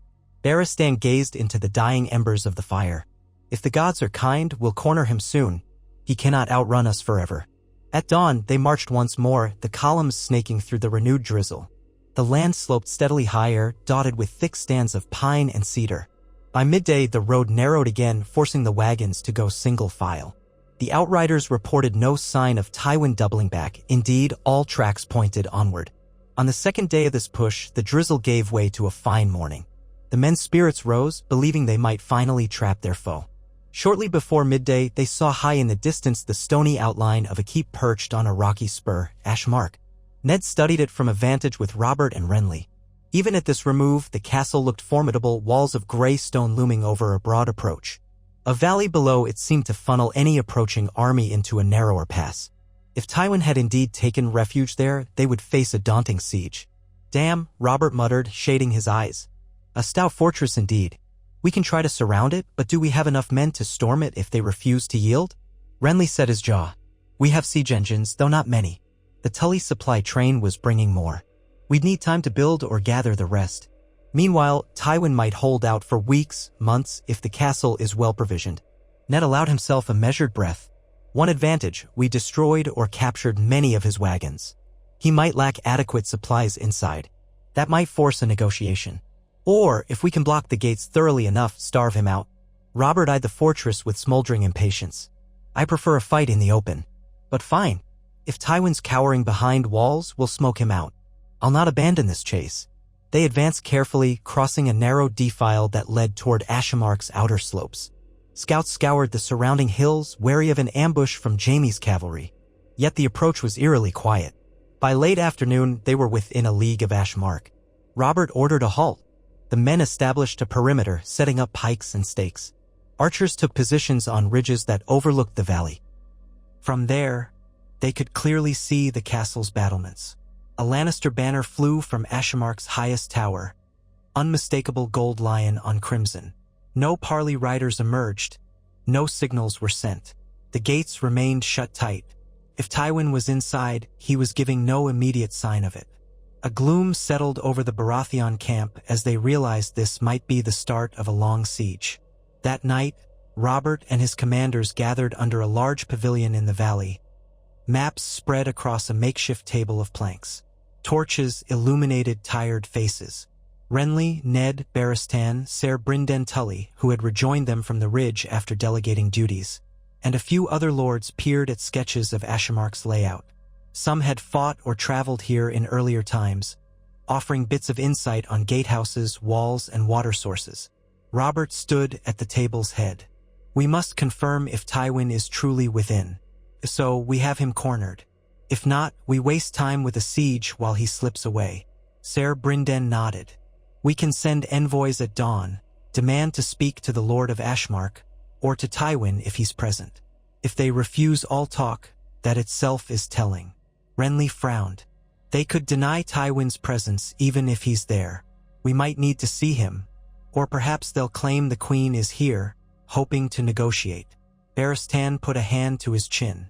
If we do lay siege, we'll need more men. The fortress is large. They could attempt sorties. We have to ring it tightly.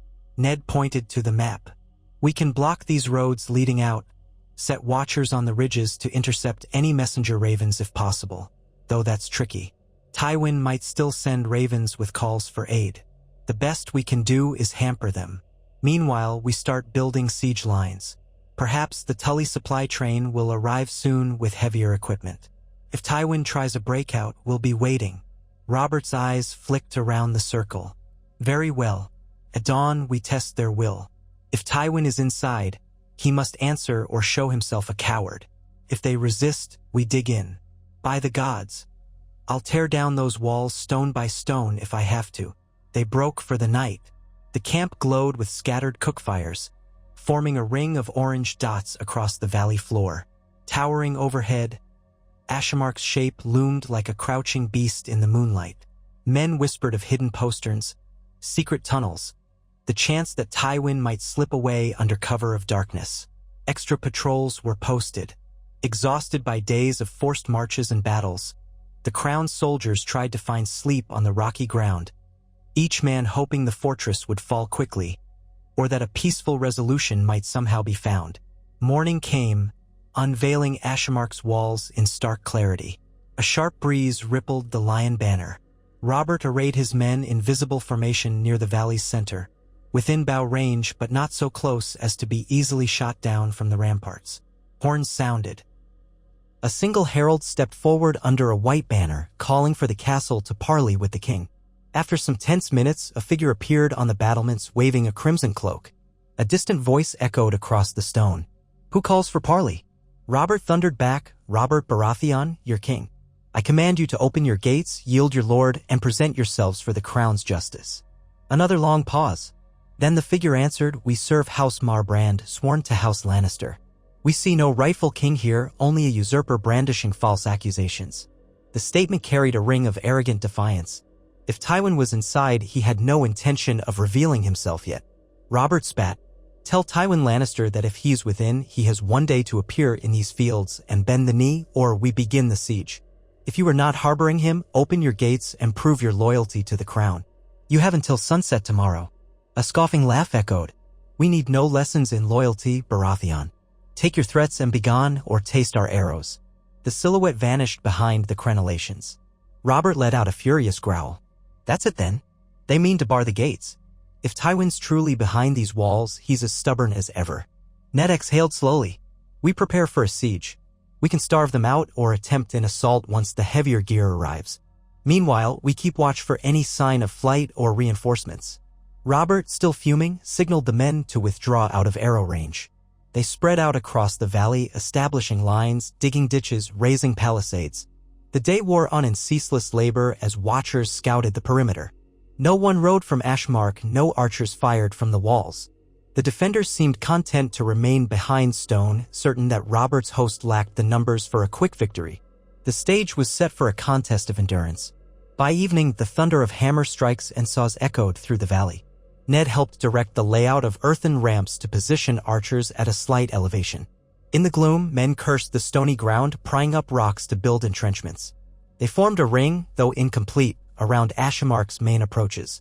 The fortress's backside backed onto steep cliffs, less accessible, so a smaller watch was placed there. Rumors flitted among the troops. Some insisted Tywin was definitely inside, ready to starve them in turn. Others argued that Tywin had never reached Ashmark, that the defenders only pretended. Ned suspected Tywin was indeed within. The castle's abrupt hostility, plus the timing of that supply train fiasco, fit too well. But no proof existed yet. As the night deepened, Robert paced a newly dug trench line, conferring with Ned, Renly, and the rest. "I'll give them the day as promised," the king said, fists clenched. "Then we begin siege. If Tywin tries any trick, we meet it with steel. The men must hold strong. If we falter, Tywin might slip away again." Ned nodded, gazing at the looming fortress silhouette. "We've come this far. We won't back down now." So they waited, hearts pounding, for the next day's dawn, uncertain if Tywin Lannister would finally show himself or if the realm was about to plunge into a protracted siege that might test the endurance of every man in Robert's host. In that hush before the final confrontation, the crown's forces clung to hope that the lion, at last cornered, would break, or that the realm's other great houses would see the writing on the wall and rally to the king, ending the bloodshed once and for all. But war was rarely so kind. Ned Stark stood by Robert's side, bracing for the storm to come, praying that somewhere beyond these hills, the seeds of peace might yet take root if Tywin truly fell.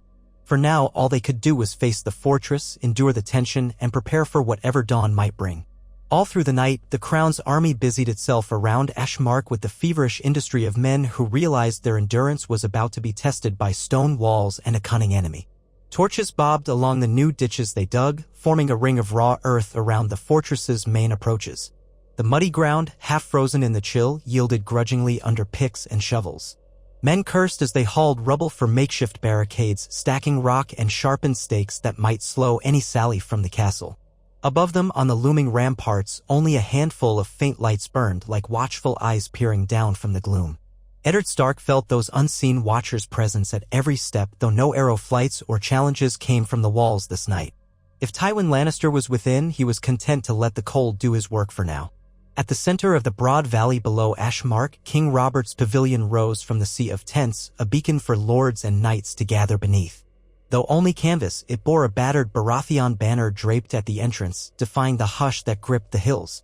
Ned arrived near midnight, footsteps crunching over hardened dirt, to find Robert conferring with Renly, Ser Barristan Selmy, Ser Brynden Tully, and a few other leading captains. Lanterns cast their faces in flickering gold, revealing the tension carved into every brow. Even Robert, broad-chested and fierce, betrayed weariness around his eyes. They had come so far, marched so long, yet still no final confrontation with Tywin. "Nothing from the walls?" Ned asked softly, stepping into the circle of light. He had spent the last hour checking new guard rotations. Robert glanced up, shaking his head. "No movement. Not a peep. Come dawn, they'll have to answer my summons or face the siege. I'd wager every coin in the treasury Tywin's behind those ramparts, laughing at us for digging like moles." "He'll laugh less if he's truly short on supplies," Ser Barristan said, folding his arms. "He lost many wagons on the road. Unless Ashmark itself is well stocked, the defenders can't last indefinitely. They must know it." Brynden Tully eyed the battered map on the table, which showed Ashmark's walls in rough outline. Even a half-stocked fortress might hold for weeks, possibly months. But time is no friend to Tywin if he can't break out or get help. "We just need to be certain we can endure the siege ourselves." Renly frowned, fingers tapping the hilt of his sword. We have no word from Edmure's detachment at the Golden Tooth. If he secures that pass, Tywin can't expect relief from the north. But we don't know if Lannisport or other Westerland's lords might still send help from the west. Ned nodded, recalling how even lesser houses in the Westerlands might muster to Tywin's call once word spread. We must keep watchers on every approach. If an army tries to slip through, we'll see them soon enough. Robert, if a relief force appears, do we fight it in open battle or remain here, pressing the siege?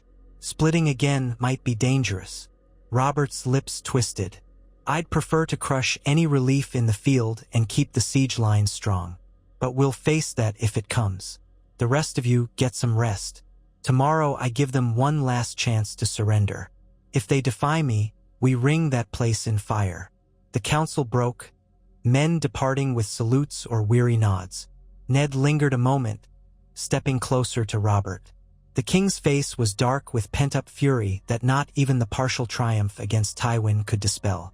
The battered bandage on his shoulder had been changed, though lines of pain etched the corners of his mouth. Yet the old warlike glimmer still shone in his eyes. He was a man who would not stop until his foes knelt or lay dead. Ned laid a hand on Robert's uninjured arm. I know this is not how you hope to finish him, but a siege might spare some bloodshed if Tywin yields quickly. Robert barked a curt laugh. You truly think that lion will kneel? He'd die behind those walls first. But maybe he'll see sense if the men around him start starving. Desperate men do desperate things. Ned exhaled. We must be cautious that the same desperation doesn't afflict our own. Winter edges closer each day, and supply lines are stretched. Let's hope the Tully wagons arrive, or that the Vale or Stormlands send more. We'll see, Robert said. Then he clapped Ned's shoulder gently. Try to rest, friend. I'll do the same if my damn shoulder allows. Tomorrow might be a test of nerves as much as swords. Ned dipped his head in agreement and left, the cold air biting at his face as he stepped into the wider camp. Torches flickered along hastily erected stakes. Beyond them, the fortress bulked dark against the sky. A single bright star glittered overhead, though clouds threatened to swallow it. Ned found his own tent near the center of the sleeping host. Inside, he settled onto a rough cot, smoothing a blanket over him and let the day's burdens weigh him down. His last conscious thought was that if Tywin refused to yield, the realm might still drown in blood before this ended. Dawn came gray and pallid, mist-wreathing the valley floor. Men roused themselves, stamping their feet against the chill, and formed ranks where the ground allowed. Ned joined the watchers near the forward lines, gazing upward. Ashemark's walls rose steep and unyielding, the great gatehouse sealed behind a heavy portcullis of iron. The ramparts bristled with merlons from which defenders could loose arrows or pour scalding oil. Silence hung over the castle aside from the distant cry of crows. Robert arrived, warhammer strapped across his back, wearing a black surcoat that bore the gold stag. He dismounted at the foot of a shallow slope that led to the fortress. A white banner of truce fluttered in the stiff breeze, held by one of his heralds. Surrounded by knights in Baratheon livery, the king waited, arms crossed, for some sign that Ashemark's defenders would meet him halfway. Finally, a figure in partial plate stepped onto the walls above the gate. From the distance, Ned could not make out his face, but the man's voice carried on the morning air. State your demand, he called, a note of contempt coloring every syllable. Robert's reply boomed, I am Robert of House Baratheon, your rightful king. I demand you open these gates, deliver Tywin Lannister if he's within, and surrender your arms.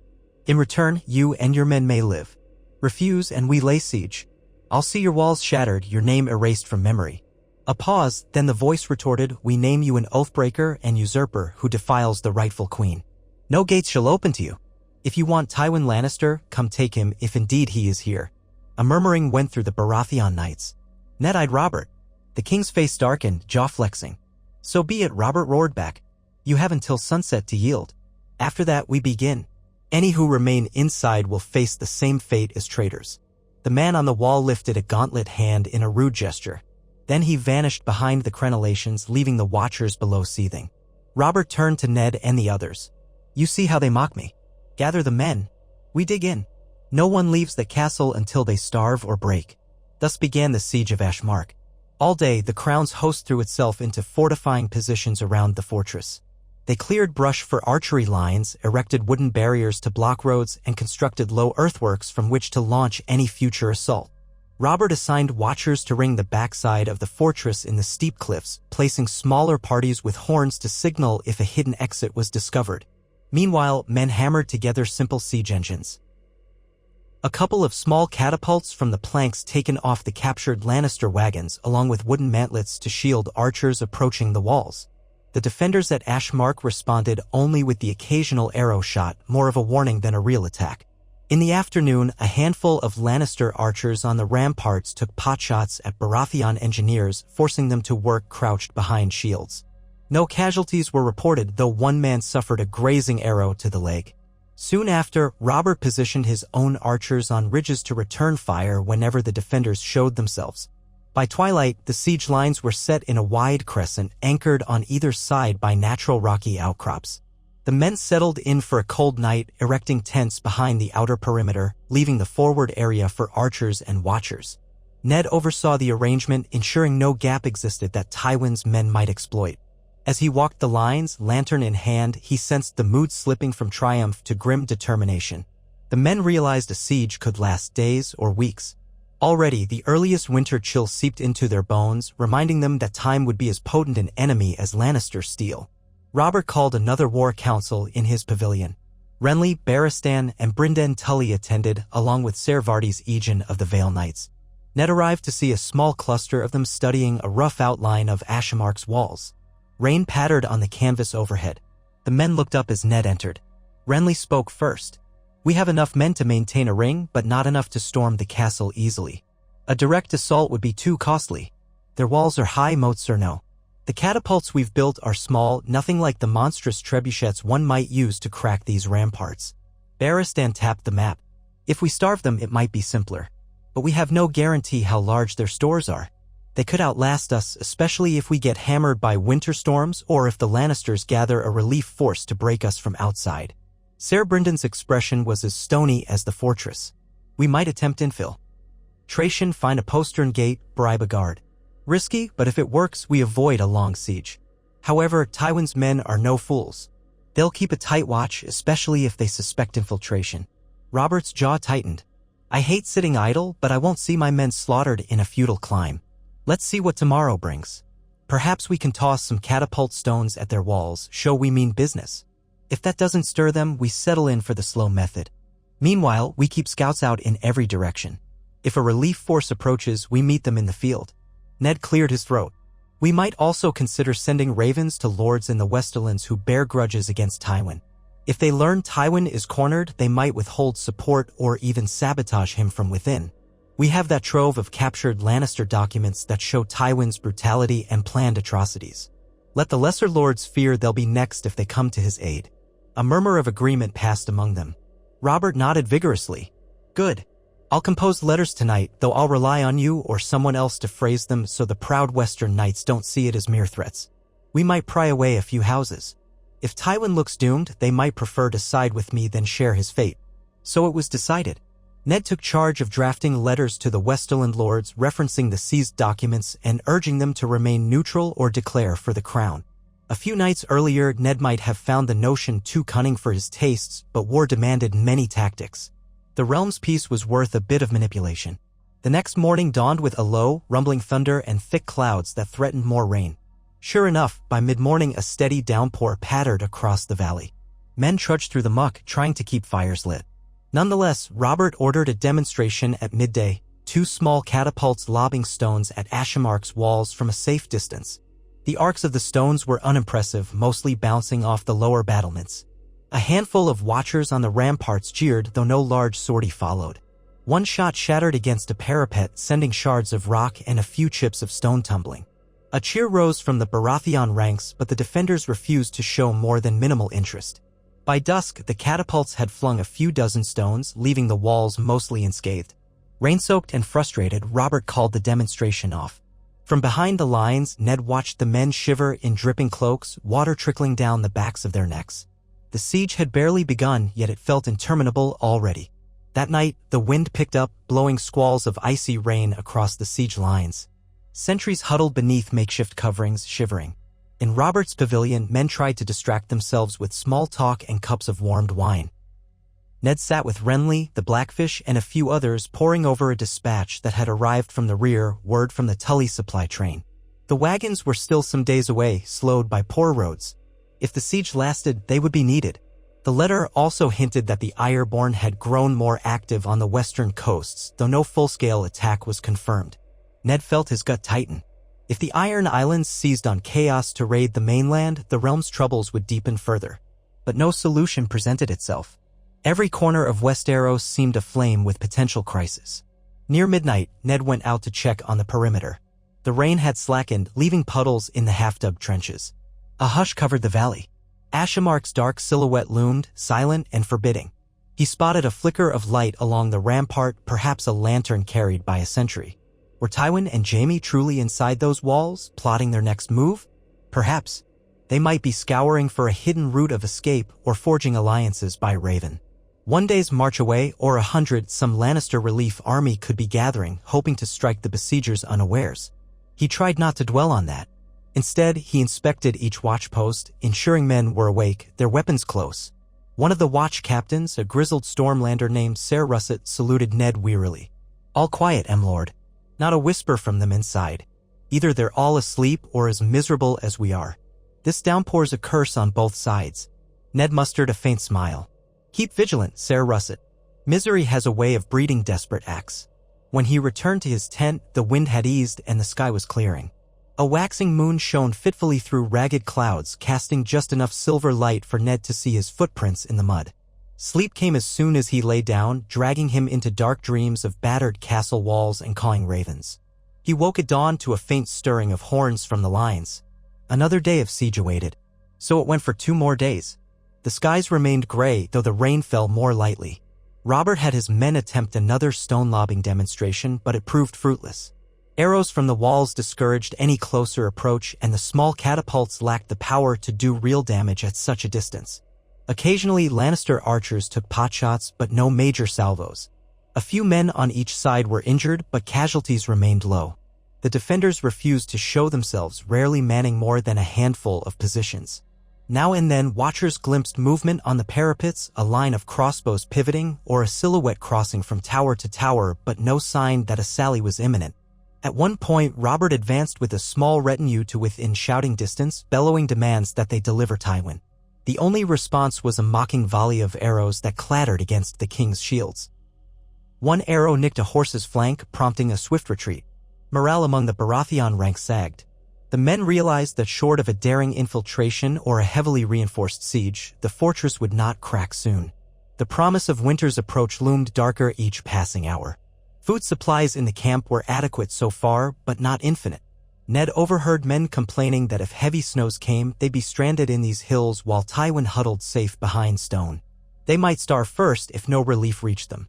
Some soldiers, especially those from the Stormlands or the Vale, had never experienced a harsh northern winter.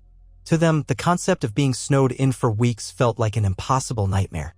Robert tried to keep morale afloat by paying extra attention to the lines, praising watchmen for their diligence.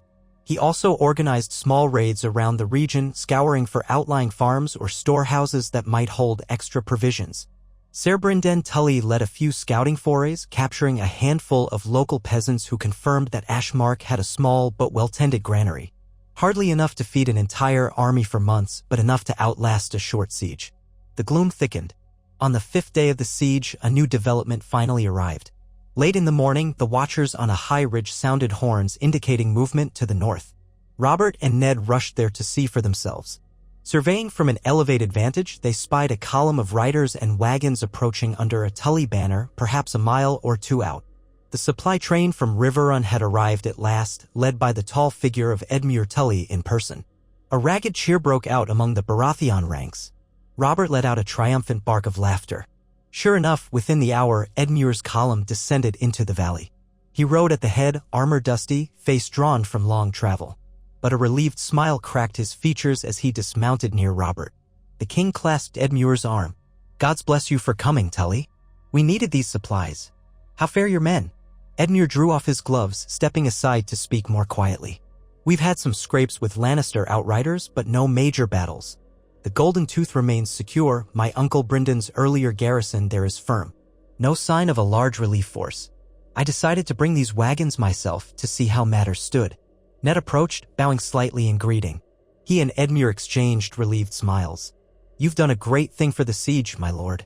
How many supplies? 30 wagons of grain, salted fish, flour, and building materials, timber, nails, some iron. Enough to fortify your lines or attempt more robust siege machines. Also, a traveling forge so we can repair weapons and armor. Riverrun's blacksmith insisted on it. Robert looked like a man freed from a heavyweight. Excellent. With that timber, we might craft a proper trebuchet. Then we'll see how Ashemark's walls like a real pounding.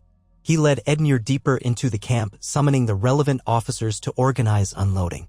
The mood lightened further when it became apparent that Edmure had also brought a band of 300 fresh soldiers, mainly Tullyfoot, plus a few knights from minor Riverlands houses. Not a vast number, but enough to rotate some of the exhausted men off the lines. That afternoon, while men bustled about distributing food and equipment, Ned and Renly conferred with Edmure in the command pavilion. Outside, the wind rustled the new arrivals' tents as they sprang up in the muddy ground. Edmure recounted his journey from the Golden Tooth, remarking that the pass was quiet. No sign of Tywin's men doubling back. They remain pinned here, it seems. Renly leaned forward. Do we have any intelligence on other Lannister movements in the west? Or word from King's Landing that might change the plan? Edmure shook his head. Only the usual rumors. Mace Tyrell stays put in Highgarden, waiting to see which way the wind blows. The Vale remains half-committed, though I hear Yohn Royce is pressing Lisa harder. The Ironborn do indeed stir. My father's old friend, Jason Mallister, sent a raven warning they might attempt coastal raids soon. For the moment, King's Landing is calm, or so the letters say. But it's far from certain how long that lasts. Ned sighed. One crisis at a time then. For now, we focus on Ashmark. If we can break Tywin, the realm may unify faster. We have fresh supplies, men enough to sustain a siege, perhaps. Let's pray winter grants us a reprieve. So they pressed on. By the next day, construction of more significant siege engines began. Under Edmure's supervision, a group of carpenters and blacksmiths set about fashioning a larger trebuchet. It would take a week or more to complete, but if successful, it might actually threaten Ashemark's main gatehouse or towers. Meanwhile, the watchers on the fortress walls seemed to grow more alert, sending occasional arrow volleys at the workers. The Baratheon men raised tall wooden screens for protection, returning fire when they could. A slow dance of hostility, each side refusing to commit to a major push. The defenders presumably awaited rescue or Tywin's next cunning move, while the besiegers pinned their hopes on building unstoppable engines. By the 8th day, the weather turned unseasonably mild, the clouds clearing to reveal a wan autumn sun. Men joked that the gods were blessing the siege with a final flicker of warmth before the snows. Construction of the trebuchet advanced in earnest. Others reinforced the ring of ditches with sharpened stakes, ensuring that if the defenders tried a surprise breakout, they'd pay dearly. Robert assigned daily rotation schedules to keep his men from wearing down.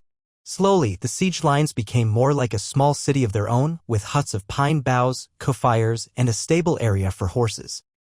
Yet each day, Ned woke with a gnawing worry that some new threat might loom. Late in the nights, he sat in his tent drafting letters to King's Landing and beyond, giving updates. The siege continues, we suspect Tywin is inside, we hold the fortress pinned. He wrote to Winterfell as well, urging them to stay vigilant, though at least the north seemed quiet. One evening, a raven from King's Landing arrived, bearing a short note from Littlefinger. No major changes in the capital, he said, though rumors spread that Cersei and her children were with Tywin. The small folk fussed about possible bread shortages if the war dragged on. Baelish ended with a breezy note that money was flowing as needed. Ned crumpled the letter, uneasy. The realm's fate hung by a thread, and Littlefinger's flippancy grated. On the 9th morning since Edmure's arrival, a bit of excitement rippled through the siege lines. Some watchers swore they heard voices from Ashemark's walls, a tumult as if there were arguments among the defenders. Others claimed to have glimpsed men hauling large crates across the courtyard, visible through arrow slits. Was Tywin reorganizing supplies? Or was some tension brewing inside? Robert ordered redoubled vigilance, expecting a sally or an attempt at a breakout. But the day passed in tense silence. As dusk fell, Ned joined the watchers behind a wooden screen near the front approach. Through the gathering gloom, he studied the fortress walls. Shadows flickered on the ramparts, lanterns carried by restless defenders. Somewhere in those stones, Tywin might pace, planning or seething. Grand gestures aside, the defenders had to know their situation was precarious. Perhaps that explained the glimpses of frantic activity. Ned turned to Ser Barristan, who crouched nearby. If they run low on food or discover that rescue is not coming, they might attempt a surprise assault. We should remain ready. Barristan nodded grimly. I'll see that the men keep armor close even when resting. A single break in discipline could be fatal. That night, the entire camp stood on edge, but no assault came. The next day brought progress on the trebuchet, which the men half-jokingly christened the King's Hammer. It was a crude contraption of timber beams, rope, and a stone counterweight. Once finished, it might lob heavier missiles than their smaller catapults ever managed. Robert visited the construction site at midday, eyeing it with the enthusiasm of a boy glimpsing a new toy. Edmure stood by the carpenters, explaining how they would test angles and range. Give me 3 more days, your grace, the Tully Lord promised. Then we can hurl stones big enough to crack their gatehouse if they don't brace it well. 3 days, Robert muttered. I'll endure it. But once it's done, we bombard them night and day until they yield. That evening, well after sundown, the real trouble began.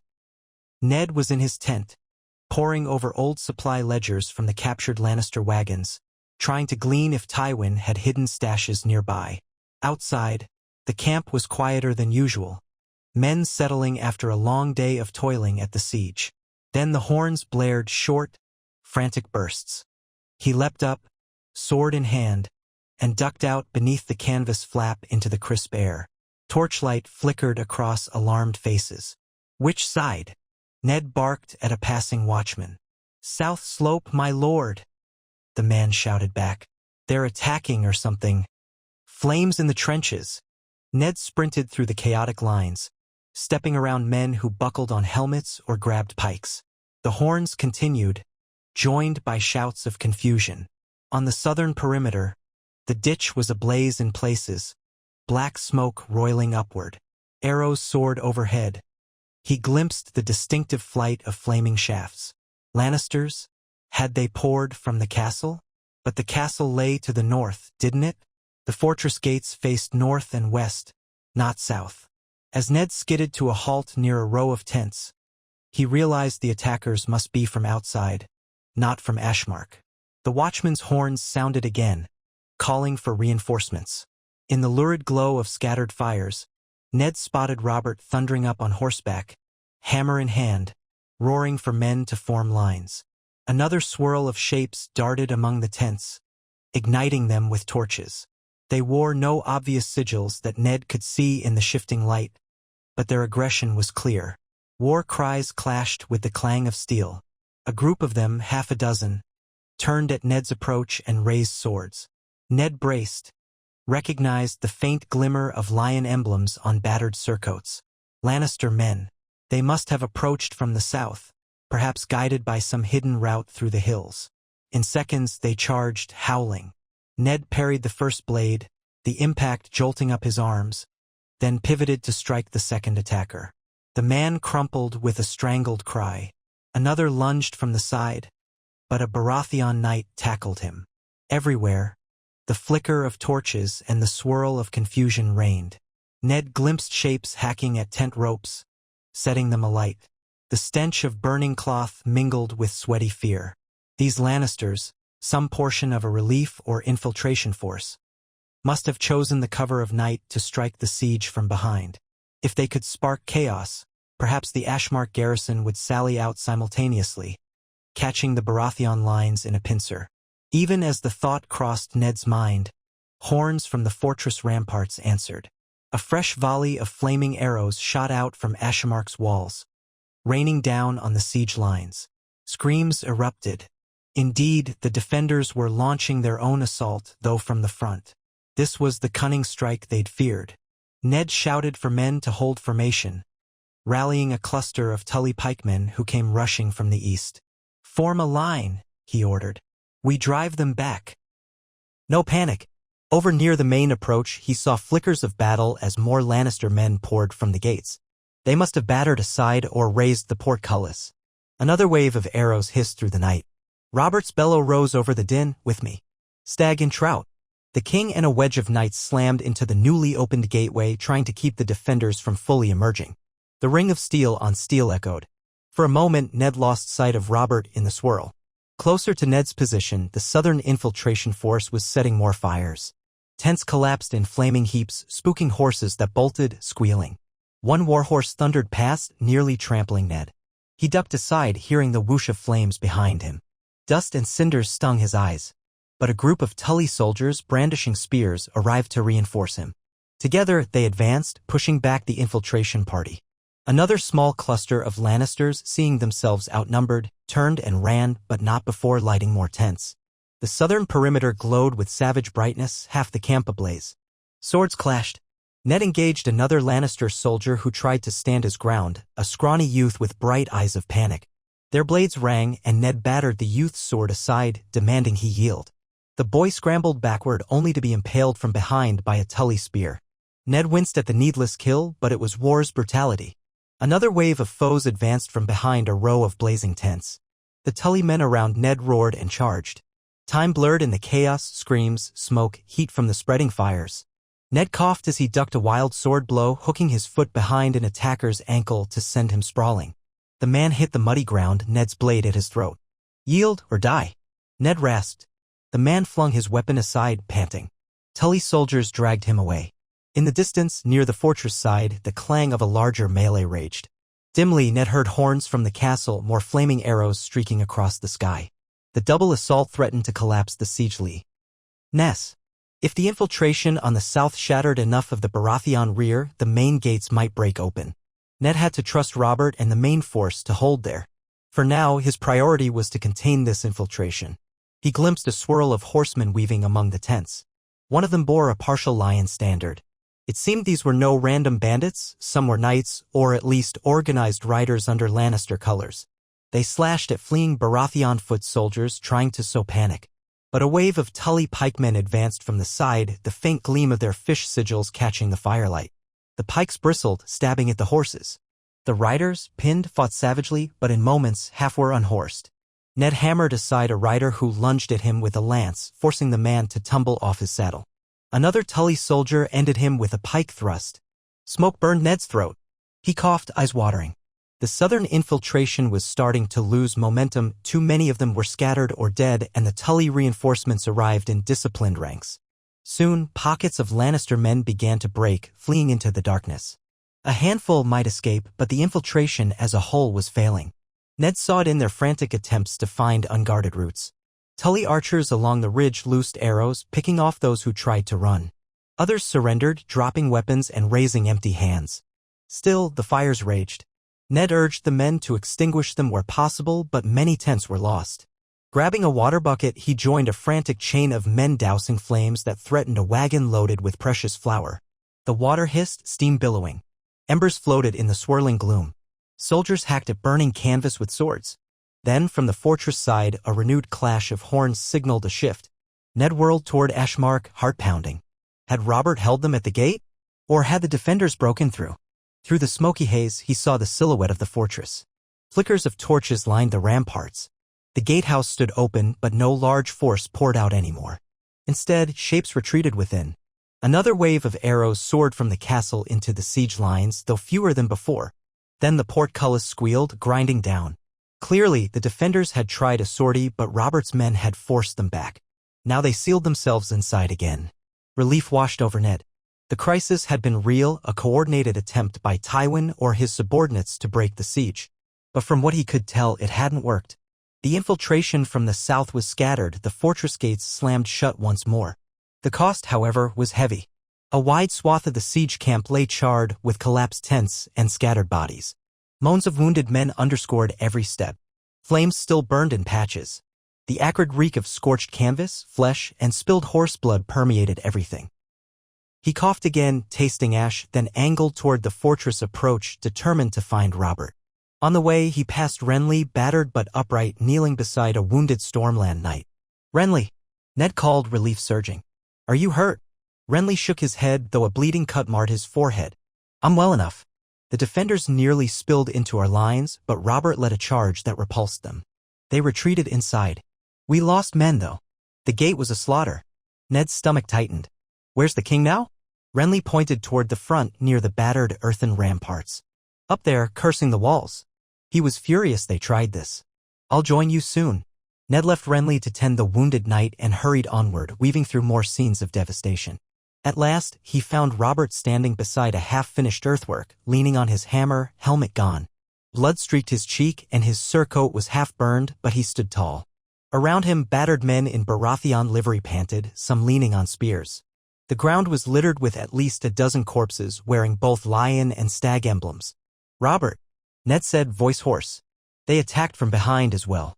We've driven them off." "Are you?" Robert's gaze snapped to Ned. "I'm alive, if that's what you're asking. These Lannisters gave me a decent fight. But they're back behind their gates, the cowards." He spat, chest still heaving. "At least a score of my men lie dead here. Bastards tried to open a path so they could escape or bring in more. But we slammed the gate on their heads." Ned grimaced, scanning the carnage. The infiltration from the south was real. They set fires, killed many. But we overcame them too. The camp is half burned, though. We'll need a day or more to recover. "Tywin's hand, no doubt," Robert snarled. "He's in there, or he has men who can follow his orders. That was a cunning stroke, hit us front and back. If we'd faltered, they'd have broken free." He closed his eyes briefly, weariness creeping in. "But we held. Next time, Ned, I swear to the gods I'll batter those gates down. No more waiting. Let me gather my breath, then we make them pay in full." It took the rest of the night and well into dawn to put out the fires, treat the wounded, gather scattered gear. The infiltration party had either been destroyed or fled back into the hills, leaving behind several dozen dead. On the fortress side, the defenders had lost men as well. A handful of their bodies lay near the gate, struck down by Robert's final charge. The fortress gate itself now bristled with fresh barricades behind the portcullis, visible through the iron bars. No sign that they would sally out again soon. By mid-morning, the Baratheon host stood exhausted and reduced in number. Some nights estimated at least 100 men died or were mortally wounded, with more nursing lesser injuries. The lines of tents were thinned by fire. Robert glowered at the devastation, forcibly reminding them that they had won. "They tried to break out and failed," he reminded the men. "That means they're still trapped. Their next attempt will fare no better." Ned found that reassurance hollow. The combined assault proved Tywin was not resigned to a static defense. He would strike in any way he could, from infiltration to sabotage to wearing down the besiegers. If the Crown's forces didn't gain a decisive advantage soon, winter or a surprise relief could still unseat them. Yet that truth was best kept in subdued tones. Already, the men had lost enough heart in this night of terror. The following day, a dreary quiet weighed over both armies. The survivors of the infiltration, if any remained, did not show themselves. Ashamark's defenders refrained from more arrows. The barbed silence felt like two fighters parted in a ring, each catching breath after a brutal exchange. Under Robert's orders, the men reorganized. A roving line of watchers patrolled the southern hills, ensuring no second infiltration came. The partial ring around Ashmark was mended, new palisades erected. The wounded were tended in a makeshift infirmary near the center. Crews resumed work on the trebuchet, though they hammered in sullen frustration, glancing nervously at every unexpected sound. That night, Robert commanded triple watch rotations. No one would be caught off guard again. On the third morning after the failed infiltration, the trebuchet at last stood complete, a towering, awkward structure of beams, ropes, and a massive stone counterweight. Dubbed the King's Hammer, it loomed near the battered catapults, perhaps 200 yards from the fortress gate. The ground had been cleared so it could pivot freely, with a handful of smaller siege engines flanking it. Robert and Edmure Tully oversaw final inspections. Carpenters tested the ropes, adjusting tension. Soldiers rolled up large stones, some as big as a man's torso, stacking them near the firing position. At dawn, Horns summoned the men to witness the unveiling. Ned, still stiff from his own minor injuries, arrived on horseback, scanning the lines. The watchers along the fortress ramparts seemed interested too. Several silhouettes peered over the merlons, presumably aware that something new threatened their gate. If Tywin truly was within, this might be his moment to negotiate, or at least feign parley, before the barrage. Yet no one emerged. Robert dismounted near the trebuchet's base. Men parted to let him pass. He wore battered black armor, the golden stag newly repainted, and his face looked haggard from lost sleep. But his grin was grimly determined. "Let's give them a taste," he said. "Load the stone." A team of siege engineers pushed and levered one of the large boulders into the sling. Another hammered wedges to secure it. Then they backed away, triple-checking the ropes. Ned observed from a short distance, alongside Renly, Edmure, and a ring of knights. Tension rippled through everyone present. If this projectile soared true and smashed a portion of the gatehouse, it would signal a new chapter in the siege. If it failed, or the machine broke, morale would plummet. A bearded engineer with sawdust streaking his hair raised an arm. "Ready," he called. Robert glared at the fortress. "Send it." The engineer dropped his arm. With a groan of timbers and the whine of rope, the counterweight slammed downward, the long throwing arm whiplashing up. The sling snapped forward and the massive stone soared in a low arc toward Ashemark's gatehouse. Men craned their necks, hearts hammering. The stone struck high, smashing against the upper arch of the gatehouse facade, sending a spray of chips. A chunk of masonry fell, clattering near the portcullis. A ragged cheer erupted among the Baratheon ranks. Even from here, Ned could see dust swirling in the impact's wake. The gatehouse was not breached, but a portion of the outer masonry had been damaged. Shouts rose from the ramparts, defenders scurrying to assess the blow. Robert grunted, a savage satisfaction in his eyes. "Again," he roared. "We keep pounding until the gate cracks." The engineers cranked the trebuchet back into position, men straining at ropes and wheels to reset the counterweight. Another stone was loaded and once more it hurled forward. This time it fell slightly short, striking the base of the gatehouse with a resonant thud. More stonework cracked, though no massive breach. The watchers cheered anyway. A volley of arrows came from Ashmark in response, a half-dozen shafts rattling off the wooden mantlets near the trebuchet. One embedded itself in the frame, but no serious damage was done. Baratheon archers on the flanks returned fire, forcing the defenders to duck. The noise reverberated across the valley, thuds, cracks, cheers, and curses. With each stone launched, the gatehouse took another pounding. While it was built strong, the repeated impacts gouged away at the outer facade.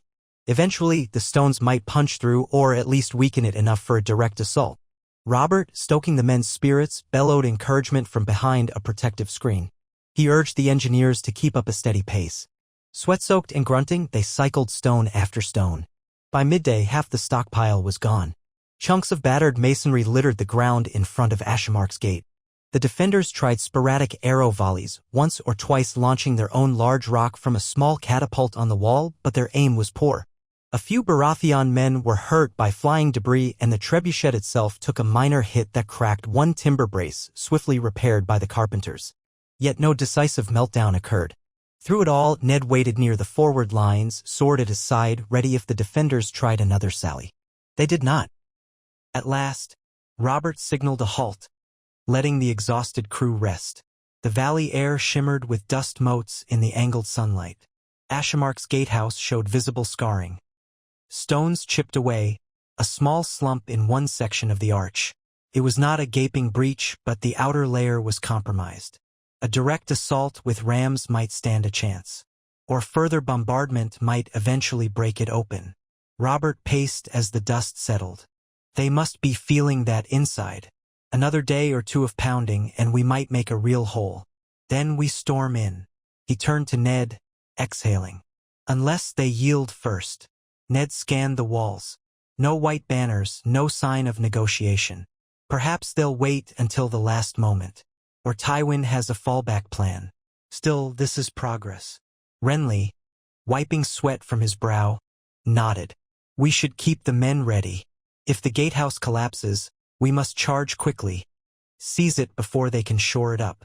Robert agreed, ordering half the soldiers to remain alert while the rest ate, drank water, and prepared for a possible assault at dusk.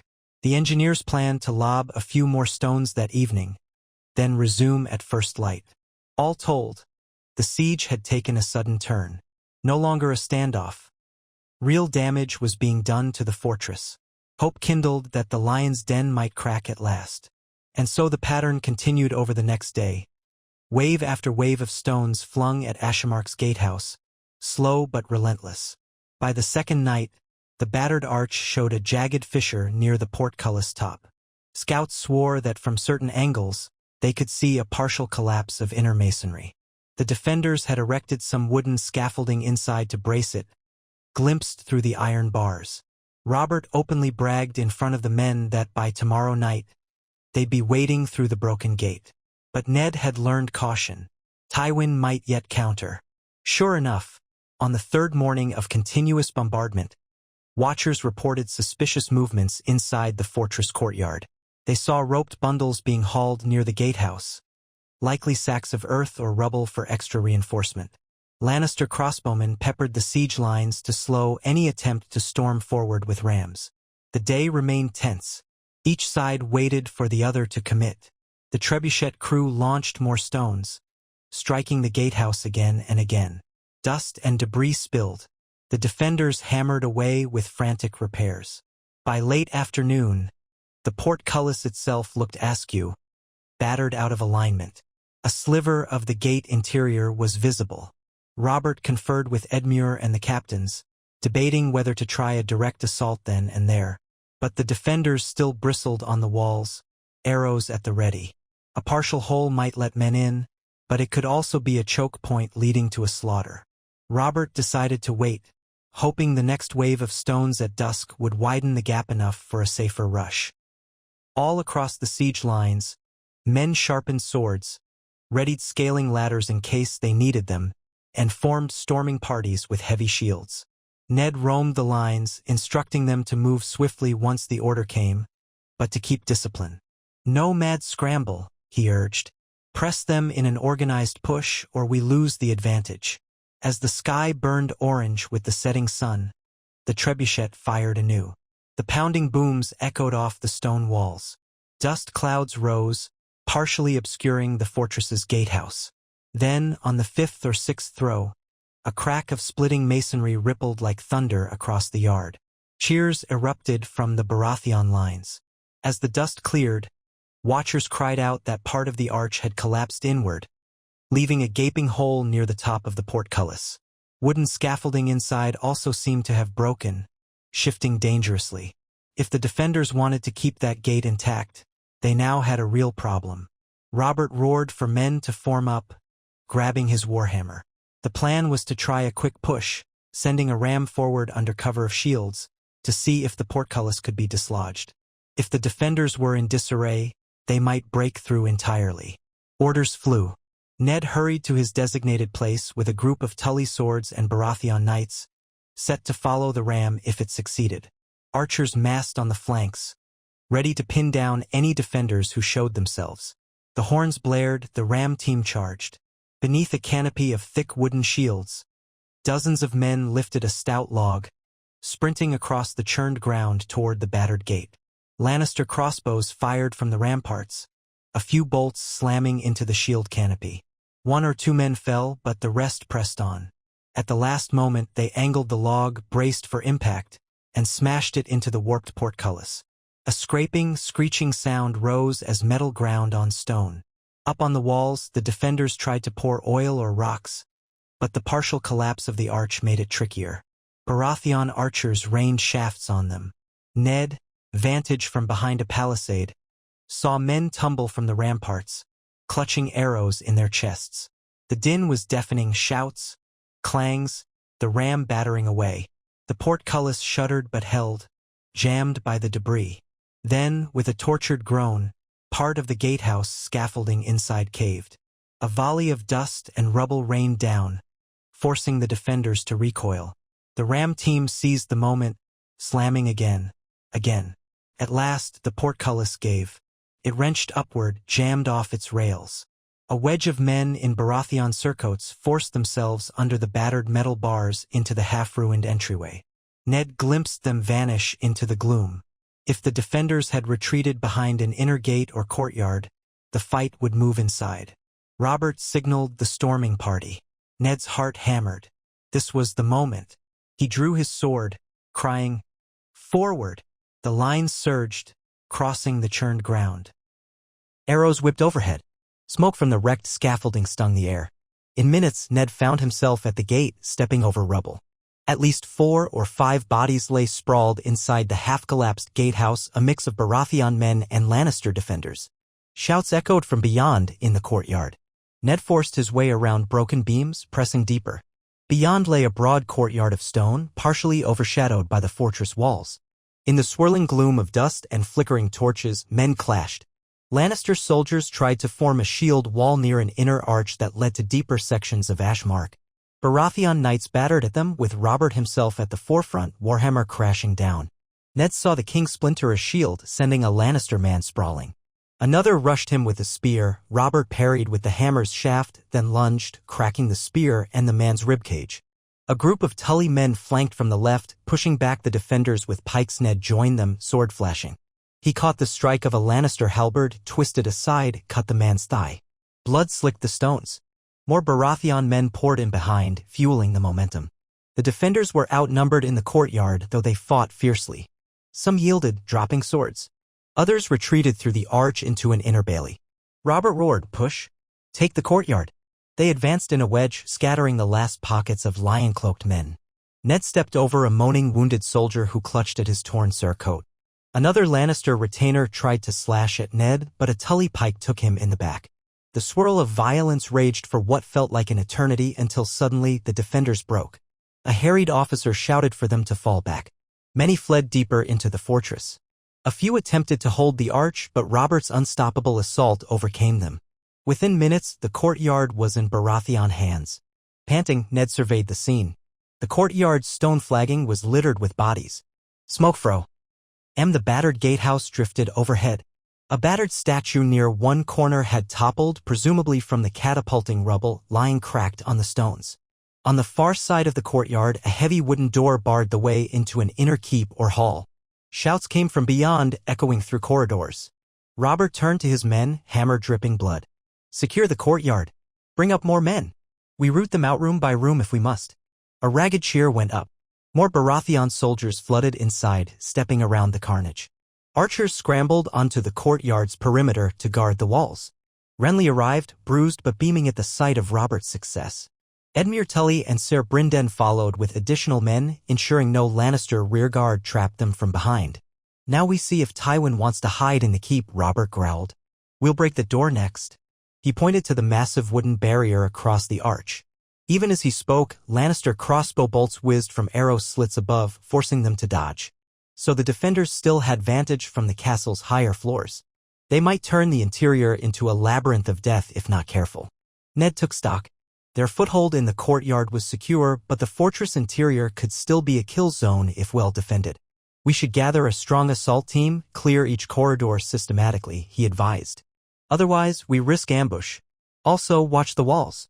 Some might try to slip away or mount a counterattack behind us." Robert signaled captains to their tasks. "You gather pikes for the corridor. Archers, watch those slits. If we see a crossbow, pin him." We do this methodically. Despite the haste, Robert knew better than to charge blindly. Another infiltration or cornered fight could cost them dearly. A thunder of footsteps heralded more Baratheon reinforcements pushing in through the shattered gate. Meanwhile, the battered door leading into the keep shuddered under a few test strikes from a spare ram. Crossbow fire flicked out from murder holes, felling a pair of ram bearers. Shouts of alarm followed, but fresh men took up the log. Ned ducked behind a scorched pillar, wincing at the pained cries. The door eventually began to splinter. The cornered defenders realized they could not easily hold the courtyard. Some might have retreated deeper. Suddenly, horns blared inside, likely the Lannisters' signal for partial withdrawal. A ripple of panic spread among those still trying to hold the door. Ned caught a glimpse of them rushing back, away from the battered barrier. The crossbow slits fell silent. The Baratheon ram smashed through. Wood splintered in a deafening crash. Robert himself led the charge into the corridor beyond, warhammer raised. Ned followed, sword clenched, adrenaline spiking. Torchlight flickered on stone walls. They advanced through a broad hallway that split into branching passages. Some were dark, some lit by guttering wall sconces. Lannister men put up a desperate fight in a side corridor. But Tully pikemen overcame them. A series of small stairwells led up. Robert growled that they had to block any route for the defenders to circle around. Captains spread out, stationing men at each junction. The labyrinth of Ashmark tested them. Shouts echoed from all sides as men kicked down doors, scouring storerooms, barracks, and side halls. Now and then, a hidden crossbow fired from a corner. Screams or curses rang out. In one vaulted hallway, Ned stumbled upon a cluster of Lannister wounded. Half-dazed, they surrendered at once, tossing aside weapons. "Where is Lord Tywin?" Ned demanded. "Is he in the keep?" The men only shook their heads, moaning for mercy. Ned signaled for them to be taken as prisoners. He pressed on, heart pounding with each step deeper into Ashmark's recesses. Soon, they reached what appeared to be the central hall, double doors of heavy oak flanked by tall pillars. A group of knights in partial lion regalia had formed a last stand. They wore well-crafted armor, suggesting higher rank. At their center stood a man with graying hair and a face drawn tight with tension. Ned recognized him from rumors, Lord Daemon Marbrand, head of House Marbrand, or one of his close kin. He brandished a long sword, cursing the intruders. Robert thundered forward. "Yield! I am your king. Throw down your steel, or I'll feed you to the crows." Lord Marbrand spat. "We serve House Lannister. Ashmark does not kneel to a usurper." Without further parley, he and his knights charged. The clash echoed in the vaulted hall. Robert's hammer swung with punishing force, smashing aside a shield. Ned fought two knights at once, parrying their flurries. Tully men rushed to help, while archers pinned down crossbowmen lurking behind columns. Sparks flew. Steel rang off steel. Gradually, the Baratheon numbers told. Lord Marbrand found himself surrounded. He fought fiercely, scoring a cut on Robert's upper arm, but the king barely flinched. With a mighty swing, Robert knocked Marbrand's sword aside. A Tully pike thrust from behind, piercing the man's armor. With Marbrand's fall, the remaining knights lost heart. Some tried to fight on, others dropped weapons. In moments, the last pockets of resistance in the central hall collapsed. The corridor behind it led to a spiral staircase, presumably going up to private chambers. Robert signaled men to secure it. They thundered up the steps, searching. Shouts drifted down. No sign of Tywin, only frightened servants cowering.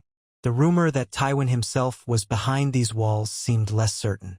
Ned approached Robert, who stood panting over Lord Marbrand's still form.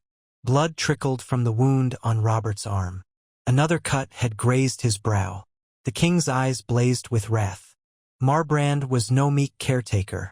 He refused to yield. "Where is Tywin?" he snarled, scanning the carnage. "I see no sign of him. Did we chase a ghost?" A hush spread among the men, the realization dawning that if Tywin had been present, he must have fled earlier or hidden in a safe room. Ned knew that many Westerosi castles had hidden passages or postern gates. If Tywin had truly come here, he might have escaped by another route. Or he might be deeper within, barricaded in a tower. They spent the next hour searching every room, every corridor, driving out or capturing Lannister loyalists. Some refused to give up, forcing vicious fights in narrow stairwells. Others bowed at once, trembling, too terrified to resist. A few hastily donned servant garb or tried to hide among storerooms. In the end, the entire fortress was systematically taken. One by one, knights returned to report no sign of Tywin or Jaime. Some swore they found a warren of half-dug tunnels in the lower levels that led nowhere, as though an older passage had caved in. Others found stables with fresh tracks leading to a hidden side exit. Possibly that route had been used days ago. No one could confirm. Robert raged in the Great Hall, sending prisoners to kneel before him. He demanded to know who commanded Ashmark in Lord Marbrand's name, whether Tywin had been here. The trembling steward, forced to his knees, stammered that Tywin had arrived but departed again.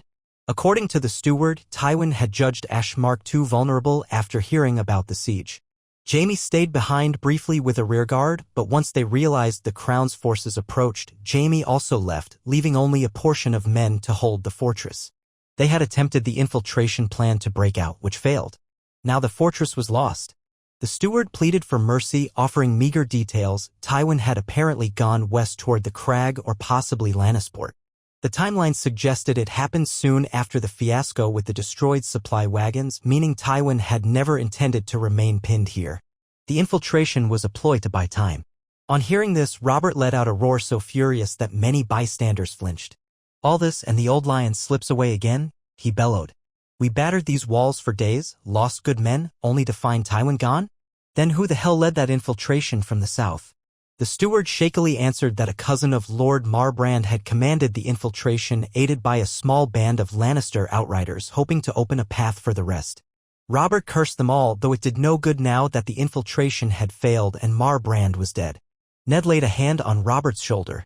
"We did capture Ashmark, a major stronghold. That's no small victory. And Tywin's men are scattered yet again. If he has run to the crag, we can chase him there, or if he aims for Lannisport, we adapt. The war might continue, but we keep forcing him back." Robert's chest rose and fell with heavy breaths. "You're right, of course. But gods, how many times must I let that man slip free? This was supposed to end here. He gestured at the ruined hall, the bodies of Lannister loyalists. The air reeked of blood and dust. Edmure Tully arrived in time to hear the news, grimacing. At least Ashmark is ours. The Riverlands can breathe easier. Tywin has one fewer fortress to hide behind. They took stock of casualties, more men killed or wounded in the final assault, though fewer than expected thanks to the gatehouse's partial collapse. The entire fortress had not needed to be stormed level by level, as many defenders fled or surrendered once the courtyard fell. Prisoners were herded into the same rooms that once housed the fortress garrison. A partial stash of grain was found in storerooms useful for feeding the siege force. Searching the keep's private chambers yielded a few trinkets of House Marbrand's wealth, but not the Lannister gold they had hoped for. That night, the Crown's men stationed watchers around Ashmark's perimeter. Robert insisted on sleeping in the fortress itself to claim it as his. He picked a large chamber near the main hall after forcing out the previous occupant. Ned, Renly, Edmure, and other High Lords gathered for a war council around a plain wooden table they dragged in. The fortress had no fewer than 3 ring walls, but the outer gate was in ruins and the place remained haunted by the echoes of battle. Torches sputtered in sconces. Some men muttered that the castle felt cursed. At the council, Robert nursed a bandaged arm and a sour mood. We hold Ashmark, but Tywin's gone. We keep chasing him deeper into the west. So be it. We regroup for a day or two, then press on. If he's at the crag, we take the crag. If he's at Lannisport, we'll corner him there. By all the gods, I'll not rest until that lion is caged. Edmure Tully exchanged a worried glance with Ned. Your Grace, the men are exhausted and reduced in number. Winter draws near. Every step further into the Westerlands extends our supply lines. Are we certain we can maintain momentum if Tywin retreats all the way to Casterly Rock? Renly sighed. We might be forced to. If we stop now, Tywin gets time to rebuild. This fortress was well chosen, but it wasn't his final stand. Perhaps the next one will be. Robert slammed a fist on the table, rattling cups. There's no turning back. House Lannister must be broken. If Tywin's men are truly fed up, maybe they'll refuse to defend him. Or maybe they'll muster again. Either way, we push. This is my realm, Ned. I'll not let that snake slither free. Ned bowed his head. We understand, Your Grace. Let us rest a day here, bury the dead, resupply from Ashmark's stores, then determine if we march west or north. We can send outriders in each direction to glean Tywin's whereabouts. Yes, Robert muttered. Fine. But no more than a day or two. Time is precious. The meeting dispersed. Soldiers took over the fortress halls, cleaning debris, gathering the wounded. Prisoners huddled in locked chambers, guarded by pikes. Outside, the battered siege lines were now empty, but pockets of men camped near the newly opened gates. The fires from earlier had died down to embers. Under a dark sky, the crows circled, drawn by the stench of corpses. Before bedding down, Ned helped finalize a guard rotation inside the fortress, ensuring no hidden pockets of Lannister loyalists lurked. He glimpsed the storerooms where Tully and Baratheon men rummaged through barrels of flour, sacks of oats, small casks of salted meat. Enough to feed an entire garrison for weeks, if not months. That was now the Crown's resource. He also passed a modest armory that held racks of older swords and spears. Another minor boon for the war effort. And yet the real prize, Tywin Lannister, remained elusive. Once again, the realm faced the prospect of another campaign, another round of pursuit, while winter edged closer. As Ned settled into a musty side chamber turned makeshift bunk room, he closed his eyes with a weary heart. Even capturing Ashmark, a grand fortress, felt hollow if Tywin still roamed free, raising new storms of blood. Morning dawned with a pall of smoke still hanging over the courtyard, drifting from the rubble that smoldered near the collapsed gatehouse. Men set about scrubbing gore from the stone floors. Guards roamed the corridors, chasing out the last stragglers. Ned joined Robert for a cursory inspection. They found a corner of the keep that had been converted into a small September. 2 Septons had cowered there during the siege, praying for the madness to end. Robert had them bless the bodies of the fallen, granting them final rites. The sight of the bodies stacked in the courtyard, Lannister and Baratheon alike, gnawed at Ned's soul. By midday, with the fortress under control, Robert began planning the next stage. Scouts rode out on the roads leading west and north, told to find any sign of Tywin's passage. The Crown's men spent the rest of the day resting, cleaning wounds, sorting newly acquired provisions. Some took battered bedding from the fortress store, laying it in the courtyard or the empty guardrooms, grateful for a roof overhead. The Tully blacksmiths fired up a forge near the stables, repairing weapons. A sense of battered triumph lingered but overshadowed by the knowledge that the war dragged on. Late that afternoon, as Ned examined the battered gatehouse arch, a messenger galloped in from the northern road, breathless. He bore the Baratheon sigil on his tabard and carried a sealed letter. Approaching Ned, he bowed. "My Lord Hand, I have an urgent message from King's Landing. The matter is grave." Ned felt a jolt. King's Landing had been quiet for weeks. "What happened?" he asked, even as he broke the seal. The messenger swallowed hard. The letter should say. But rumors swirl that the Ironborn have begun raids near the Reach, that the Queen's loyalists in the capital are stirring trouble, and that the Tyrells might be moving at last. It's all in flux. Ned scanned the letter, brow furrowing. It was from Peter Baelish and Grand Maester Pycelle jointly, describing new tensions, Greyjoy ships striking along the southwestern coast, the possibility that Mace Tyrell had partially mobilized, and the small council's concern that if the war dragged on, King's Landing might face shortages. Even more ominously, the letter warned that some Lannister sympathizers in the city had begun stirring the rumor that Robert was an unfit king, too consumed by war. They hinted that Prince Joffrey was the rightful heir. A flicker of real danger. If the city watch wavered or the realm's lords grew impatient, a new wave of chaos could engulf them. Stowing the letter, Ned dismissed the messenger. Then he headed straight for Robert, who stood in the courtyard conferring with Edmure over supply ledgers. Ned quickly explained the letter's contents, voice taut. Robert's face darkened like a gathering storm. So the Ironborn raid and the Tyrells might march. Meanwhile, Lannisters in the capital sowed discord. By the Seven, the realm frays at every corner. Edmure took the news with parted lips. If the Tyrells truly marched, they might head north to claim easy spoils or to block Lannister expansions. Maybe that helps us, or maybe they'd turn on us if they see us weakened. Robert slammed a gauntlet hand on the ledger, making Edmure jump. We must end Tywin. The longer we chase him, the more these other vultures circle. But can we afford another month in the Westerlands if the capital falters or the Ironborn rampage? Ned's mind raced. If Tywin gathers men near Lannisport or the Crag, we'll be forced into another siege or a pitched battle. That could devour time. Meanwhile, the realm bleeds. Another path might be to call for an armistice, force Tywin to negotiate. But would he come to the table? Robert's anger flared. Never. Not unless he's on his knees. Gods, if I could reason with him, we wouldn't be in this war at all. Renly arrived mid-conversation, reading the tension in their faces. Ned summarized the new letter. Renly blew out a troubled breath. At best, the Tyrells might commit to finishing Tywin from their side, boxing him in near Lannisport. But they might also exploit our fatigue. The Ironborn, that's another menace. They love striking when the realm is in turmoil. Robert paced in a short circle, bristling with pent-up energy. All right, we'll keep sending ravens to the Tyrells, propose a joint push to crush Tywin. If Mace Tyrell sees advantage, he might join. Meanwhile, we can't ignore the capital or these potential bread riots. Ned, you might have to return to King's Landing soon if the city watch gets shaky. Ned met Robert's gaze. I'll do as you command, but I fear leaving you without your hand in the field. Let's see if the next few days bring clarity. If we confirm Tywin's location, we might strike swiftly. That was the plan, though the entire situation felt like balancing on a sword's edge. They would rest another day at Ashmark, gather fresh intelligence, then decide whether to pursue Tywin further west or attempt a new approach. Ned prayed for a stroke of luck, that the Outriders might find Tywin pinned somewhere, or that the realm's fractious houses might unify. But the gods seldom answered such prayers kindly. Night fell over the newly conquered fortress, shadows pooling in the corners of torchlit halls. Baratheon guards patrolled the corridors and walls, mindful of any final sabotage. Outside, watchfires glowed across the battered hillside. The moon rose, bright and cold.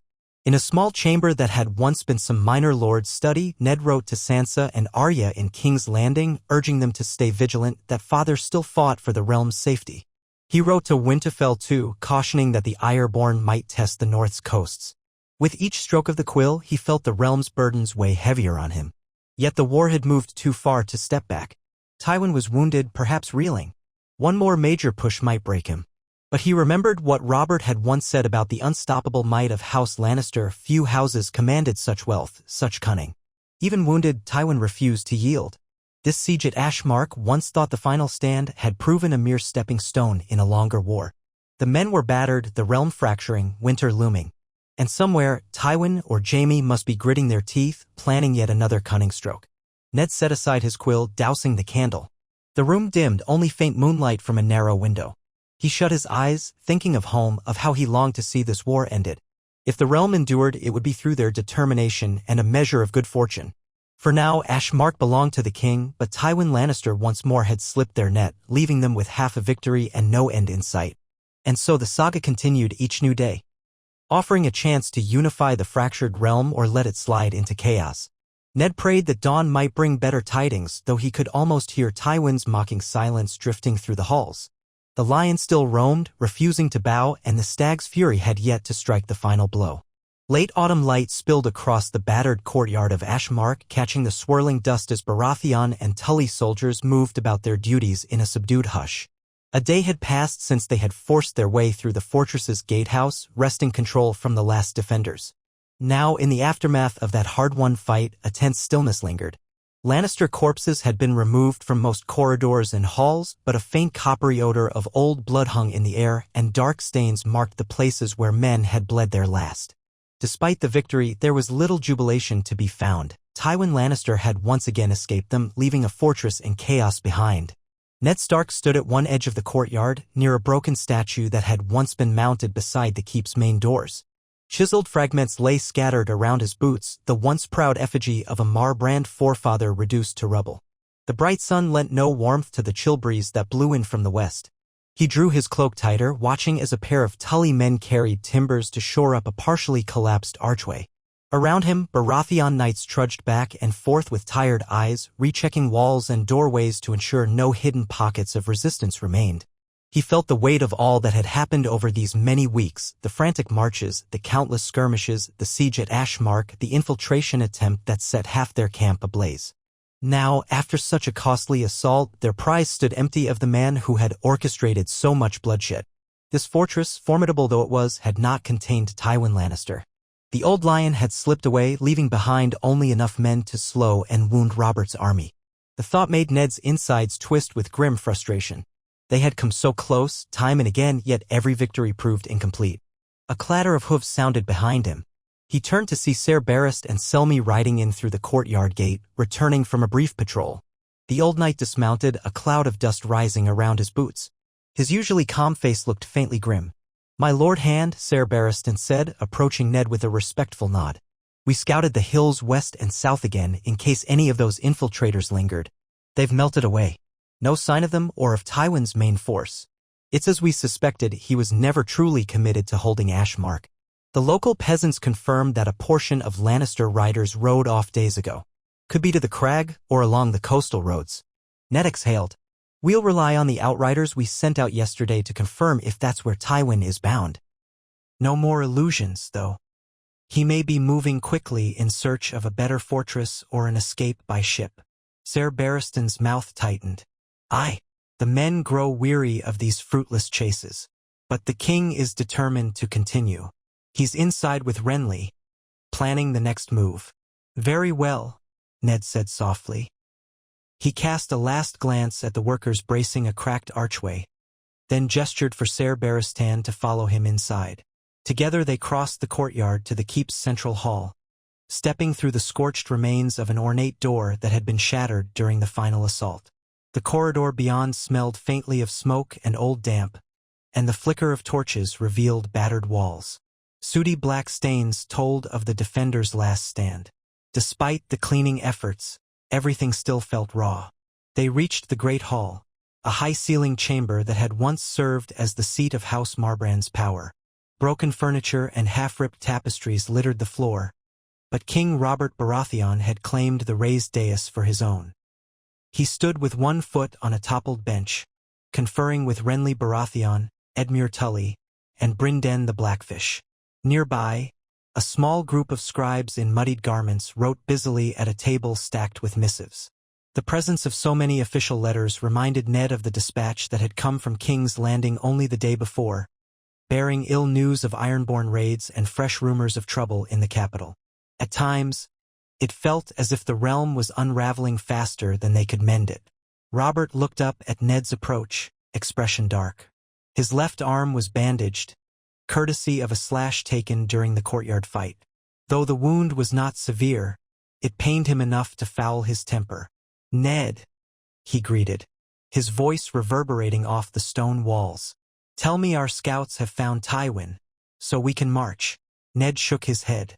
Ser Barristan confirms no sign of the infiltration stragglers, nor Tywin himself. The outriders we sent have not yet returned. Unless they bring word by midday, we can only guess he's at the crag or beyond. Robert cursed under his breath. I'll not let him slip away a third time. If we have to march on the crag, we do it. If he's gone to Lannisport, we'll follow him there. I refuse to limp back to King's Landing without that bastard's head or his open surrender. Edmure Tully lifted one shoulder in a half-shrug. We must consider the cost, Your Grace. The men are exhausted. The siege battered us. We can't maintain a breakneck pursuit. The food we found in Ashmark helps us rest and resupply. Yes, but we lose time if we linger too long. Renly let out a quiet sigh. As if time isn't our greatest enemy. We have word from King's Landing that unrest grows. The Ironborn are raiding. The Tyrells might move. Robert's eyes flashed. All the more reason we must finish Tywin swiftly. If the Tyrells see him cornered, perhaps they'll help us crush him. If not, we'll face them too if it comes to that. The realm only endures so long as I hold the throne against traitors. Ned felt a twinge of apprehension at Robert's heated tone, but he kept his voice calm. Then let us hope the Outriders bring us good intelligence soon. Until then, we might see to the other matters. The fortress stands half-ruined, but it can at least host our men for another day or two. We should bury the dead properly, store enough provisions for the march, and keep vigilant for new infiltration. Ser Barristan says the hills remain quiet for now, but we know how quickly that can change. Robert nodded curtly, then turned to Edmure. Draw up a plan for us to hold Ashmark with a small garrison, perhaps 100 men. The rest will march. If Tywin tries to retake it, that's his choice, but I doubt he has the forces to spare for a second siege. I want to continue west as soon as we confirm his direction. Edmure bowed, though the lines of worry on his face did not ease. I'll handle it. We have enough Tully soldiers to manage the fortress if that's your will. Good, Robert said. Now, if you'll excuse me, I need to speak with the men about discipline. Some of them took more loot from these chambers than they had any right to. And we can't have half the fortress stripped before we even secure it. I'll not be called a plunderer. He stalked away, beckoning a couple of knights to follow. Renly watched him go, then exchanged a glance with Ned. He's more on edge than ever. The months of war weigh on him, and Tywin's escapes push him toward recklessness. Ned answered quietly, true. But we must keep him from acting rash. We're the realm's best chance for peace if we can bring Tywin down without letting the rest unravel. Let's see to the day's tasks and wait for our scouts. They parted. Ned and Ser Barristan took charge of organizing a funeral detail for the Baratheon and Tully men who had died here. Crews went out to the courtyard, gathering bodies that had been laid beneath tarps. The unfortunate souls from both armies would be buried in mass graves outside Ashmark's walls, though some higher-ranking knights would be shipped home if possible. It was grim work, but necessary. The smell of death still clung to many hallways, though men had worked diligently to wash blood off the stones. Later that morning, a fresh tension surged when an alarm cry rang out near the courtyard. Ned hurried outside, sword in hand, only to discover that one of the captured Lannister officers had tried to flee. The man had apparently feigned an injury and slipped out of his guarded room, making it as far as the gate ruins before a watchman tackled him. Robert ordered him brought to the dais in the Great Hall, where the king, in no mood for forgiveness, threatened immediate hanging if any other prisoners attempted the same. The officer, white-faced, spat a few insults, calling Robert a false king and proclaiming that House Lannister would avenge Ashmark. Robert's answer was a scowl that could have melted iron. Had Ned not intervened, the man might have been strung up on the spot. Instead, Ned persuaded Robert to place him in stricter confinement on the grounds that they might glean more intelligence from him later. Robert relented with a growl, and the prisoner was dragged away. The flicker of hatred in the officer's eyes was a reminder of how unyielding the Lannisters could be in their loyalty to Tywin or fear of him. By midday, the fortress courtyard had settled again into a sullen quiet. Ned found himself standing near a high tower window looking out over the valley. The broken siege lines remained scattered beyond the walls, tents either folded or moved inside for better shelter. Workers repaired the damage from the infiltration's fires. A cold wind blew, shifting the trees that grew along the rocky hillsides. It was there, on the southwestern horizon, that they expected their outriders to return. So far, no sign. He turned to see Renly approaching, footsteps echoing on the tower's worn floor. Renly carried a small parchment in his hand and looked uneasy. This just arrived, he said in a hushed voice. One of our ravens from King's Landing. It's from Peter Baelish, though I suppose Pycelle had a hand in it as well. The news is unsettling. Ned's heart sank. He took the parchment and read. Its contents repeated earlier rumors that the Ironborn had attacked or raided multiple coastal villages in the Reach and even some near the Cape of Eagles. The letter also mentioned that Mace Tyrell might be marching north with a large force, but none could say if his intention was to fight Lannisters, to claim the spoils, or to threaten the crown itself if Robert's war stalled. Meanwhile, in King's Landing, the small council struggled to keep order as certain lords loyal to the Lannisters muttered about Joffrey's claim. The Gold Cloaks remained loyal to the king for the moment. Baelish insisted that the bribes had proven effective, but no one could guarantee that loyalty in the face of unrest. Ned rubbed his brow. This war has spun so many threads. If Tyrell armies approach, we can't be sure they won't strike us just as easily as they might strike Tywin. Robert wants to press west, but if Mace Tyrell encamps between us and King's Landing, we could find ourselves cut off. Renly grimaced. And then there are the Ironborn. If House Greyjoy senses an opportunity, they'll raid further. The realm can't handle another front. With winter nearing, every region looks to its own defense. A hollow feeling spread in Ned's chest. They were in the Westerlands, far from the capital, with no clear timeline for capturing Tywin. The Ironborn threatened coasts, the Tyrells might move unpredictably, unrest simmered in King's Landing, and winter's approach gnawed at them all. If Robert insisted on an extended chase, could the realm hold together? He handed the parchment back to Renly. We should show this to Robert. He must weigh these developments before we commit to another siege or a forced march. If we become trapped out here in the west with Tyrell or Ironborn forces at our back. Renly nodded. I'll go with you. Best we present a united front. They found Robert in what had once been Lord Marbrand's private solar, a spacious room on the second floor that overlooked the southwestern hills. The king stood there with Edmure Tully and Brynden scrutinizing a map spread across a wide table. A few half-burnt pieces of furniture had been cleared to make space for these war councils. Robert was talking heatedly about the best route to the crag. Ned and Renly entered. Robert glanced up, scowling at their somber faces. More letters, he demanded. Renly offered the parchment. Yes. And not the best tidings. More Ironborn raids, uncertain Tyrell intentions, and trouble in King's Landing.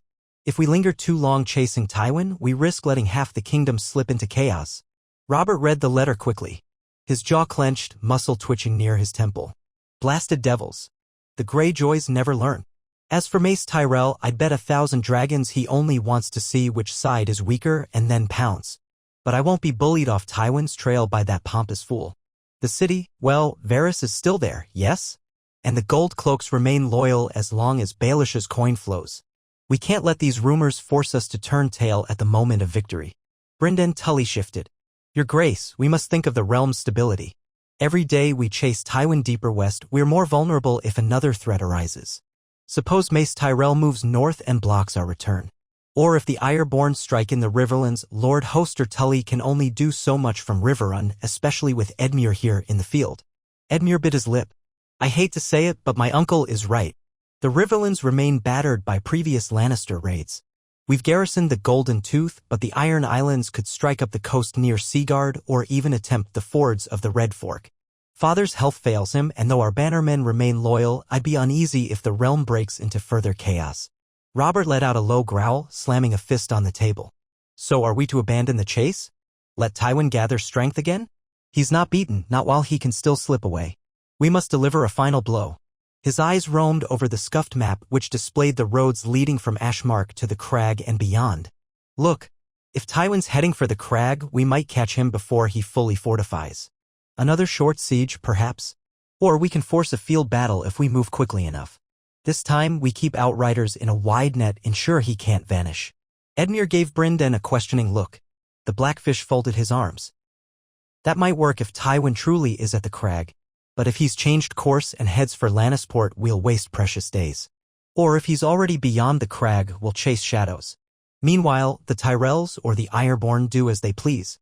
Renly cleared his throat. There's also the possibility that Tywin left a small force at the crag while he sails from Lannisport to parts unknown, maybe the Rock itself, or even the Sunset Sea if he tries to circle around. You see how uncertain this is, brother? I want Tywin broken as much as you do, but the realm bleeds at every corner. Robert stared at the map, fury radiating from him in near-palpable waves. For a long moment, no one spoke. Outside, the wind rattled a shattered window shutter. Then Robert closed his eyes, muttering curses under his breath. "Ned," he said at last, voice quieter but still intense. "What would you have me do? Turn back, head to King's Landing, let Tywin roam free? Or press on?" Ned drew a measured breath. "If we had certain proof Tywin was at the crag, I'd say press on. A swift campaign there might indeed corner him before Mace Tyrell or the Ironborn cause greater trouble. But we lack certainty. It's all guesswork. If the Outriders return with news that Tywin's definitely holed up at the crag, we can strike fast. If they return with contradictory news, or none at all, we might be forced to reconsider." Robert's stare bored into him. "We'll give the scouts another day. If they come back empty-handed, I'll have to decide blind. I hate it, but that's where we stand. At least holding Ashmark ensures Tywin has one less fortress. And we do have enough men, even battered as we are, to fight a field battle if we find him. That's the best I can do." A subdued agreement followed. They parted, each weighed down by the tension of being tethered to a single, uncertain thread. Ned left the Solar feeling none too hopeful. A single day might not suffice for the scouts to learn Tywin's whereabouts. He could be half across the Westerlands by now, forging new alliances with lesser lords. Or sailing from Lannisport. Or barricading himself in the rock. The realm had grown so large and fractious that even an army led by the king might not impose order swiftly. That evening, Ned stood on Ashmark's battlements, which offered a sweeping view of the darkened hills. Stars, offering a chance to unify the fractured realm or let it slide into chaos. Ned prayed that dawn might bring better tidings, though he could almost hear Tywin's mocking silence drifting through the halls. The lion still roamed, refusing to bow, and the stag's fury had yet to strike the final blow. Late autumn light spilled across the battered courtyard of Ashmark, catching the swirling dust as Baratheon and Tully soldiers moved about their duties in a subdued hush. A day had passed since they had forced their way through the fortress's gatehouse, wresting control from the last defenders. Now, in the aftermath of that hard-won fight, a tense stillness lingered. Lannister corpses had been removed from most corridors and halls, but a faint coppery odor of old blood hung in the air, and dark stains marked the places where men had bled their last. Despite the victory, there was little jubilation to be found. Tywin Lannister had once again escaped them, leaving a fortress in chaos behind. Ned Stark stood at one edge of the courtyard, near a broken statue that had once been mounted beside the keep's main doors. Chiseled fragments lay scattered around his boots, the once proud effigy of a Marbrand forefather reduced to rubble. The bright sun lent no warmth to the chill breeze that blew in from the west. He drew his cloak tighter, watching as a pair of Tully men carried timbers to shore up a partially collapsed archway. Around him, Baratheon knights trudged back and forth with tired eyes, rechecking walls and doorways to ensure no hidden pockets of resistance remained. He felt the weight of all that had happened over these many weeks, the frantic marches, the countless skirmishes, the siege at Ashmark, the infiltration attempt that set half their camp ablaze. Now, after such a costly assault, their prize stood empty of the man who had orchestrated so much bloodshed. This fortress, formidable though it was, had not contained Tywin Lannister. The old lion had slipped away, leaving behind only enough men to slow and wound Robert's army. The thought made Ned's insides twist with grim frustration. They had come so close, time and again, yet every victory proved incomplete. A clatter of hooves sounded behind him. He turned to see Ser Barristan and Selmy riding in through the courtyard gate, returning from a brief patrol. The old knight dismounted, a cloud of dust rising around his boots. His usually calm face looked faintly grim. "My Lord Hand," Ser Barristan said, approaching Ned with a respectful nod. "We scouted the hills west and south again, in case any of those infiltrators lingered. They've melted away. No sign of them or of Tywin's main force. It's as we suspect. Do you think the king might truly turn back? Or will we keep pressing until snow traps us in these hills?" Ned paused. "I'm not certain. Robert's anger burns hot, and Tywin's repeated escapes make it all the worse. But even he can't ignore the broader realm. He is king, after all, and the realm's stability depends on him. If a true threat emerges from the Tyrells or the Ironborn push deeper, he'll have to weigh that heavily. But it could lead to a difficult choice." Edmure looked troubled. "All I want is for the Riverlands to be free of Lannister raids and for the realm to mend. But so long as Tywin draws breath, can we trust that peace?" Ned sighed. "That is the question. We can only try." They parted soon after, each returning to his duties. Ned found a small side chamber for the night, once used by a minor Marbrand retainer. It still smelled of old rushes and a faint perfume, but at least the straw mattress was better than the muddy ground of the siege camp. Sleep came in ragged waves, haunted by half-formed dreams of another infiltration, flaming arrows streaking across a black sky. The next morning, the outriders returned in a swirl of dust and clattering hooves. Ned and Robert rushed to meet them in the courtyard. The lead scout, a wiry man with a muddy face, slid from his saddle and dropped to a knee. "Your Grace," he panted, "we bring word from the southwestern roads. We found tracks of a large mounted column, perhaps 200 strong, heading west. Local folk confirm it was a Lannister party traveling fast. They mention knights in golden armor. Some believed Jaime Lannister was with them. The column rode toward the crag, but we can't say if they stayed. They might have passed beyond or remained somewhere near." Excitement flared in Robert's eyes. So the crag is indeed their direction. What of Tywin? Did anyone see him? The scout shook his head. All we heard was that the group was led by a golden-haired knight. Could be Jaime. No talk of Tywin, but he might ride with them. They were seen at a crossroads in 3 days back, then left at dawn. No firm word since. Another outrider stepped up, adding, "We scouted near the crag's outskirts in the night. The fortress looked quiet, no large encampment outside the walls. We spotted some lights, possibly from patrols, but no sign of a big Lannister host. We didn't dare get too close for fear of detection. If Tywin or Jaime are inside, they're keeping it discreet." Robert seized the man's shoulder. "You did well. Go rest." The king turned to Ned, features alight with determination. "We have a lead at least. Tywin or Jaime, maybe both. The crag is only 2 or 3 days' march from here if we hurry." Ned glanced around, noting Renly, Edmure, and Brynden Tully all within earshot. They looked tense, but also acknowledging that any lead was better than flailing. "Then we must decide if it's worth the gamble. If they're not at the crag, we risk losing more time. If they are, we might corner them. But another fortress siege so soon could break our men." Robert's voice hardened. "We have enough." Ashmark was the hardest blow. The crag is smaller, yes? The seat of House Westerling, if I recall. They've never been as powerful as the Marbrands. If Tywin is there, we can likely take it faster than we took Ashmark. Or if he tries to ride beyond, we catch him in open field. I won't let him slip away again. Brynden Tully stroked his graying mustache. "We can't be certain of the crag's defenses. House Westerling is not large, but cunning. The fortress sits on a rocky cliff overlooking the sea. If Tywin or Jaime have sea access, they might flee by ship. Or they might bring in supplies by boat." That gave Ned pause. "We'd have to post watchers along the coastline, or risk letting them sail away. The Ironborn's presence at sea complicates matters, though they might not trouble a Lannister vessel." Another unknown. Still, Robert's mind was set. He clenched his bandaged arm, ignoring whatever pain flared there. "We march. Tomorrow at dawn or the next day at latest. Edmure, you leave a garrison here. The rest come with me. We push to the crag, see if we can flush out Tywin. If our outriders find he's moved on, we keep going until we have him pinned. Enough sitting idle while the realm rots." No one voiced outright dissent. Edmure, though reluctant, nodded. Brynden Tully scowled but gave a curt acceptance. Renly simply lowered his gaze, as though bracing himself for the new trials ahead. Ned understood Robert's urgency yet feared the realm's underside would keep fraying. Still, they had come this far in pursuit of Tywin. If a golden-haired knight truly had been seen heading west, it might be their best chance to capture or kill the Lannister leadership. All that day and the next, the fortress bustled with preparations. Men who had grown comfortable behind Ashmark's walls now packed up gear once more, frowning at the prospect of another forced march. The better part of 500 battered Tully and Baratheon soldiers would remain as a garrison, enough to deter any Lannister attempt to retake Ashmark.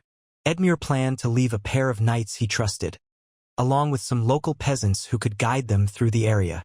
Meanwhile, blacksmiths hammered out last-minute repairs to armor.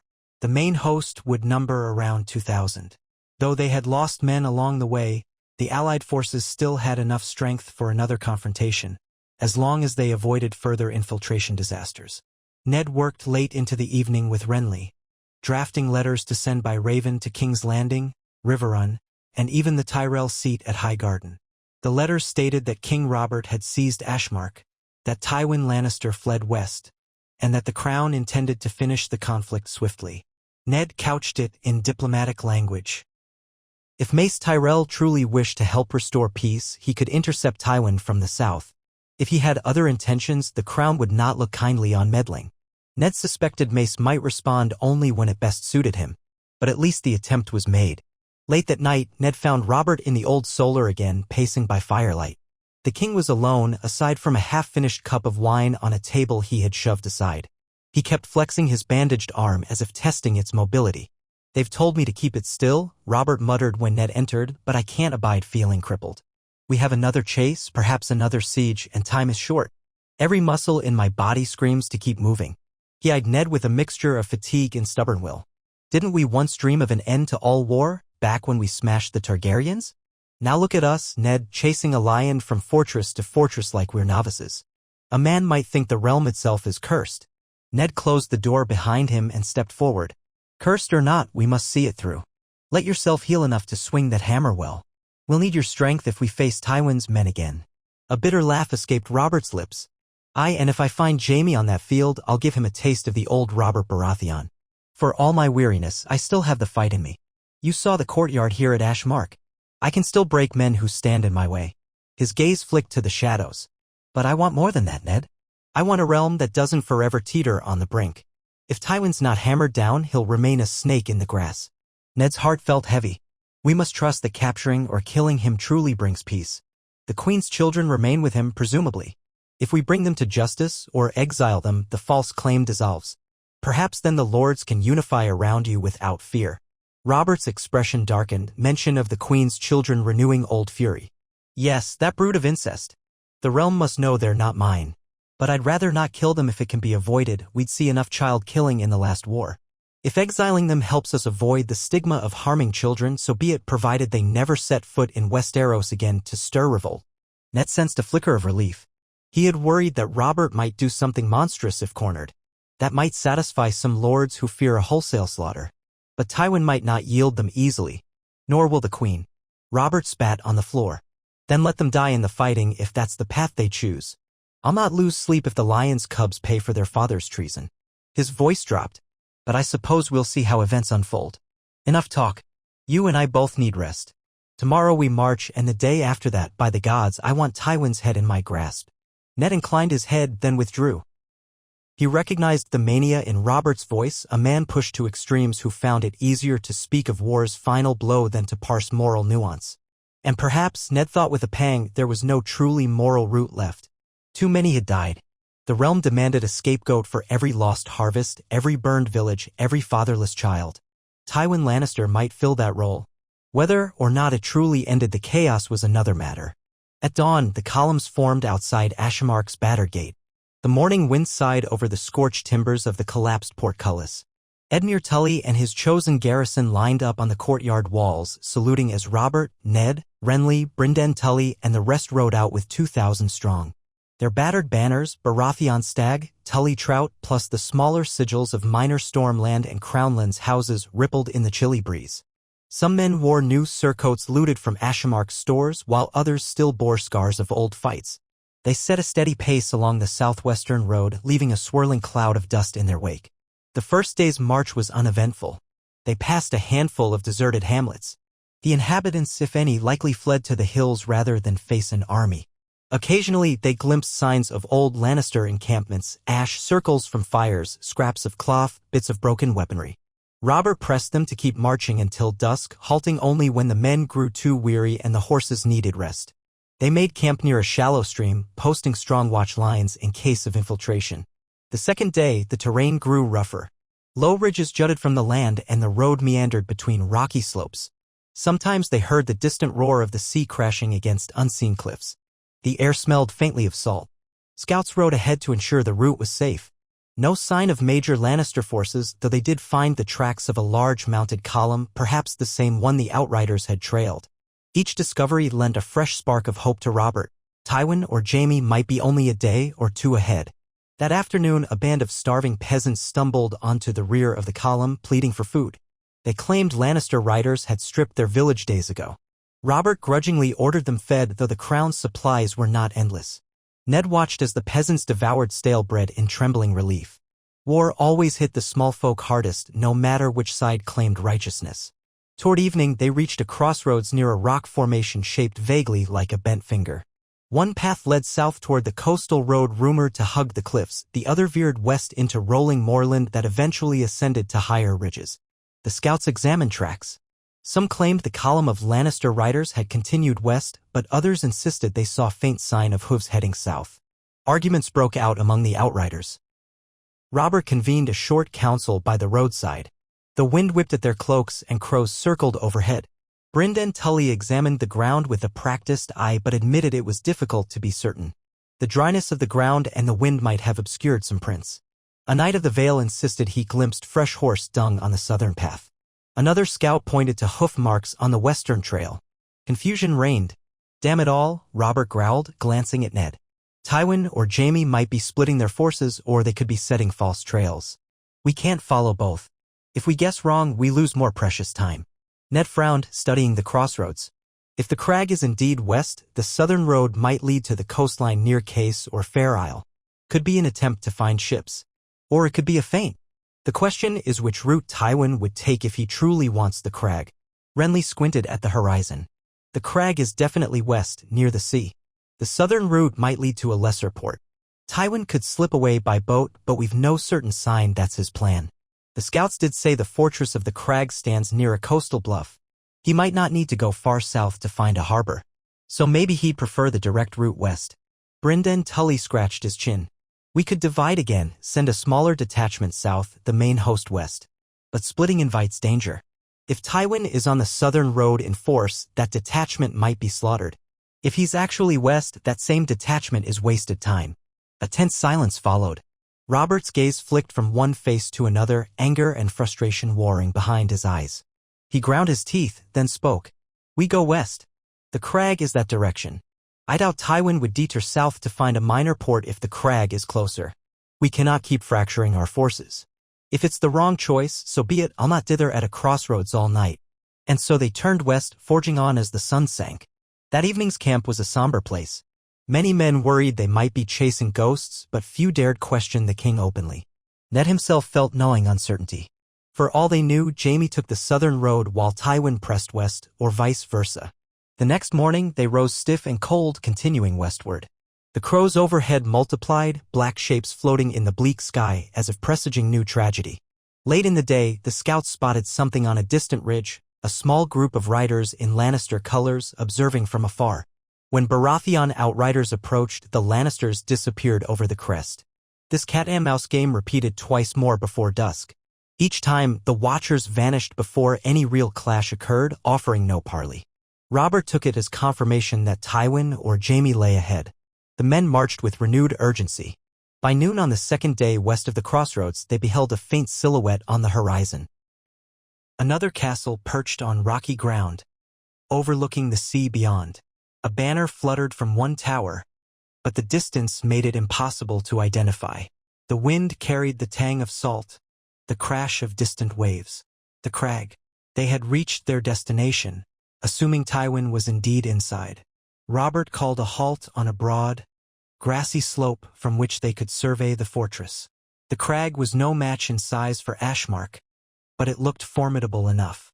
Built on an outthrust of stone, it commanded a natural harbor below, where a scattering of masts indicated a small fleet or merchant ships.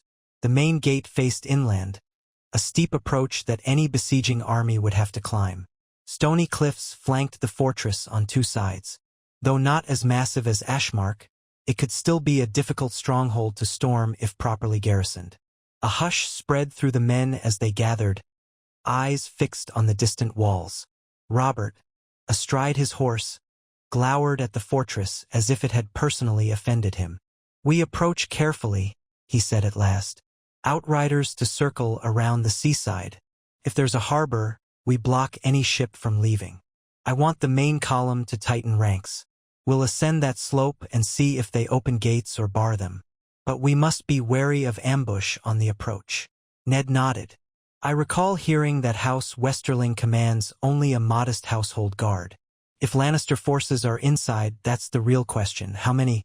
We should expect crossbow fire at least, perhaps a sally. Renly signaled to the archers, forming them into flanking lines. The day was clear, the wind sharp. In the distance, gulls wheeled over the sea cliffs. The men advanced in a wide formation, cautious. As they drew nearer, watchers atop the crag's ramparts began to stir. A few banners rippled. One was House Westerling's device, a seashell on white, and another was unmistakably the Golden Lion of Lannister. A prickle of anticipation went through the Baratheon ranks. This time there was no doubt that Lannister arms flew here. Perhaps Tywin had found refuge in a smaller fortress he could hold until or unless they found a way to slip away by ship. They halted out of arrow range, forming a broad line on a grassy shelf below the castle's rise. Robert, Ned, Renly, and a few knights rode forward under a white banner of truce, as was customary when demanding surrender. Arrows bristled along the battlements, but no one fired. Standing in front of his men, Robert roared, "I am Robert of House Baratheon, your king. I demand to speak with Lord Westerling or whoever leads the Lannister force within. Let them come forth or yield." For a long moment only the wind responded. Then a shape appeared on the battlements. A tall man, the sun glinting on something gold about him. Ned's breath caught. Jaime Lannister. Even at this distance, the proud bearing and gilded armor were unmistakable. In a ringing voice, Jaime called down, "Hail, Robert Baratheon. I heard you were chasing us. Now you found me." Robert's jaw tightened. "And Tywin? Is your father cowering behind you, Kingslayer?" Jaime's laughter drifted on the breeze. "My father's whereabouts are not your concern, usurper. This fortress belongs to House Westerling, which honors its oaths to House Lannister. You want to talk terms? Come closer." A wave of tension passed through the Baratheon lines. Ned clenched the reins of his horse, scanning the walls. No sign of Tywin, only Jaime. Had Tywin slipped away yet again, leaving Jaime to hold the crag as a decoy? Robert seemed to sense it too. "If Tywin's not here, you might as well yield," he barked. "I'll tear down the crag if I must." Jaime called back, "I'm sure you'd like nothing more. But it won't be so easy. This fortress is not undefended. If you want a siege, come test your strength on these cliffs. I invite you to try." Robert let out a curse that made the men nearby flinch. Then he jabbed his warhammer skyward. "You have until sundown to open your gates. If you refuse, we begin. We've battered stronger walls than yours, Lannister." Jaime shrugged, perched on the battlements with that same careless air that had always characterized him. "Batter away, my king. We'll see who cracks first." With that, he stepped back, and the battlements above were left bristling with archers. Robert rejoined Ned and the others, fury etched into every line of his face. "Jaime's here, at least. If we capture him, that's nearly as good as having Tywin. But if Tywin's gone elsewhere, we still have half a war to fight. I'll see them both undone." They withdrew out of range and set about forming a perimeter for a siege. Men unloaded the smaller siege engines from wagons, though they had lost or used up a great deal at Ashmark. The newly minted trebuchet, the King's Hammer, had been left behind, too cumbersome to dismantle and haul so far so fast. Instead, they had a few small catapults and rams plus the cunning of skilled archers. But the crag's approach was steep and time was short. That night, they camped around the base of the slope assigning watchers to every craggy path. The sea crashed below the fortress's western cliffs. Scouts reported a tiny harbor, but only 2 small ships in view. Possibly merchant vessels or maybe Westerling property. None saw a large Lannister fleet. If Jaime planned to escape by sea, he didn't have a grand armada waiting. That was something at least. Morning dawned with a harsh wind off the water. Robert demanded once more that Jaime open the gates, and once more the defenders refused. So the new siege began, though smaller in scale than Ashmark. Baratheon archers advanced behind wooden screens, sending volleys at any Lannister bowmen who showed themselves. The defenders fired back, picking off a few unlucky souls. The ground was rockier here and the slope difficult to traverse. Setting up catapults required cunning placement on a narrow plateau. Work crews spent half the day clearing boulders so the engines wouldn't tilt or topple. Meanwhile, from the ramparts, Jaime occasionally appeared to taunt them, blowing kisses or calling out sly remarks about Robert's older, heavier frame. Now and then Robert retorted with booming threats, but never to any direct effect. Jaime's arrogance felt tailored to rile the king into rash action. Ned, more cautious, advised Robert not to launch a costly assault up that steep path. He suggested they starve the fortress if possible. The question was how many supplies the crag held. If Jaime had arrived days earlier, perhaps he stocked it well. The presence of those ships in the harbor suggested a route for smuggling in provisions, though it might be limited. With so many unknowns, the men braced themselves for another prolonged struggle. So much for finishing quickly. The first day saw minor skirmishes, each side testing the other. Baratheon archers tried to push up the slope, Lannister arrows rained down, forcing a retreat. A small catapult lobbed stones at the gatehouse only to see them bounce off thick walls or roll away. The angle was poor, the fortress stood at the crest of a cliff. Meanwhile, watchers reported no sign of Tywin on the battlements. Only Jaime. That evening, the men formed camp in a ring, mindful of infiltration. The memory of the Ash Mark infiltration was too fresh. Every clang in the darkness prompted the watch to tighten swords on shields. On the second day, Ned oversaw attempts to block the small harbor from outside, sending a handful of soldiers by a precarious path along the shoreline. They raised wooden stakes near the water's edge, aiming to deter any boat from landing. But high cliffs and swirling sea made it dangerous. The men returned by midday, battered by slippery rocks and shifting tides. If Jaime had small boats inside that cove, they could still carry provisions from ships moored off the fortress. But so far, none tried to come or go. Tension built as Robert grew impatient. The supply lines were stretched, and the men recognized they had no easy path to bombard the Crag's Gate. This time, they lacked the big trebuchet that had turned the tide at Ash Mark. They had a few smaller siege engines, but their arcs were awkward from the slope. Meanwhile, Jaime's men used crossbows from arrow slits, ensuring any approach ended in blood. The fortress's walls were tall, the cliffs around it taller. Yet Robert refused to retreat. He ordered a plan to scale the slope at night, building partial ramps or ladders that might let them set a ram near the gate. Ned feared such an attempt would be suicidal, but Robert insisted. "We'll do it carefully, under cover of darkness," he said, voice low with resolve. No more dithering. So that night, under a half-moon, teams of Stormland and Tully men tried to lug sections of wooden ramp partway up the slope, placing them behind boulders as partial cover. Archers on watch in the fortress soon spotted movement and unleashed a volley of bolts. Cries rang out in the gloom. Yet some men persevered, anchoring ropes to stony outcroppings. Ned stood near Robert at the base, tension coiling in his chest. Torchlight glinted faintly off the slope, revealing the silhouettes of men crouched, dragging timbers. Every time a crossbow hissed from above, someone cursed or screamed. Through it all, Robert whispered curses at Jaime as though he could crush the fortress by pure rage. The attempt ultimately stalled. The men on the slope found no stable platform from which to operate a ram. They retreated around midnight, carrying wounded. At least a dozen men were lost, some slipped off the precarious slope, others skewered by bolts. In the end, the battered ramp sections remained half-buried among the rocks, useless. Come dawn, Jaime's men fired on them for sport, shattering a portion with well-aimed bolts. More Baratheon casualties for little gain. Robert's temper boiled over at the morning war council. He slammed his fist on a makeshift table. "We can't just starve them out. They might have enough stockpiles for months, and we're short on big engines. All the while, Tyrell or Ironborn threats loom. We can't be trapped here through winter." Renly tried to counsel caution. "We can keep them penned, perhaps negotiate. Jaime might yield if he sees no route to victory." Robert spat. "Yield? Jaime Lannister? That peacock would rather die behind those walls than yield to me." Ned studied the newly revised map. The fortress had one main gate, a smaller postern, and a sea-facing harbor that was largely inaccessible from the outside. He said, "If we try to breach the postern from the cliffs, we face the same slope problem. Another infiltration attempt might be more feasible than a direct assault. If we could slip a small group in, open the gates."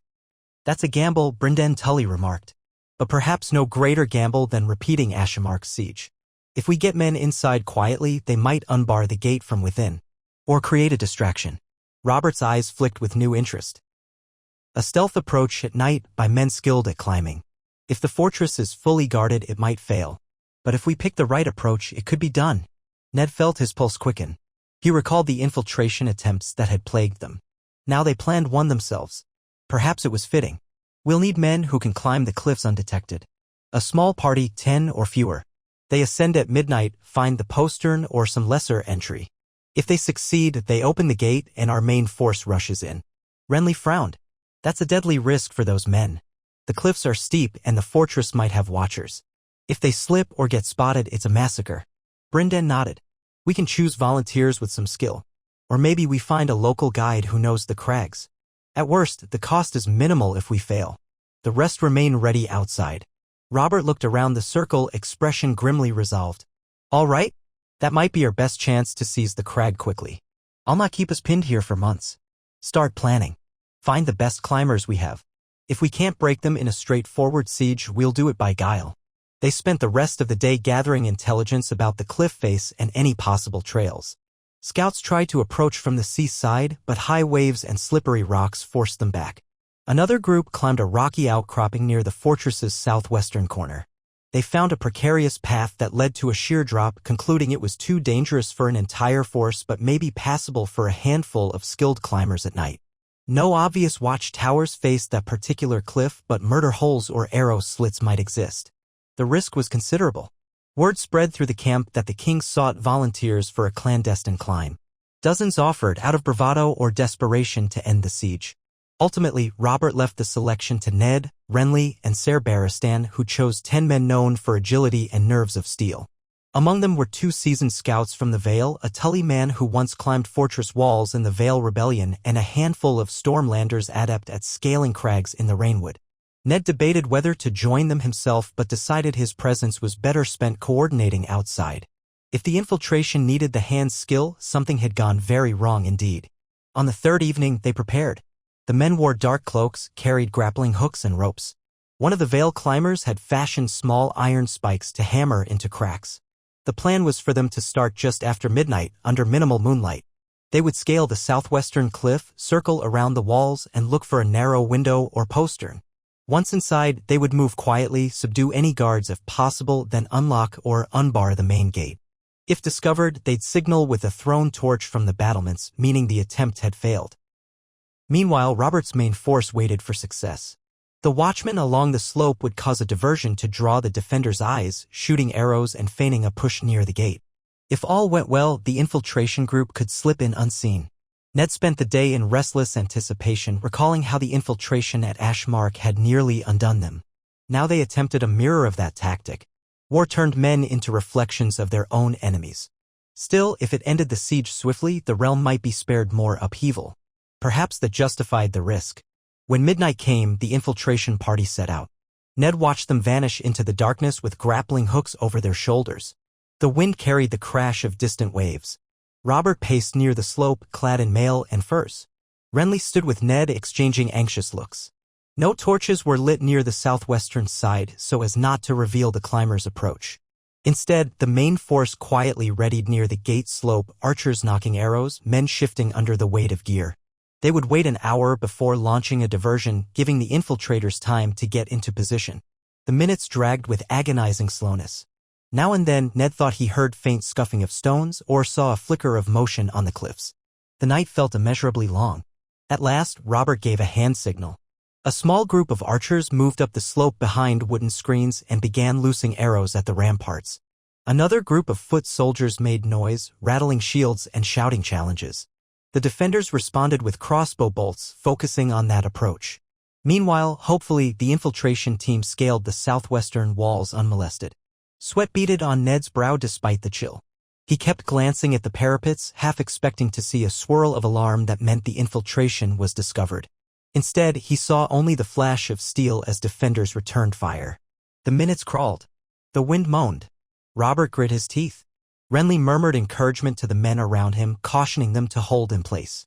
Then, after a stretch that felt like hours, Ned spotted a sudden flare high up on the fortress ramparts, like a torch flaring to life. For a terrifying heartbeat, he thought it was the failure signal. But the infiltration plan had specified that if they succeeded, they would wave a torch once, then douse it quickly. If they failed, they would throw the torch over the wall entirely. The light winked out almost immediately. Ned's pulse hammered. That had to be the success sign. Robert's voice rang out in a fierce whisper. They've done it. Quickly now storm the gate. The men surged up the slope, carrying a ram and portable wooden mantlets. Lannister defenders on the rampart poured bolts at them. The allied archers responded in kind, pinning some. A small volley of flaming arrows soared overhead, sowing confusion among the defenders. Amid the chaos, Ned heard the creaking groan of the fortress gate from within. A hush seemed to fall, as if the world held its breath. Then the heavy gates lurched open, not fully, but enough for men to force their way inside. Robert bellowed forward. His knights thundered ahead, smashing aside what few defenders tried to block the now half-open gate. Ned followed, sword drawn, adrenaline surging. The courtyard inside was smaller than Ashemark's but still spacious, lit by scattered torches. Shouts erupted from every side. The infiltration team emerged from the shadows, having overpowered the gatehouse guards. A cluster of Lannister men rushed from an inner door, but they were too few to stop the flood of Baratheon soldiers pouring in. Ned glimpsed Renly cutting down a crossbowman who tried to reload in a panic. Another group of Tully swords engaged a knot of defenders near a stable. Through the gloom, he saw a pale-haired figure brandishing a sword with deadly speed. Jaime Lannister. The Kingslayer whirled and struck down 2 Stormlanders who approached him, then pivoted to block a pike thrust. Even with the confusion swirling around them, Jaime's skill was undeniable. His sword flashed like lightning. He barked a challenge at Robert. "Come, your grace, if you dare." Robert, spurred by fury, waded through the courtyard, hammer in hand, men clearing his path. He locked eyes with Jaime. A savage smile twisted Jaime's lips. For an instant, Ned thought they might collide in single combat. But a crowd of defenders surged between them, forcing Robert to divert. Jaime took the chance to slip behind a row of barrels. Ned tried to follow, but the press of bodies was too thick. He found himself in the thick of a melee near a cluster of Lannister halberds. A halberd swung for his head. He ducked, slashed at the man's leg. Blood sprayed, and the man tumbled. Another tried to jam the spear point in Ned's gut. Ned blocked, driving his sword into the attacker's unprotected side. Warm blood soaked the man's surcoat. The chaos was deafening, metal on metal, screams, the snort of terrified horses. Slowly, Baratheon and Tully forces seized control of the courtyard. Some Lannister men threw down arms, others retreated inside the keep's main hall. Over near the gatehouse, Robert roared for men to secure the portcullis. Beyond them, watchers pinned down crossbowmen on the walls. The infiltration plan had worked far better than a direct siege might have. The defenders were scattered, apparently not expecting the gate to open from within. Ned glimpsed a Stormland soldier kneeling over the body of one of the infiltration climbers. He must have fallen in the fighting, but the crucial deed was done. A fresh volley of crossbow bolts whistled from the keep's upper windows, forcing men to duck behind crates. In the flickering light, Ned saw Jaime again, retreating into the keep with half a dozen loyal knights. Robert, spurred by unstoppable rage, tried to follow. Ned shouted caution, but the king was already charging through an arched doorway. Men scrambled after him. With the courtyard mostly secured, Ned and others followed to provide backup. Inside, narrow corridors twisted. The walls reverberated with the clash of steel. Lannister defenders tried to barricade doorways. Torches sputtered. Ned heard Robert's battle cry from somewhere up a short flight of steps, so he raced that way, sword at the ready.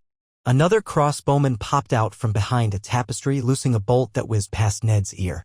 A Tully archer returned fire, dropping the man. They pressed on. Ahead, an echoing hallway opened onto what must be the Crag's Great Hall.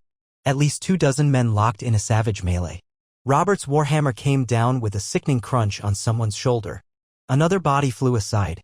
Jaime Lannister stood near the dais in a swirl of battered chairs, defending himself with lethal skill. He had perhaps 5 knights left at his side, each parrying or thrusting as Stormlanders or Tully men closed in. Ned arrived just as Robert swung at Jaime, but the Kingslayer evaded with a graceful step. Their weapons clanged, echoing in the smoky air. Jaime laughed, even with eyes ablaze. "Come on, Robert, show me that rebel's fury of old." He ducked another hammer swing, countered with a slash that Robert barely blocked. Sparks flew. Robert's face twisted in pain, his old shoulder wound, likely flaring. Jaime seized that opening to land a cut on Robert's side, but the king's armor deflected most of the blow. Robert staggered, a snarl on his lips, hammer lashing out again. Jaime leapt back. Before he could press advantage, a Tully soldier lunged at his flank. Jaime pivoted, dispatching the man with a thrust to the throat. Ned advanced, aiming to flank Jaime. But one of Jaime's knights intercepted, driving Ned to defend himself. Their blades met, each ring of steel jarred Ned's arms. He ducked a savage overhand slash and countered, piercing the knight's chest. Blood gushed as the man collapsed. With that threat gone, Ned looked back to see Jaime hooking Robert's hammer shaft with his sword, twisting. For an instant, it seemed Jaime might disarm him. But Robert slammed a gauntlet fist into Jaime's face, staggering the Kingslayer. Blood flew from Jaime's nose. Seizing the moment, Robert heaved a massive swing, but Jaime recovered just in time to sidestep. The hammer cratered a portion of the dais, splinters flying. Ned skirted around fallen furniture, trying to close in. Jaime, breathing heavily, gave Ned a sideways look of disdain. You again, Stark? I hope you're better than last time we crossed swords. Before Ned could reply, 2 Stormland Knights rushed Jaime from behind. The Kingslayer spun, sword whirling in a lethal arc, cutting one man down and forcing the other to recoil. Robert attempted another hammer blow. Jaime sidestepped yet again, retreating toward a corridor. His face glistened with sweat, the gold of his armor spattered with blood, his left cheek swelling from the punch. Farewell for now, Jaime taunted, voice dripping with scorn. Then he turned and sprinted through the corridor, the last of his knights covering him. Robert bellowed in frustration. After him. But more Lannister men poured from an adjoining passage, trying to shield Jaime's retreat. The hall devolved into a swirling free-for-all. By the time Ned and Robert fought their way through, the corridor beyond was mostly empty. A side door stood open, leading to a spiral staircase. They followed, only to find it deserted at the top. Jaime was gone, vanished somewhere in the keep's upper floors or a secret passage. Shouts of "secure the perimeter," and "he's gone this way," echoed from scattered voices. Men charged from chamber to chamber, kicking doors aside. A group found several Westerling family members cowering in a small solar, but no Jaime. Eventually, Robert had to accept that the Kingslayer slipped away once more, possibly through a hidden sally port or up to the ramparts. Meanwhile, the rest of the fortress had fallen. The Lannister defenders either lay dead, surrendered, or barricaded themselves in small pockets. By dawn, the crag was firmly under Baratheon control, though the final sweeps of the keep continued. They discovered the body of the older Lord Westerling in his bedchamber, dead by a sword wound, though who dealt it was unclear. Another tragedy in the swirl of war. Exhausted men slumped in corridors, gulping water, binding wounds. The infiltration approach had succeeded at opening the gate, but a savage fight still ensued. Dozens of Baratheon and Tully men were dead or gravely injured, as were many Lannisters. In a battered antechamber, Ned found Robert pacing, warhammer streaked with gore. His side bled anew, the slash from Jaime's sword deeper than first realized. A maester hurried to wrap bandages, though Robert batted him away impatiently. Jaime, Robert muttered, fury scorching his tone. He was right there in my grasp. And he's gone. Ned spoke softly. We've all men searching the keep's passages and the harbor. Perhaps he can't have gone far. Robert barked a dark laugh. The Kingslayer's cunning. He'll find a crevice to slip through. Or leap into the sea for all I know. This damned war. Another fortress taken, the Lion gone. Is that to be our fate forever? Ned tried to steady his own voice. At least we have the crag. Perhaps that cripples Lannister options further. If Jaime is truly trapped within, we'll find him.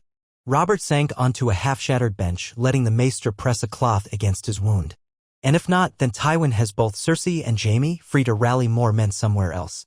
We do this again, while the Ironborn raid, the Tyrells posture, and the capital trembles. He spat, face a mask of bitterness.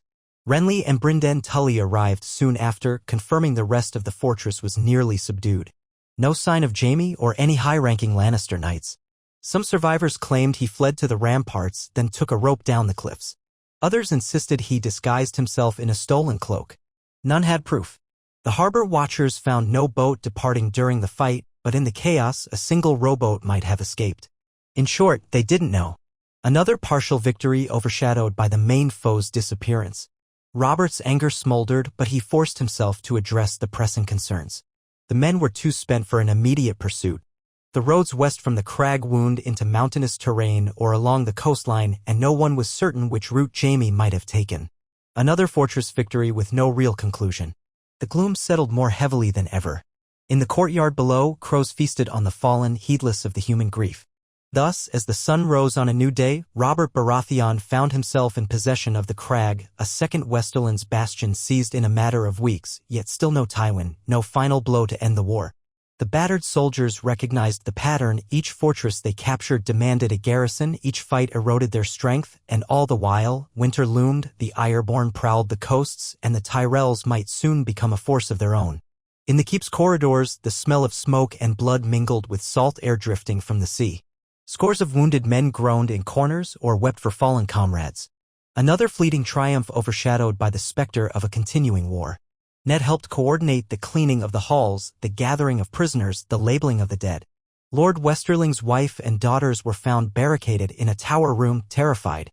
They insisted they had never wanted to harbor Jaime Lannister, but once he arrived with knights, they had no choice. Robert, in no mood for nuance, glowered at them, then demanded they remain under guard until the war's end. He would decide their fate later. Amid the swirl of despair, Ned tried to find any reason for hope. They had forced Jaime to flee again, denied him a secure base.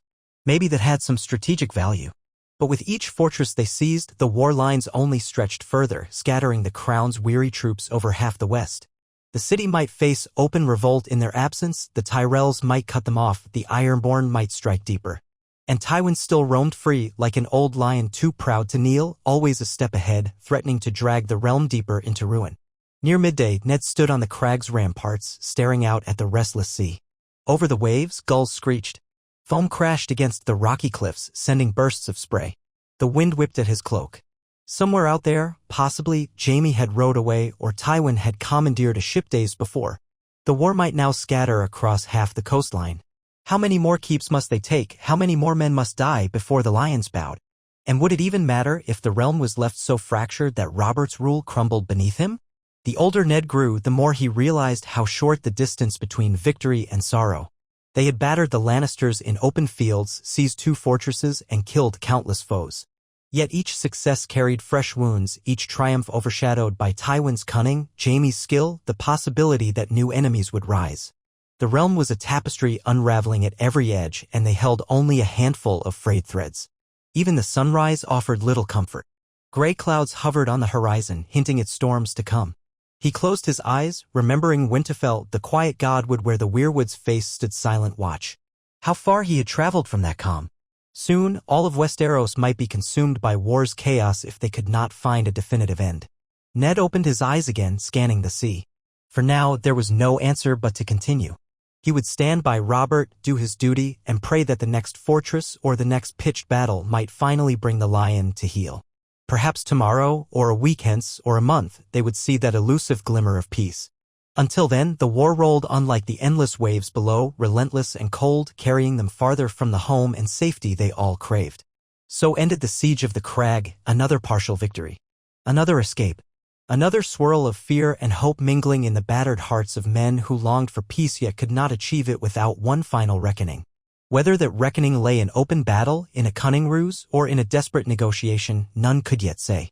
But all sensed that Tywin Lannister and the Queen's children remained the central pivot upon which the realm's fate turned. If the King's fury did not break them soon, the realm itself might shatter under the weight of unending war. Amid that uneasy hush, Ned left the ramparts to begin the laborious process of restoring a semblance of order in the fortress courtyard, aware that the real conflict, the chase, the hunts, the threat of new alliances had only just begun anew. So long as Tywin walked free, so long as Jaime drew steel, no fortress or partial triumph could bring final peace. The battered banners snapping in the cold wind bore silent testimony to the cost that might yet be exacted. And Ned Stark wondered, in his quiet heart, if the realm would survive until the next sunrise found them once again chasing shadows across war-torn hills. A fine drizzle misted the broken walls of the crag at first light, veiling the scars of battle in pale silver. Though the keep had fallen to King Robert's forces overnight, the mood in the courtyard was far from triumphant. Sooty wisps of smoke still curled from overturned braziers and shattered lanterns, drifting above the muddied flagstones that bore dark stains of blood. Everywhere, men stumbled about, sorting supplies, tying makeshift bandages over fresh wounds, or stacking the bodies of the dead for proper burial. Shivering horses stamped in half-collapsed stables, their eyes rolling white with residual fear. The air stank of damp straw, old gore, and churned earth. Near the center of the courtyard, Eddard Stark stood with a knot of grim-faced captains, listening to the irregular beat of rain on his cloak. The previous night's infiltration plan had opened the gates in a bold stroke, letting Robert's host flood into the fortress before the defenders could mount a true defense. Yet once again, Jaime Lannister had slipped away, possibly scaling down the seaside cliffs in the chaos or finding a concealed tunnel that led to some cove. Men had scoured the fortress since dawn, but no sign of the Kingslayer emerged. The men he had left behind lay in scattered pockets of surrender or defiance, and the morning's damp hush felt thick with the knowledge that their victory had proven partial again. "Any chance he's still hiding in one of the towers?" asked a Tully sergeant with a battered nose. His voice carried faint hope that they might unearth Jaime in some secret nook. Ned shook his head. "All night we searched." Brynden Tully's men went floor by floor. Ser Barristan double-checked the stable cellars and old storerooms. "He's gone." A handful of watchers claimed they saw a rope down the cliff's western face. If he made it that far with a small band, he could row along the coast. His eyes flicked to the sky. We can post watchers along the sea, but the coastline is riddled with coves. In the dark, a single skiff might vanish in minutes. A hush followed. The assembled captains exchanged looks that hovered between weariness and disappointment. The fight had been brutal yet brief. Many had glimpsed Jaime's distinctive golden armor in the smoky corridors.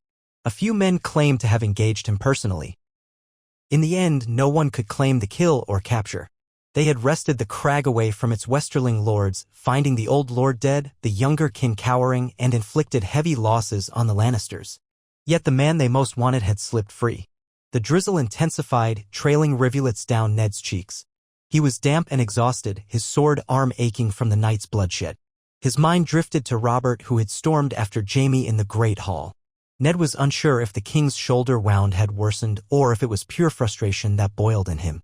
Likely both. Robert had not been seen since dawn, except for a moment on the ramparts where he raged about the cursed cunning of these lions. Ned dismissed the captains to their tasks, securing prisoners, salvaging provisions, and walked toward the keep's main entrance. Broken shards of a heavy oaken door lay strewn about and battered shields clanged underfoot. 2 gold and red surcoats flapped over the bodies of Lannister crossbowmen who had tried to hold the threshold. Inside, the corridor opened into a smaller entry hall hung with tattered banners showing seashells for House Westerling. A pair of battered sconces guttered with weak flames, barely holding the gloom at bay. A thick smell of damp stone and old blood clung to the air. Light from arrow-slit windows showed flecks of dust swirling. Ned stepped carefully around a collapsed wooden bench, turning down a side passage that sloped upward to the castle's mid-level chambers. 3 Tully soldiers stood guard at the next intersection, their halberds braced. They nodded to Ned, letting him pass. He followed the corridor to another half-ruined door. A muffled rumble of voices reached him from within. Pushing aside the splintered frame, he entered what looked like a once elegant solar with high windows that overlooked the sea. King Robert Baratheon loomed near the center, still in his dented plate, one hand resting on his warhammer's head, the other pressed to a fresh bandage at his side. Blood had seeped through the linen. A short distance away, Renly paced restlessly, brow furrowed. Ser Barristan Selmy stood with his white cloak stained by soot. Lord Brynden Tully was also present, eyes sharp, arms folded. In the corners, a few scribes hovered with sheaves of parchment. Someone had upturned a table and chairs in the night's battle, the broken remnants now leaned against the wall. At Robert's feet knelt a trembling figure in a torn surcoat of House Westerling, a middle-aged knight with a streak of gray at his temples. 2 Tully guards pinned him by the shoulders. The man looked half delirious from fear or fatigue. At Ned's entrance, Robert glanced up, face set in a scowl. "Here is one of Westerling's knights," the king said brusquely, lifting his hammer a fraction. "He claims ignorance, insists they had no choice but to let Jaime in. I want to know if he's lying about Tywin's plans." Ned stepped forward, scanning the knight. Rain dripped from his own cloak onto the cracked floor. "We'll see if he knows anything of use." He knelt, voice quiet. "Sir, what's your name? And do you truly have no knowledge of how Jaime came to stay here?" The knight cleared his throat, eyes flicking nervously from Ned to Robert. "Ser Vicon Oscary, my lord." "Your grace. We didn't have a choice. Ser Jaime arrived 3 days ago, claiming Lord Tywin had commanded him to hold the crag if Ashmark fell. House Westerling is sworn to the Lannisters, you see. My lord, old Lord Westerling, was too frail to defy them. So we let Ser Jaime's men in. He said they only needed a place to regroup. We never asked for war with the king. But once they were inside, what could we do?" Robert made a harsh sound. "You could have yielded to me upon my arrival. Saved your fortress from a night assault. Instead, you let the Kingslayer fortify." A pained scowl drew lines around his eyes, and he pressed a hand to his side. His wound clearly bothered him. Ser Vicon swallowed hard. I tried to counsel that we must consider yielding if the king showed in force. Ser Jaime wouldn't hear it. He posted men at the gate, said he'd hold or die. Then the infiltration, oh gods, so many died so fast. I never thought it would come to this." Ned exchanged a glance with Ser Barristan. "And Tywin, what do you know of Lord Tywin's whereabouts? Did Jaime say anything about where he might be?" The knight shook his head rapidly. "Only that Tywin was further west, possibly near Lannisport or traveling south. I know nothing certain. Ser Jaime told us to hold the crag in case you came.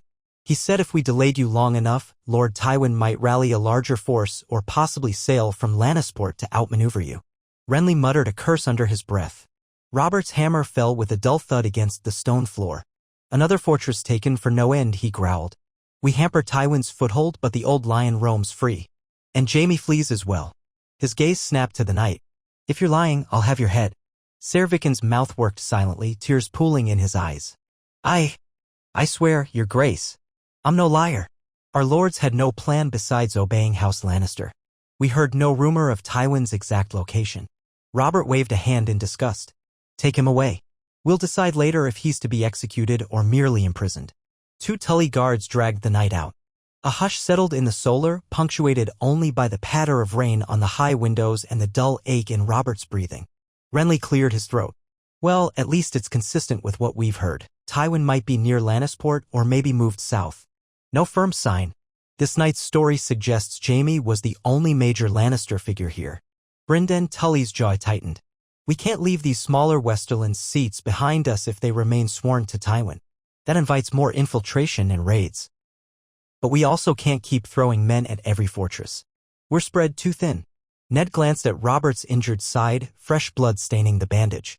Your grace, you need that wound seen to properly. Let a maester patch it before infection sets in. Robert made a dismissive sound. I'll endure. I'm more concerned about how to proceed. Another fortress in our hands, but another swirl of unknowns. The men are exhausted and battered. If Tywin truly is near Lannisport with a larger force, do we chase him again? His eyes held a raw desperation torn between the drive to finish the Lannisters and the knowledge that the realm was unraveling. Ned answered softly, we can't remain here indefinitely. The Ironborn raids, the Tyrell threat, unrest in King's Landing. The realm needs the king's presence. Or at least, it needs resolution. If Tywin has indeed gone to Lannisport, then either we confront him once more or we consider a different approach. A different approach, meaning what? Robert spat. Negotiate? Bend the knee to that traitorous bastard? Never. Renly put a tentative hand on Robert's good arm. No one said bending the knee, brother. But perhaps we should gather a larger force near the rock if that's Tywin's stronghold and besiege it properly rather than chase him from lesser castle to lesser castle. We keep outfoxing each other. Meanwhile, the realm bleeds. Barristan nodded. A siege of Casterly Rock would be a major endeavor, but if we force Tywin to defend his seat, he might either fight in the open or yield.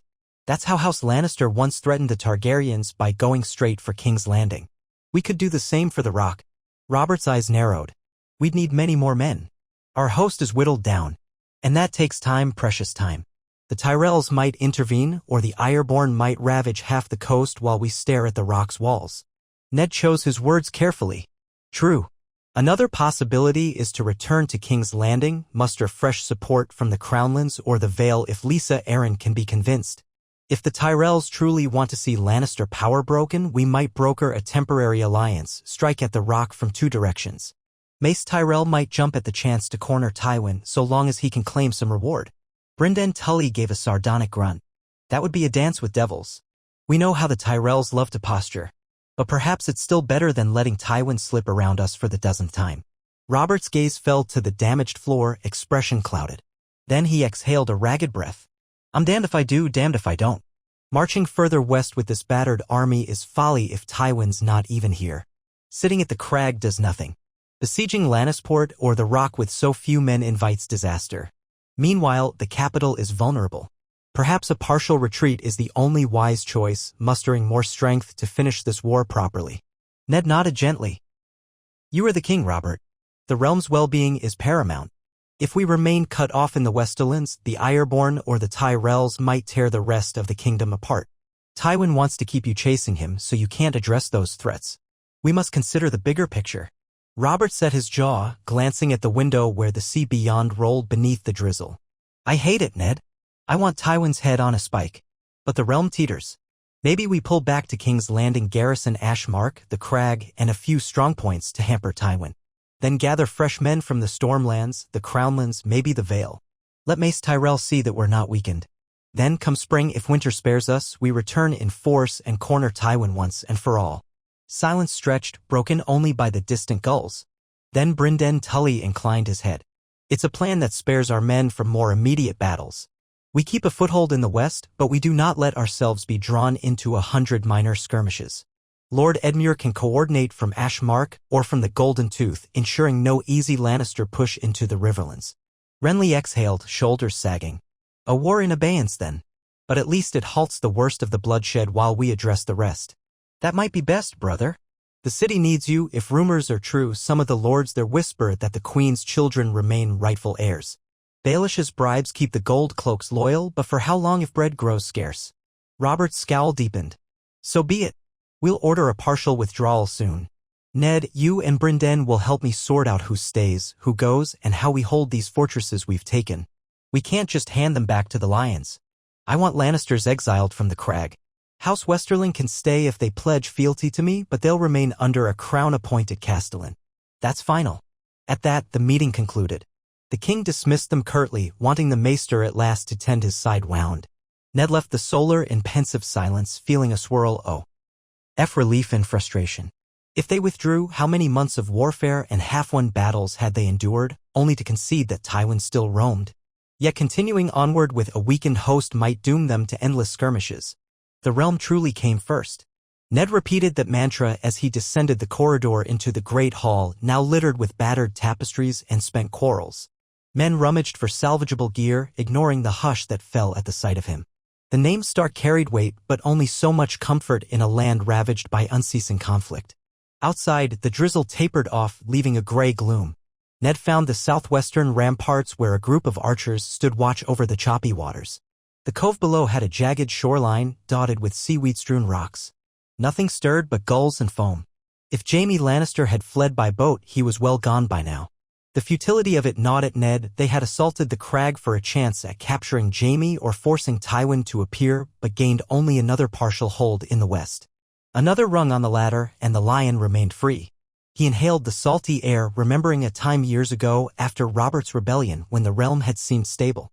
They had feasted in King's Landing, illusions of harmony. Now illusions were all that remained. Duty weighed heavier than a mountain.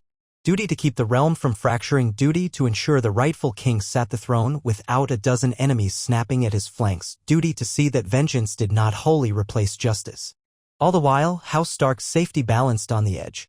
Sansa and Arya were in King's Landing, presumably safe under watchful eyes, but for how long if chaos reigned? He turned away from the ramparts, letting the archers resume their vigil. In a shadowed corner near the gatehouse, Ned spotted the infiltration group's survivors, nursing bruises and minor wounds. He walked over, offering a few words of thanks. The climbers had risked their lives to open the gate from within. 4 of them had perished in that act. The rest wore hollow stares, half grateful, half racked by guilt. They had done all that was asked, yet the war's end seemed no nearer. Your courage ensured our entry, Ned told them quietly.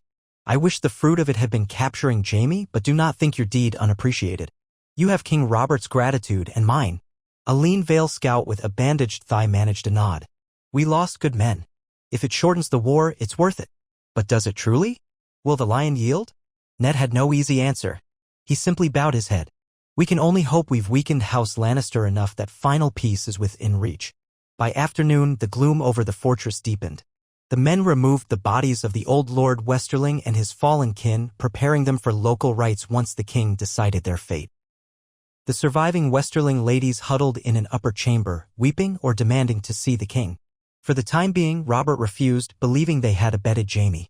Ned suspected they were merely caught in Tywin's net, but in war, nuance seldom prevailed. That evening, Ned and Brynden Tully set about drafting orders for the partial retreat. The fortress needed a castellan and at least 100 men to hold it. Another garrison would remain at Ash Mark. The roads linking them should be patrolled by Tully riders, ensuring no Lannister resurgence. Edmure Tully, with a smaller force, would remain in the Riverlands to watch the Golden Tooth. Meanwhile, King Robert and the main column would begin the journey back to King's Landing within a fortnight, marching east through the ridge roads. If Tywin dared show himself, they would face him in open battle. But the idea of chasing further into the Westerlands with so few men had become impossible. The realm was too large, the threats too many. Renly hovered by the flickering lamplight, scanning the maps. It's not what we dreamed of, is it? That we break Tywin once and for all. Instead, we hold 2 battered fortresses, a wide swath of empty farmland, and a precarious supply line. No guarantee Tywin won't slip around us to threaten the Riverlands again. Ned dipped his quill in ink, sighing. Yet there's no better path. The army's exhausted, winter looms, and the capital calls. We can only pray this partial occupation will hamper Tywin enough that he can't sally forth with a huge force. By the time next spring arrives, we might have alliances in place to finish him. The Blackfish nodded. I'll do what I can for Ashmark. We'll keep the Golden Tooth, the Crag, and perhaps Harrenhal in mind as strategic points. If Tywin tries to muster an army in the west, we'll have ravens out in a day's time. It's all we can do. They worked late, scribes copying official orders. The king joined them briefly, leaning on the back of a chair as he read the documents. Though a swirl of resentment still colored his gaze, he grudgingly approved the plan. With each stroke of the pen, the grand push to corner Tywin became little more than a battered stalemate, overshadowed by the realm's wider crisis. On the morrow, Robert summoned the leading knights to the Great Hall for a formal announcement. Dozens gathered in the half-cleared space, standing among the wrecked benches and sundered tapestries. The rain had ceased, leaving watery daylight shining through arrow-slit windows. Robert, wearing a fresh surcoat over his bandaged chest, addressed them from a dais near the dais's battered remains. He spoke bluntly, voice echoing, "We have taken the Crag as we took Ashmark before it, depriving House Lannister of 2 footholds in the west. Their precious Jaime fled like a craven. But the realm's safety demands we not linger. We'll leave a garrison here, as we did at Ashmark, to hold the land. The rest of us march east soon. Those who are too wounded to travel at pace will remain under the maester's care. If Tywin Lannister dares challenge us on the road, we will meet him in battle. Otherwise, we gather fresh might to crush him properly once the winter threat passes." Some men exchanged relieved glances, seeing a chance to escape further fruitless sieges. Others frowned, sensing unfinished business. Robert continued, fists clenched, "Do not take this as defeat. We have hammered the lion at every turn. He scuttles away, refusing open combat. Let him scurry in the shadows. When we come west again, it will be in force to end this. In the meantime, stand tall. You have served your king with valor.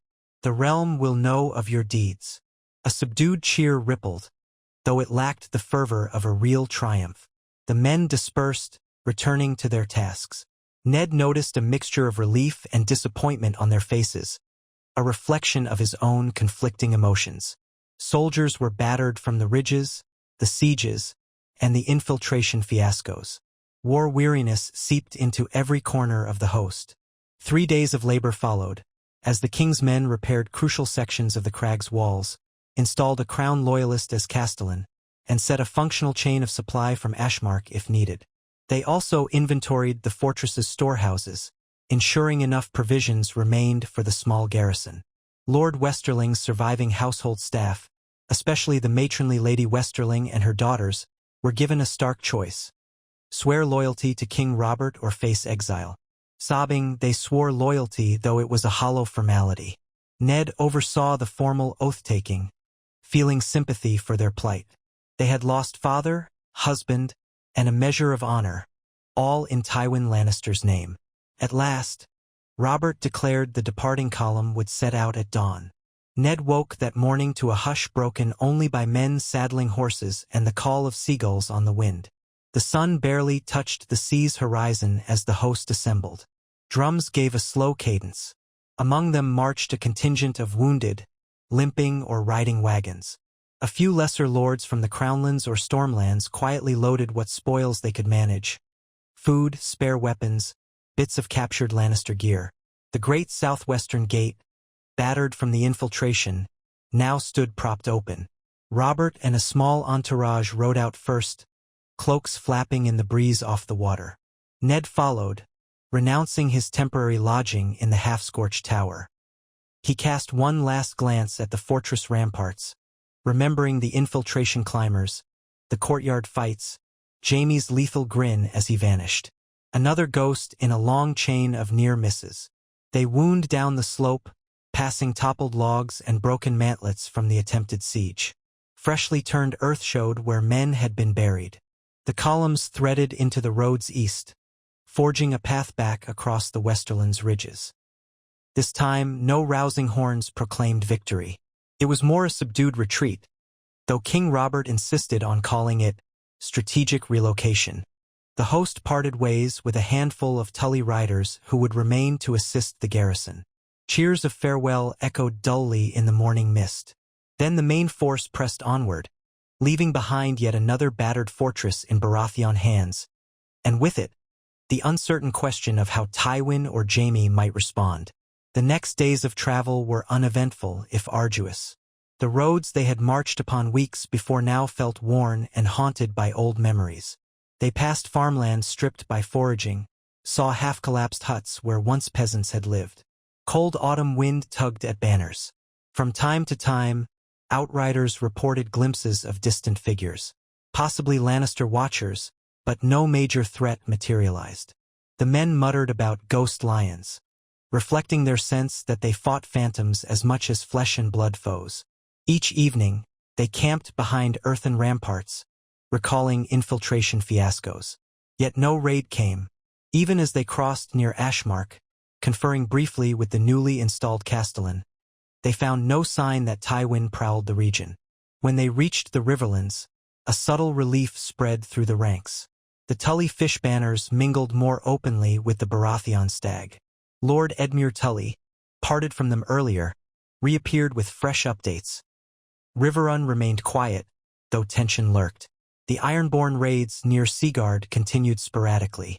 Lord Jason Mallister had pushed them back but demanded more support. The Vale Knights under Ser Vardy's Aegon had returned to the Eyrie or lingered near the crossroads, uncertain of Lady Lisa's next move. Each new snippet reaffirmed that the realm's troubles festered in multiple quarters. Soon, Robert's army angled south along the King's Road, heading toward King's Landing. They marched in a gloom of battered pride. The nights grew colder, the days shorter. A small caravan of wounded men lagged behind, accompanied by a rearguard that scouted for Lannister pursuers. None manifested. It appeared Tywin had chosen not to challenge the king's withdrawal.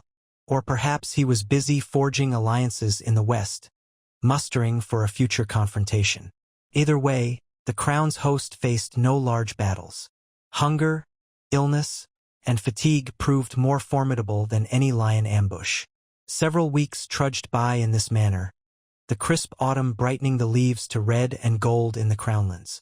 Every morning, Ned rose, stiff and sore, to watch the colors fade from the trees, feeling time slip toward winter. Now and then, Robert let out curses about how the stag hunts the lion, only for the lion to vanish. But no fresh plan emerged beyond returning to the capital. They gleaned news from travelers who had heard rumors of Mace Tyrell's partial mobilization in the Reach, the Ironborn continuing raids, and whispers that King's Landing itself seethed with tension over the Queen's rumored flight and the children's uncertain fate. At long last, the column neared the outskirts of King's Landing. The stench of the capital reached them before the walls loomed into view. Smoke from countless chimneys blurred the horizon. Displaced peasants and ragged common folk thronged the roads. As Robert's host approached, they parted or bowed in awe, uncertain whether to cheer or cower. Some recognized the king's banners, though their excitement was tinged with a war-weary hopelessness. Ned saw how gaunt faces stared from roadside hovels. The city had grown more crowded with refugees fleeing raids or scarcity. A hush lay over these outskirts, a hush that broke now and then with distant shouting from city gates. The war had drained hope from many hearts. King Robert and his guard rode at the front, battered armor still showing scuffs from the crag. The gold cloaks guarding the gates scrambled to open them wide, murmuring about how they had worried for the king's fate. Robert breezed past them, eyes scanning the city's grimy streets. Ned followed, noting how many shops stood shuttered or half-empty. Lines of poor souls waited near a bread cart under watchful gold cloaks. The crowds parted, some cheering faintly, others only gawking. Inside the Red Keep, the returning soldiers dismounted in the outer ward with palpable relief. Stable hands hurried to take the tired horses. Servants in crown livery looked on, blinking at the grime and weariness of the king's men. The yard, once so full of Lannister red cloaks, now showed only a handful of watchers in Baratheon black and gold. Word spread swiftly, the king was home at last. Ned glimpsed household staff scurrying about in excitement or fear. Up near the keep's main entrance, Peter Baelish stood with a mild smile, flanked by a pair of gold cloaks. Grand Maester Pycelle hovered nearby, bowing in an obsequious manner. Neither Cersei Lannister nor any of her children were in sight. Presumably, they remained somewhere far west or traveling with Tywin. That left Baelish and Pycelle as the face of the capital's administration. Ned swung down from his horse, his muscles protesting. The journey from the crag had worn him out more than he cared to admit. He noted that Robert was scowling deeply at Littlefinger, evidently bracing for a swirl of unpleasant news. The king wasted no time in addressing it. "So, Baelish," Robert barked, voice echoing off the stone walls, "what chaos do I return to? If you're still master of coin, how fares the treasury, the city watch, the merchants? And what are these rumors about Iron-born raids and Tyrell armies?" Baelish gave a smooth bow. "Your Grace, we've managed to maintain order in the city thus far. The gold cloaks remain loyal, if a bit anxious about provisions and pay. We have new levies from certain Crownlands lords, which helps with local security. As for the Ironborn, it's true they've raided some coastal villages in the Reach, but they haven't ventured near the Blackwater or King's Landing. Mace Tyrell. Well, rumor says he's in the midst of half a mobilization, but I suspect he's waiting to see if you or Tywin offers him better terms once the dust settles. Meanwhile, trade trickles in, but the city is overcrowded with refugees from the war-torn Riverlands. Bread prices rose significantly. I've had to funnel coin to keep the small folk fed. It's a delicate balance." Robert ground his teeth, then glanced at Pycelle. The Grand Maester bowed, tapping his staff nervously. Yes, quite so, Your Grace. Some lords in the capital fear an invasion from the west or from the sea, but no sign has emerged of an actual threat. The city remains stable. Barely. Ned studied Baelish's calculating eyes, reading a certain glimmer of satisfaction in them. Perhaps Peter was proud that his manipulations of the treasury had kept King's Landing from outright collapse. Or perhaps he was merely enjoying the feeling of having knowledge the king lacked. Either way, Robert let out a long breath and stalked away from them. The king's retinue parted to let him pass, heading toward the keep's inner corridors. Ned caught up quickly, ignoring the curious stares from lesser courtiers. He felt unclean after weeks of campaigning. Hair matted, cloak stained. The Red Keep's polished floors and high ceilings contrasted jarringly with the memory of fortress dungeons and muddy roads. Inside, they found that the main hall leading to the throne room was only lightly populated. Some lords, a few merchants seeking an audience, a pair of gold cloaks on patrol. Robert didn't stop. He led them straight to the small council chamber, motioning for Ned, Renly, Ser Barristan, and Baelish to follow. Pycelle waddled behind, wringing his hands. They entered the same council room Ned recalled from his earliest days as Hand. A polished wooden table, tapestries of the realm's sigils, high arched windows. The chairs awaited them in a wide arc. Robert sank heavily into the seat at the head, wincing as his side wound no doubt pulled.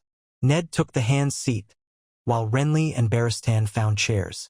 Baelish slid in with a polite smirk, Pycelle lowering himself with a grimace. Once the door was shut, Robert turned to Baelish. "Let's have the rest. Spare me courtesies. I want a full accounting, food stores, coin in the treasury, the city's mood. All of it." Peter folded his hands. "Certainly, Your Grace. The short of it, the crown is deeply in debt, though that's no surprise. We owe the Iron Bank of Bravos a tidy sum, not to mention some local lenders. But we've managed to keep paying the gold cloaks and distributing basic bread rations to the influx of refugees. Riots have been averted so far, but tension runs high. If we do not restock the granaries soon, or if winter hits harshly, we might see real unrest. Many blame the king's war for driving them from their farms." Robert cursed. "And the lords? Any openly speaking treason?" Baelish's lips curved. "Openly? No. But a few from houses once close to the Lannisters murmur that Joffrey was the rightful heir. They lack the force to act, especially while the gold cloaks remain loyal to you. But seditious whispers could spark something if we had a serious food shortage or another crisis. For now, it's just talk in wine-soaked corners." Renly interjected, "Any sign that Mace Tyrell is meddling near the city? Marching an army up the King's Road?" Baelish shook his head. "Not near the capital, no. The Tyrells remain in the Reach. Some suggest they mean to control the southwestern coast, pushing back the Ironborn and lording over trade routes. If they sense weakness in you or Tywin, they might push further. But for the moment, it's stasis." Ser Barristan frowned. "What of the Queen's supporters? Does anyone know where the children are? We suspect they're with Tywin, but do city rumors hold any new clue?" Pycelle cleared his throat, hands trembling on his staff. "Various stories swirl, Ser Barristan. Some say the Queen fled to Casterly Rock, others to Lannisport, still others that she's disguised in the countryside. No credible sightings. The small folk heard you discover Joffrey's illegitimacy, but half of them cling to the old notion that he's the rightful heir. Another portion believe your new statements. Confusion abounds. Without the queen physically present, no large faction rallies behind them. But the potential remains. Ned drummed his fingers on the table, remembering the vow he had made to Robert to protect the realm from Cersei's deception. At least Cersei hasn't reappeared to ignite a civil clash in the streets. For now anyway. If Tywin reasserts a claim, though, it might stoke that faction. Robert sank back, eyes heavy-lidded with fatigue. So we've a city teeming with refugees, short on food, riddled with rumor. The ire-born nibble at the edges, Tyrell straddles the fence, Tywin remains free in the west. And I've returned with an army half-dead. From the campaign. Gods preserve us. He let out a bitter laugh. Well, we do what we must. Baelish, keep paying the gold cloaks if that's the only way to keep them loyal. Pycelle, ensure the granaries aren't hoarding or cheating the small folk. Start seeking shipments from the Reach or Storm's End if needed. I'll not have a riot in my city. Renly, you help coordinate with the Stormlands. Summon more men if we must. Ned, you're still my hand, by the gods, I need your counsel more than ever. The rest of the realm might tear itself apart if we can't hold the center. The meeting ended with a sense of urgent but scattered tasks. The realm was like a ship battered by storms on all sides, each wave threatening to tip it over. Ned left the council chamber, longing for a moment of quiet. He made his way to the Tower of the Hand, passing corridors that felt eerily familiar and yet changed by the tension that clung to the Red Keep. Guards gave him respectful nods or pitying glances as if acknowledging the burden he carried. At the tower's base, he encountered Ser Roderick Castle, the loyal Northman who had helped watch Ned's daughters in the king's absence. Ser Roderick bowed, face lined by worry and travel dust. My lord, Roderick said softly. I'm glad you've returned. The girls missed you dearly. Ned felt a swell of relief. They remain safe? Roderick nodded. Yes, though Sansa has grown quieter of late, worry and rumor swirl among the ladies. Arya keeps to her lessons with Syrio Farrell, that Braavosi dancing master. She's restless. Lady Sansa asked me daily if you'd return triumphant. A faint smile tugged at his mustache. We told them you would do your duty. Ned closed his eyes, relief and guilt mingling. He had left his daughters here, hoping to quell the Lannister threat quickly. Months had passed, and the war had only grown more tangled. I'll see them at once. Thank you, Roderick. He climbed the tower steps, ignoring the pull of exhaustion in his limbs. 2 gold cloaks stood watch outside the upper chambers assigned to House Stark. Within, he found a small common room warmed by a brazier, and from an adjoining door, he heard a gasp of surprise. Sansa rushed in, her auburn hair pinned in an elegant style that had half collapsed. The moment she saw Ned in his road-stained cloak, she froze, eyes brimming with tears. Father, she exclaimed, crossing the floor in a sudden rush, halting just short of throwing herself into his arms. She had grown more mindful of decorum. But Ned pulled her close anyway. He felt how thin she'd gotten, how worry had etched lines into her once carefree face. I'm back, my sweet girl, he murmured, pressing a gentle hand to her hair. Safe and whole. She sniffled. They said you were chasing the Lannisters in the west, that you took forts but faced such dangers. The gossip in the keep is dreadful. Ladies whisper you might never return or that you would come back wounded beyond recognition. I'm alive, Ned said, a gentle smile. And we did take 2 strongholds, though the war is not over. Where is Arya? As if on cue, Arya appeared in the doorway wearing breeches and a tunic more befitting a stable hand than a lady. Her hair was cropped shorter than Ned remembered and she held a wooden practice sword. On seeing Ned, a bright grin lit her face, though she tried to mask it with a casual shrug. Took you long enough, she said, voice quivering with relief. Then she ran forward, hugging him fiercely around the waist. Ned's throat constricted. He stroked her hair. I'm sorry it took so long. War seldom goes as planned. Arya pulled back, studying his lined face. You look tired. Is the fighting done? Ned shook his head. Not done, but quieter. King Robert has returned to handle matters here. We'll see how it goes. He paused, letting his eyes settle on both daughters. I missed you both more than I can say. Are you well cared for? Enough food, warm clothing? Sansa nodded quickly, though she cast a wary glance at a half-closed door. Yes, father. Ser Roderick and Septim Ordain see to our needs. The keep isn't as lively these days. Many lords left with you or they keep to themselves. Sometimes the queen's supporters glare at us, but the gold cloaks protect us. Arya snorted. I protect myself. She patted the wooden sword.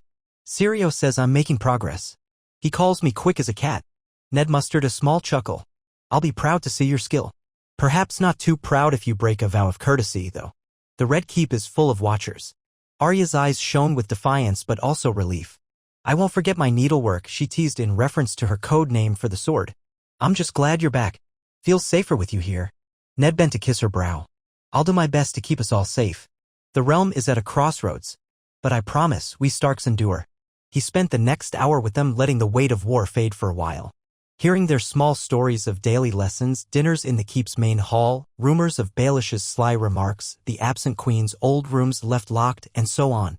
Sansa's eyes lit whenever she spoke of potential dancing or songs in the evening feasts, though those had grown rare.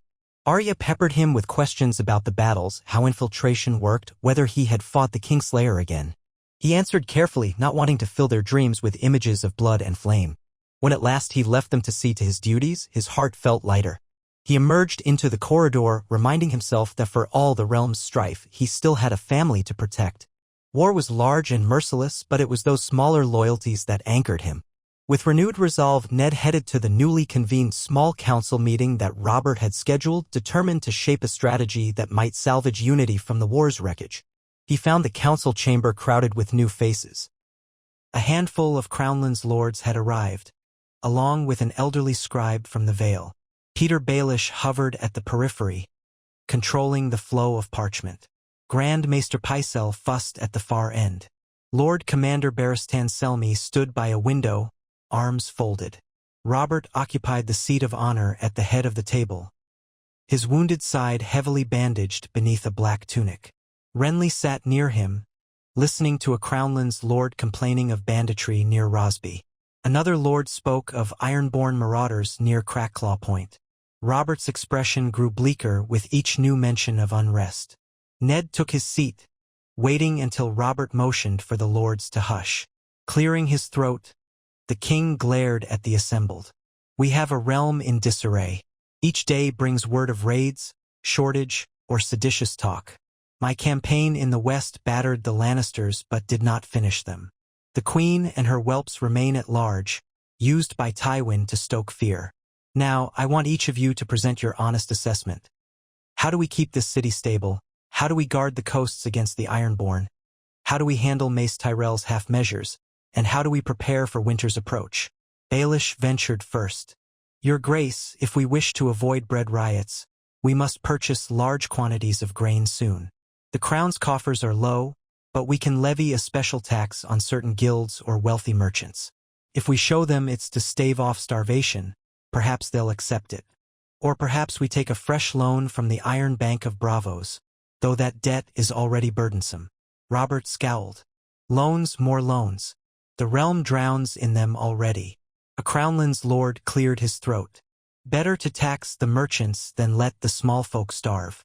Once the city hears that the king is short on bread, we risk revolt. My own lands near Rosby can spare some grain, but not enough for all these refugees. We'd need shipments from the Reach or Storm's End. Renly nodded. Storm's End can send some, though the Stormlands are not overflowing. The Tyrells are the biggest source. If they sense we're reliant on them, they might demand concessions. Baelish offered a sly smile. Mace Tyrell loves to posture. If we approach him diplomatically, promise him certain trade privileges or a future alliance in a post-war settlement, he might send grain. If Tywin begs him for help, Tyrell might weigh which side offers the greater advantage. We can best him in cunning if we're careful, Your Grace. Robert swore softly, massaging his temple. I hate kowtowing to that bloated rose, but fine, if it keeps the city from erupting, we do it. Meanwhile, the Ironborn loom. Ned, do we have any sense of how widely they've spread from the west coast up toward the Neck, or into the Reach? Ned paused. From the rumors, they mostly harass the southwestern coastline, striking sporadically. Lord Jason Mallister fights them near Seaguard in the Riverlands. The Greyjoys might attempt deeper raids if they see opportunity. The north remains largely untroubled, though the Iron Islands have raided those shores in times past. We can strengthen the royal fleet if we muster ships from Dragonstone or the Crownlands, or call upon Stannis in the Narrow Sea, though he's been elusive of late. If the Ironborn sense we're fortifying the western seas, they might back off.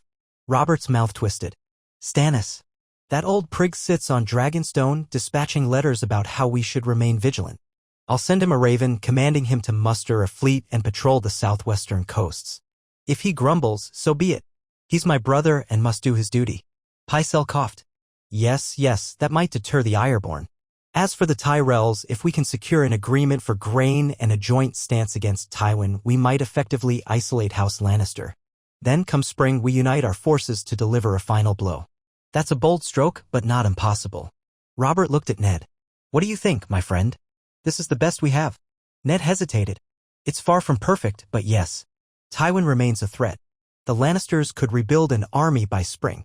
Jaime might rejoin him, or might reignite in the west. But if we gather alliances and keep the city stable, we'll be stronger then. Our partial footholds at Ashmark and the Crag hamper his movement. Edmure Tully and Brynden watch the Riverlands. We can focus on the capital's stability, the Ironborn's mischief, and forging some accord with Mace Tyrell. That at least buys us time.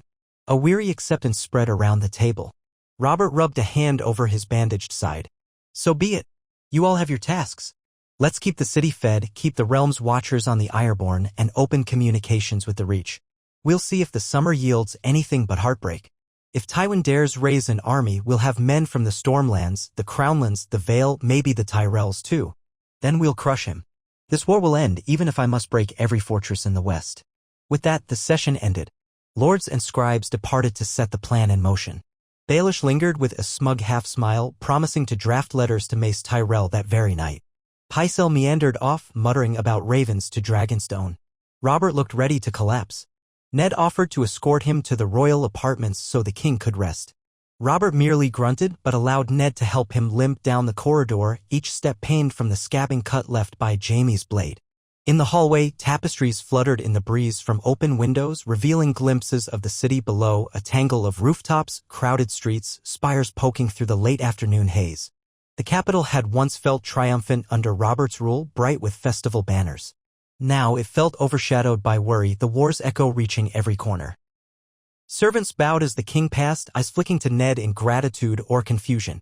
The realm had come to rely on the bond between these two men, Robert the warrior king and Ned the quiet hand, joined by old friendship and battered by new storms. Robert's breath rasped. He paused near a window seat, leaning on the sill to gather himself. "Seven hells," he muttered, sweat beading on his brow. "I can't even walk these halls without my side burning. That damned lion nearly pinned me. If Jaime or Tywin doesn't kill me, this realm might do it. I'm no good for politics, Ned. You always said so." Ned laid a gentle hand on Robert's shoulder. "You're the king. That's politics enough. You broke the Targaryens when the realm needed you. Now you hold the throne? The rest is the burden we share. Let yourself heal." Robert nodded, lips tight with pain or regret. Then he straightened. "I'll see the maesters about my wound, I promise. For now, we keep watch on the horizon. One day soon, I'll face Tywin in open battle or see him kneel in my throne room. Until then, we keep the realm from tearing itself apart." They continued to the royal apartments where two gold cloaks opened the doors. Robert mustered a nod of thanks to Ned, then disappeared inside. Ned lingered a moment, gazing at the corridor's polished floors, feeling the hush that followed the king's departure. The shape of the future hung in the air, fragile alliances with the Tyrells, half measures to contain the Ironborn, a watchful stance toward the absent Lannisters. A precarious peace, overshadowed by the knowledge that war could flare again in an instant. He returned to his own tower, resolved to do his duty. That evening, he penned letters to Winterfell, updating Robb on the partial success in the west, the plan to hold fortresses, the indefinite stalling of the war. He wrote to Lord Mallister about the Ironborn. He even drafted a personal letter to Lady Lisa urging more engagement from the Vale. The hours passed in quiet industry. Now and then he glanced at the darkening sky. No new ravens arrived with some miraculous news that Tywin had surrendered or Jaime was captured. The realm's path remained uncertain. The next day dawned clearer, sunlight glinting on the Blackwater Bay. King Robert made a short appearance in the throne room, receiving a handful of minor lords who bent the knee, welcoming him back. Ned stood by the dais, noticing the tension in every corner. The Iron Throne loomed empty behind them. Robert disliked sitting on it. Gold cloaks ringed the hall. Most were stoic, but Ned saw anxiety in their eyes. The city had grown anxious about bread prices. Murmurs drifted among the gathered petitioners. The war in the West was not truly finished. The Queen was absent. The King returned battered. Ned offered calm words where he could, but the undercurrent of fear proved strong. In the following days, the new plan began to unfold. Baelish dispatched ravens to Mace Tyrell, hinting that the king sought an accord. That Tywin's repeated defeats showed House Lannister was ripe for final crushing if the Tyrells joined. Meanwhile, Pycelle's ravens flew to Dragonstone, summoning Stannis's fleet to guard the southwestern coasts. Renly coordinated with the Crownlands and Stormlands lords, urging them to bolster farmland security, track down roving bandits, and prepare for any new conflict. The Gold Cloaks patrolled the city more visibly, ensuring no bread riots erupted. The treasury paid inflated rates for shipments of grain from Rosby, Duskendale, and elsewhere, hoping to tide the capital over. The realms of administration and necessity became the new battlefield, no less vital than the ridges of the west. Robert mostly convalesced, the maesters applying poultices to his side. Some days he erupted at minor inconveniences or news of another small raid by Ironborn longships. But physically he grew stronger. Now and then he roamed the Red Keep's corridors, glowering at any mention of the Lannisters. At night, Ned sometimes found him drinking more than wise, haunted by the partial nature of their victories. The city had no tournaments or revels to distract them. War's pall remained too heavy. One afternoon, as Ned traversed a garden courtyard with Ser Barristan, they encountered a small group of ladies walking in quiet conversation. Sansa and Arya were among them, accompanied by Septa Mordane. The girls lit up at the sight of their father. Ned excused himself from Barristan and joined them. Arya rattled off how her dancing lessons were progressing, describing new footwork taught by Syrio. Sansa quietly asked if the king intended a feast for the lords or if the realm remained too uneasy. The innocent question tugged at Ned's heart. Once, Sansa had dreamed of grand feasts and betrothals, but the war had tarnished such hopes. He gave a measured reply, saying that the king's burdens were heavy, but perhaps a modest feast might be arranged to show the city some normalcy. Sansa perked up, though her eyes still held subdued worry. Days slid into weeks. The crisp autumn air in King's Landing turned cooler, rousing concerns that winter might come early. Word arrived from Edmure Tully at Ashmark, no sign of Tywin's main force, only scattered glimpses of Lannister outriders. Another raven reported from the crag that House Westerling had grudgingly accepted the new castellan, swearing loyalty to the crown. Jaime Lannister's whereabouts remained unknown. Tywin's location likewise stayed hidden. Rumor said he lingered near the Gold Road or among loyal Westermen, but no large Lannister host had formed. Some courtiers snickered that House Lannister was in tatters. Others warned that Tywin was too canny to be discounted. Eventually, a reply came from Mace Tyrell. Baelish summoned Ned and Robert to read it. The letter was as florid as expected, praising King Robert's fortitude, offering conditional assistance in the matter of containing House Lannister, but only if certain trade privileges were granted and old misunderstandings regarding the Tyrell claim to special titles were resolved. It was typical Tyrell posturing, seeking advantage, not wanting to commit until he was sure. Robert read it with a sneer, muttering curses. Yet it was better than an outright rejection. Baelish proposed continuing the exchange, luring Mace Tyrell closer to a formal alliance. Robert grudgingly agreed, seeing no better route to hamper Tywin. Another slow waltz of letters began, each step requiring careful flattery and caution. The seeds of a future coalition might be sown, though no guaranteed fruit. As King's Landing adapted to this uneasy quiet, Ned resumed some semblance of normal life with his daughters. He spent evenings in the Tower of the Hand, instructing Sansa on the realm's current alliances or quizzing Arya on her sword forms. He took a few moments daily to walk the ramparts, scanning the horizon as if half expecting Lannister banners to appear. The stress never vanished, but at least the city's day-to-day routine stabilized. Gold Cloaks patrolled, Baelish paid out coin, Pycelle oversaw ravens, Renly hammered out new alliances in the Stormlands. The battered men from the Western campaign rested in the keep's barracks or rejoined local garrisons, healing from wounds or sickness. Vague rumors about the Queen's children emerged and faded, never with clarity. One late afternoon, as Ned walked along a corridor leading to the Red Keep's library, he spotted Varys the Spider at a bend, clad in his voluminous robes. Varys glided forward with a simpering smile, inclining his bald head. "My Lord Hand, welcome back to the seat of governance. My little birds told me you returned with many scars, though outwardly you seem your old self." Ned offered a curt nod, his wariness flaring. "Varys, we wondered where you'd been these many weeks." Varys tapped his fingertips together. "Oh, here and there, my lord. Gathering whispers. Ensuring no conspiracies go unremarked. The city is a stew of rumor, but I do what I can to keep the pot from boiling over." Ned studied the eunuch's inscrutable face. "Heard you might have knowledge of Tywin's dealings. If so, you've withheld it." Varys's lips quirked. If I knew Tywin's location, I'd share it with the king. Our dear Robert is not known for subtlety when he wants something. But alas, Tywin keeps his secrets well. My little birds whisper that he remains in the Westerlands, forging scattered alliances. Some say he courts House Brax and House Rain's old vassals, though that name is near extinct. Others think he seeks a path to Essos for Sellswords. If the crown desires more detailed intelligence, I shall try, but Tywin is a master of silence. Ned disliked how easily Varys admitted ignorance while professing to know so much. We all do our part, I suppose. For the realm's sake, I pray you uncover enough to avert further war. Varys bowed. As do I, my lord Hand. Peace is the realm's greatest treasure. With that, he slipped away, leaving Ned with the uneasy sense that the spider knew more than he revealed. Oppressing Varys rarely yielded truth. The eunuch operated by riddles and half-truths, forever claiming loyalty to the realm.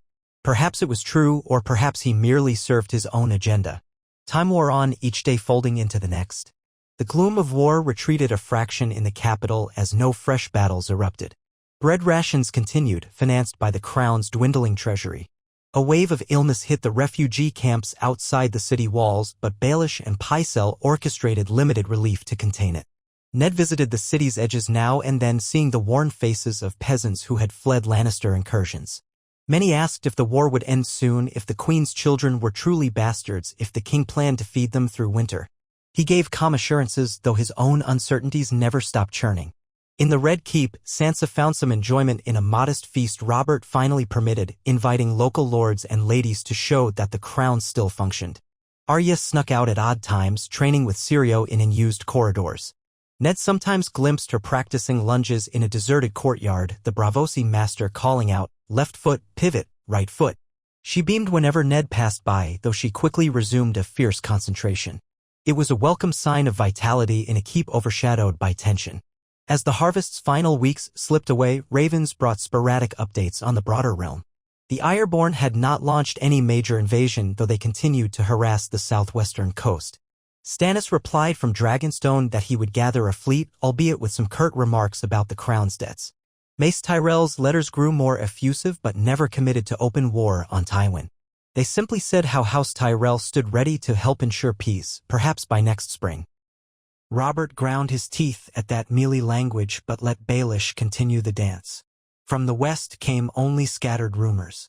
Edmure Tully and Brynden kept a watchful stance at Ashmark and the Golden Tooth. They wrote that no large Lannister army had formed.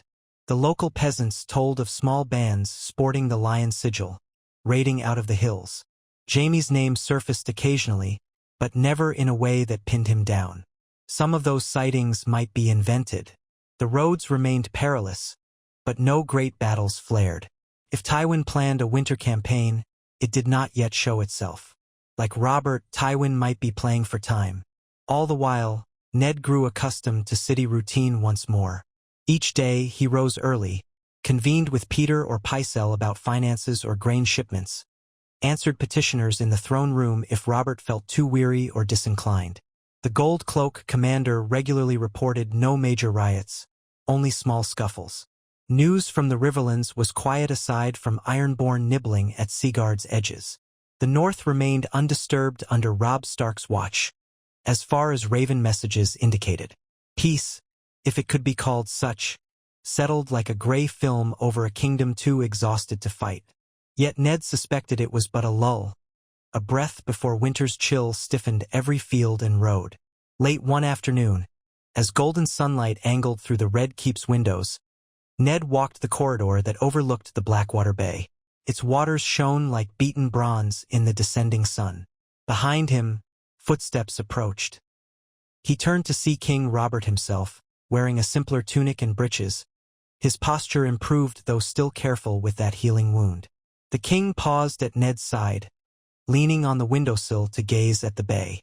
"You know, Ned," Robert said, voice low, "I once dreamed I'd rule a realm united, free of all Targaryen madness, fair to every loyal house. Then I blinked, and we're at each other's throats again. Lannisters, Ironborn, half the lords of the realm scurrying for advantage. Sometimes I wonder if the crown is a curse." Ned placed a reassuring hand on Robert's shoulder. "It is a burden, old friend, but you bear it for the good of all. We hammered the Lannisters enough to keep them at bay for now. The city stands. The war sleeps. That is more than many kings achieve. Robert let out a faint laugh tinged with regret. Sometimes I think I was happier with just a warhammer in my hand, not a crown on my head. But perhaps you're right. I do what I must. We'll see how the winter passes. If Tywin emerges with an army, we'll gather ours anew. If he stays hidden, maybe next year we settle this for good. Ned gazed at the horizon, the sun dipping toward the sea.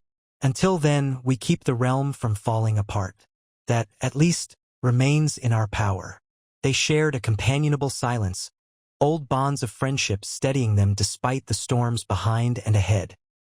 The sun's dying light bathed the bay in red and gold, colors reminiscent of House Lannister. Ironic, Ned thought, that even the sky seemed to echo the conflict that would not truly die. Yet within that reflection lay the promise of another dawn. If Robert and his allies held firm, if the city endured, if they could outmaneuver Tywin's cunning, the realm might yet see genuine peace. Not tomorrow, not next moon, but perhaps in time after the snows and the struggle. Until then, the war's half-finished footprints stretched from the ridges of the west to the crowded alleys of King's Landing, forging a precarious truce that all knew could shatter with a single stroke. Night fell across the capital, lamps and torches flickering to life in the keep's windows, in the streets below, on ships moored in the bay. Ned parted from Robert, heading back to the Tower of the Hand. He lingered at a high balcony en route, gazing out over the city's warren of rooftops. The hush of evening brought faint calls of merchants, the murmur of tavern songs drifting up from the winding roads. The smell of fish and smoke mingled in the damp air. This was King's Landing in a lull, battered by war's echoes but not yet consumed. Ned prayed the respite might last until spring, that the next wave of conflict could be faced with stronger alliances and a realm less fragile. He prayed the north would remain safe, the riverlands stable, the west contained. He prayed for Sansa and Arya to see a future free of fear. The wind rustled his cloak. In the gloom, he imagined Jaime's mocking grin, Tywin's cold eyes, the ghosts of fallen men at Ashmark and the Crag. So much undone. But for now, the realm breathed. He turned away from the balcony, resolved to meet whatever dawn might bring. The story of war was rarely tidy, and this one was far from ended. Yet so long as Robert and Ned drew breath, they would strive to keep the Seven Kingdoms from devouring itself in a lion's maw. And if the next sunrise revealed a new threat, they would stand, as ever, on the ramparts of duty until, at last, the final blow was struck and the realm's wounds could begin to heal.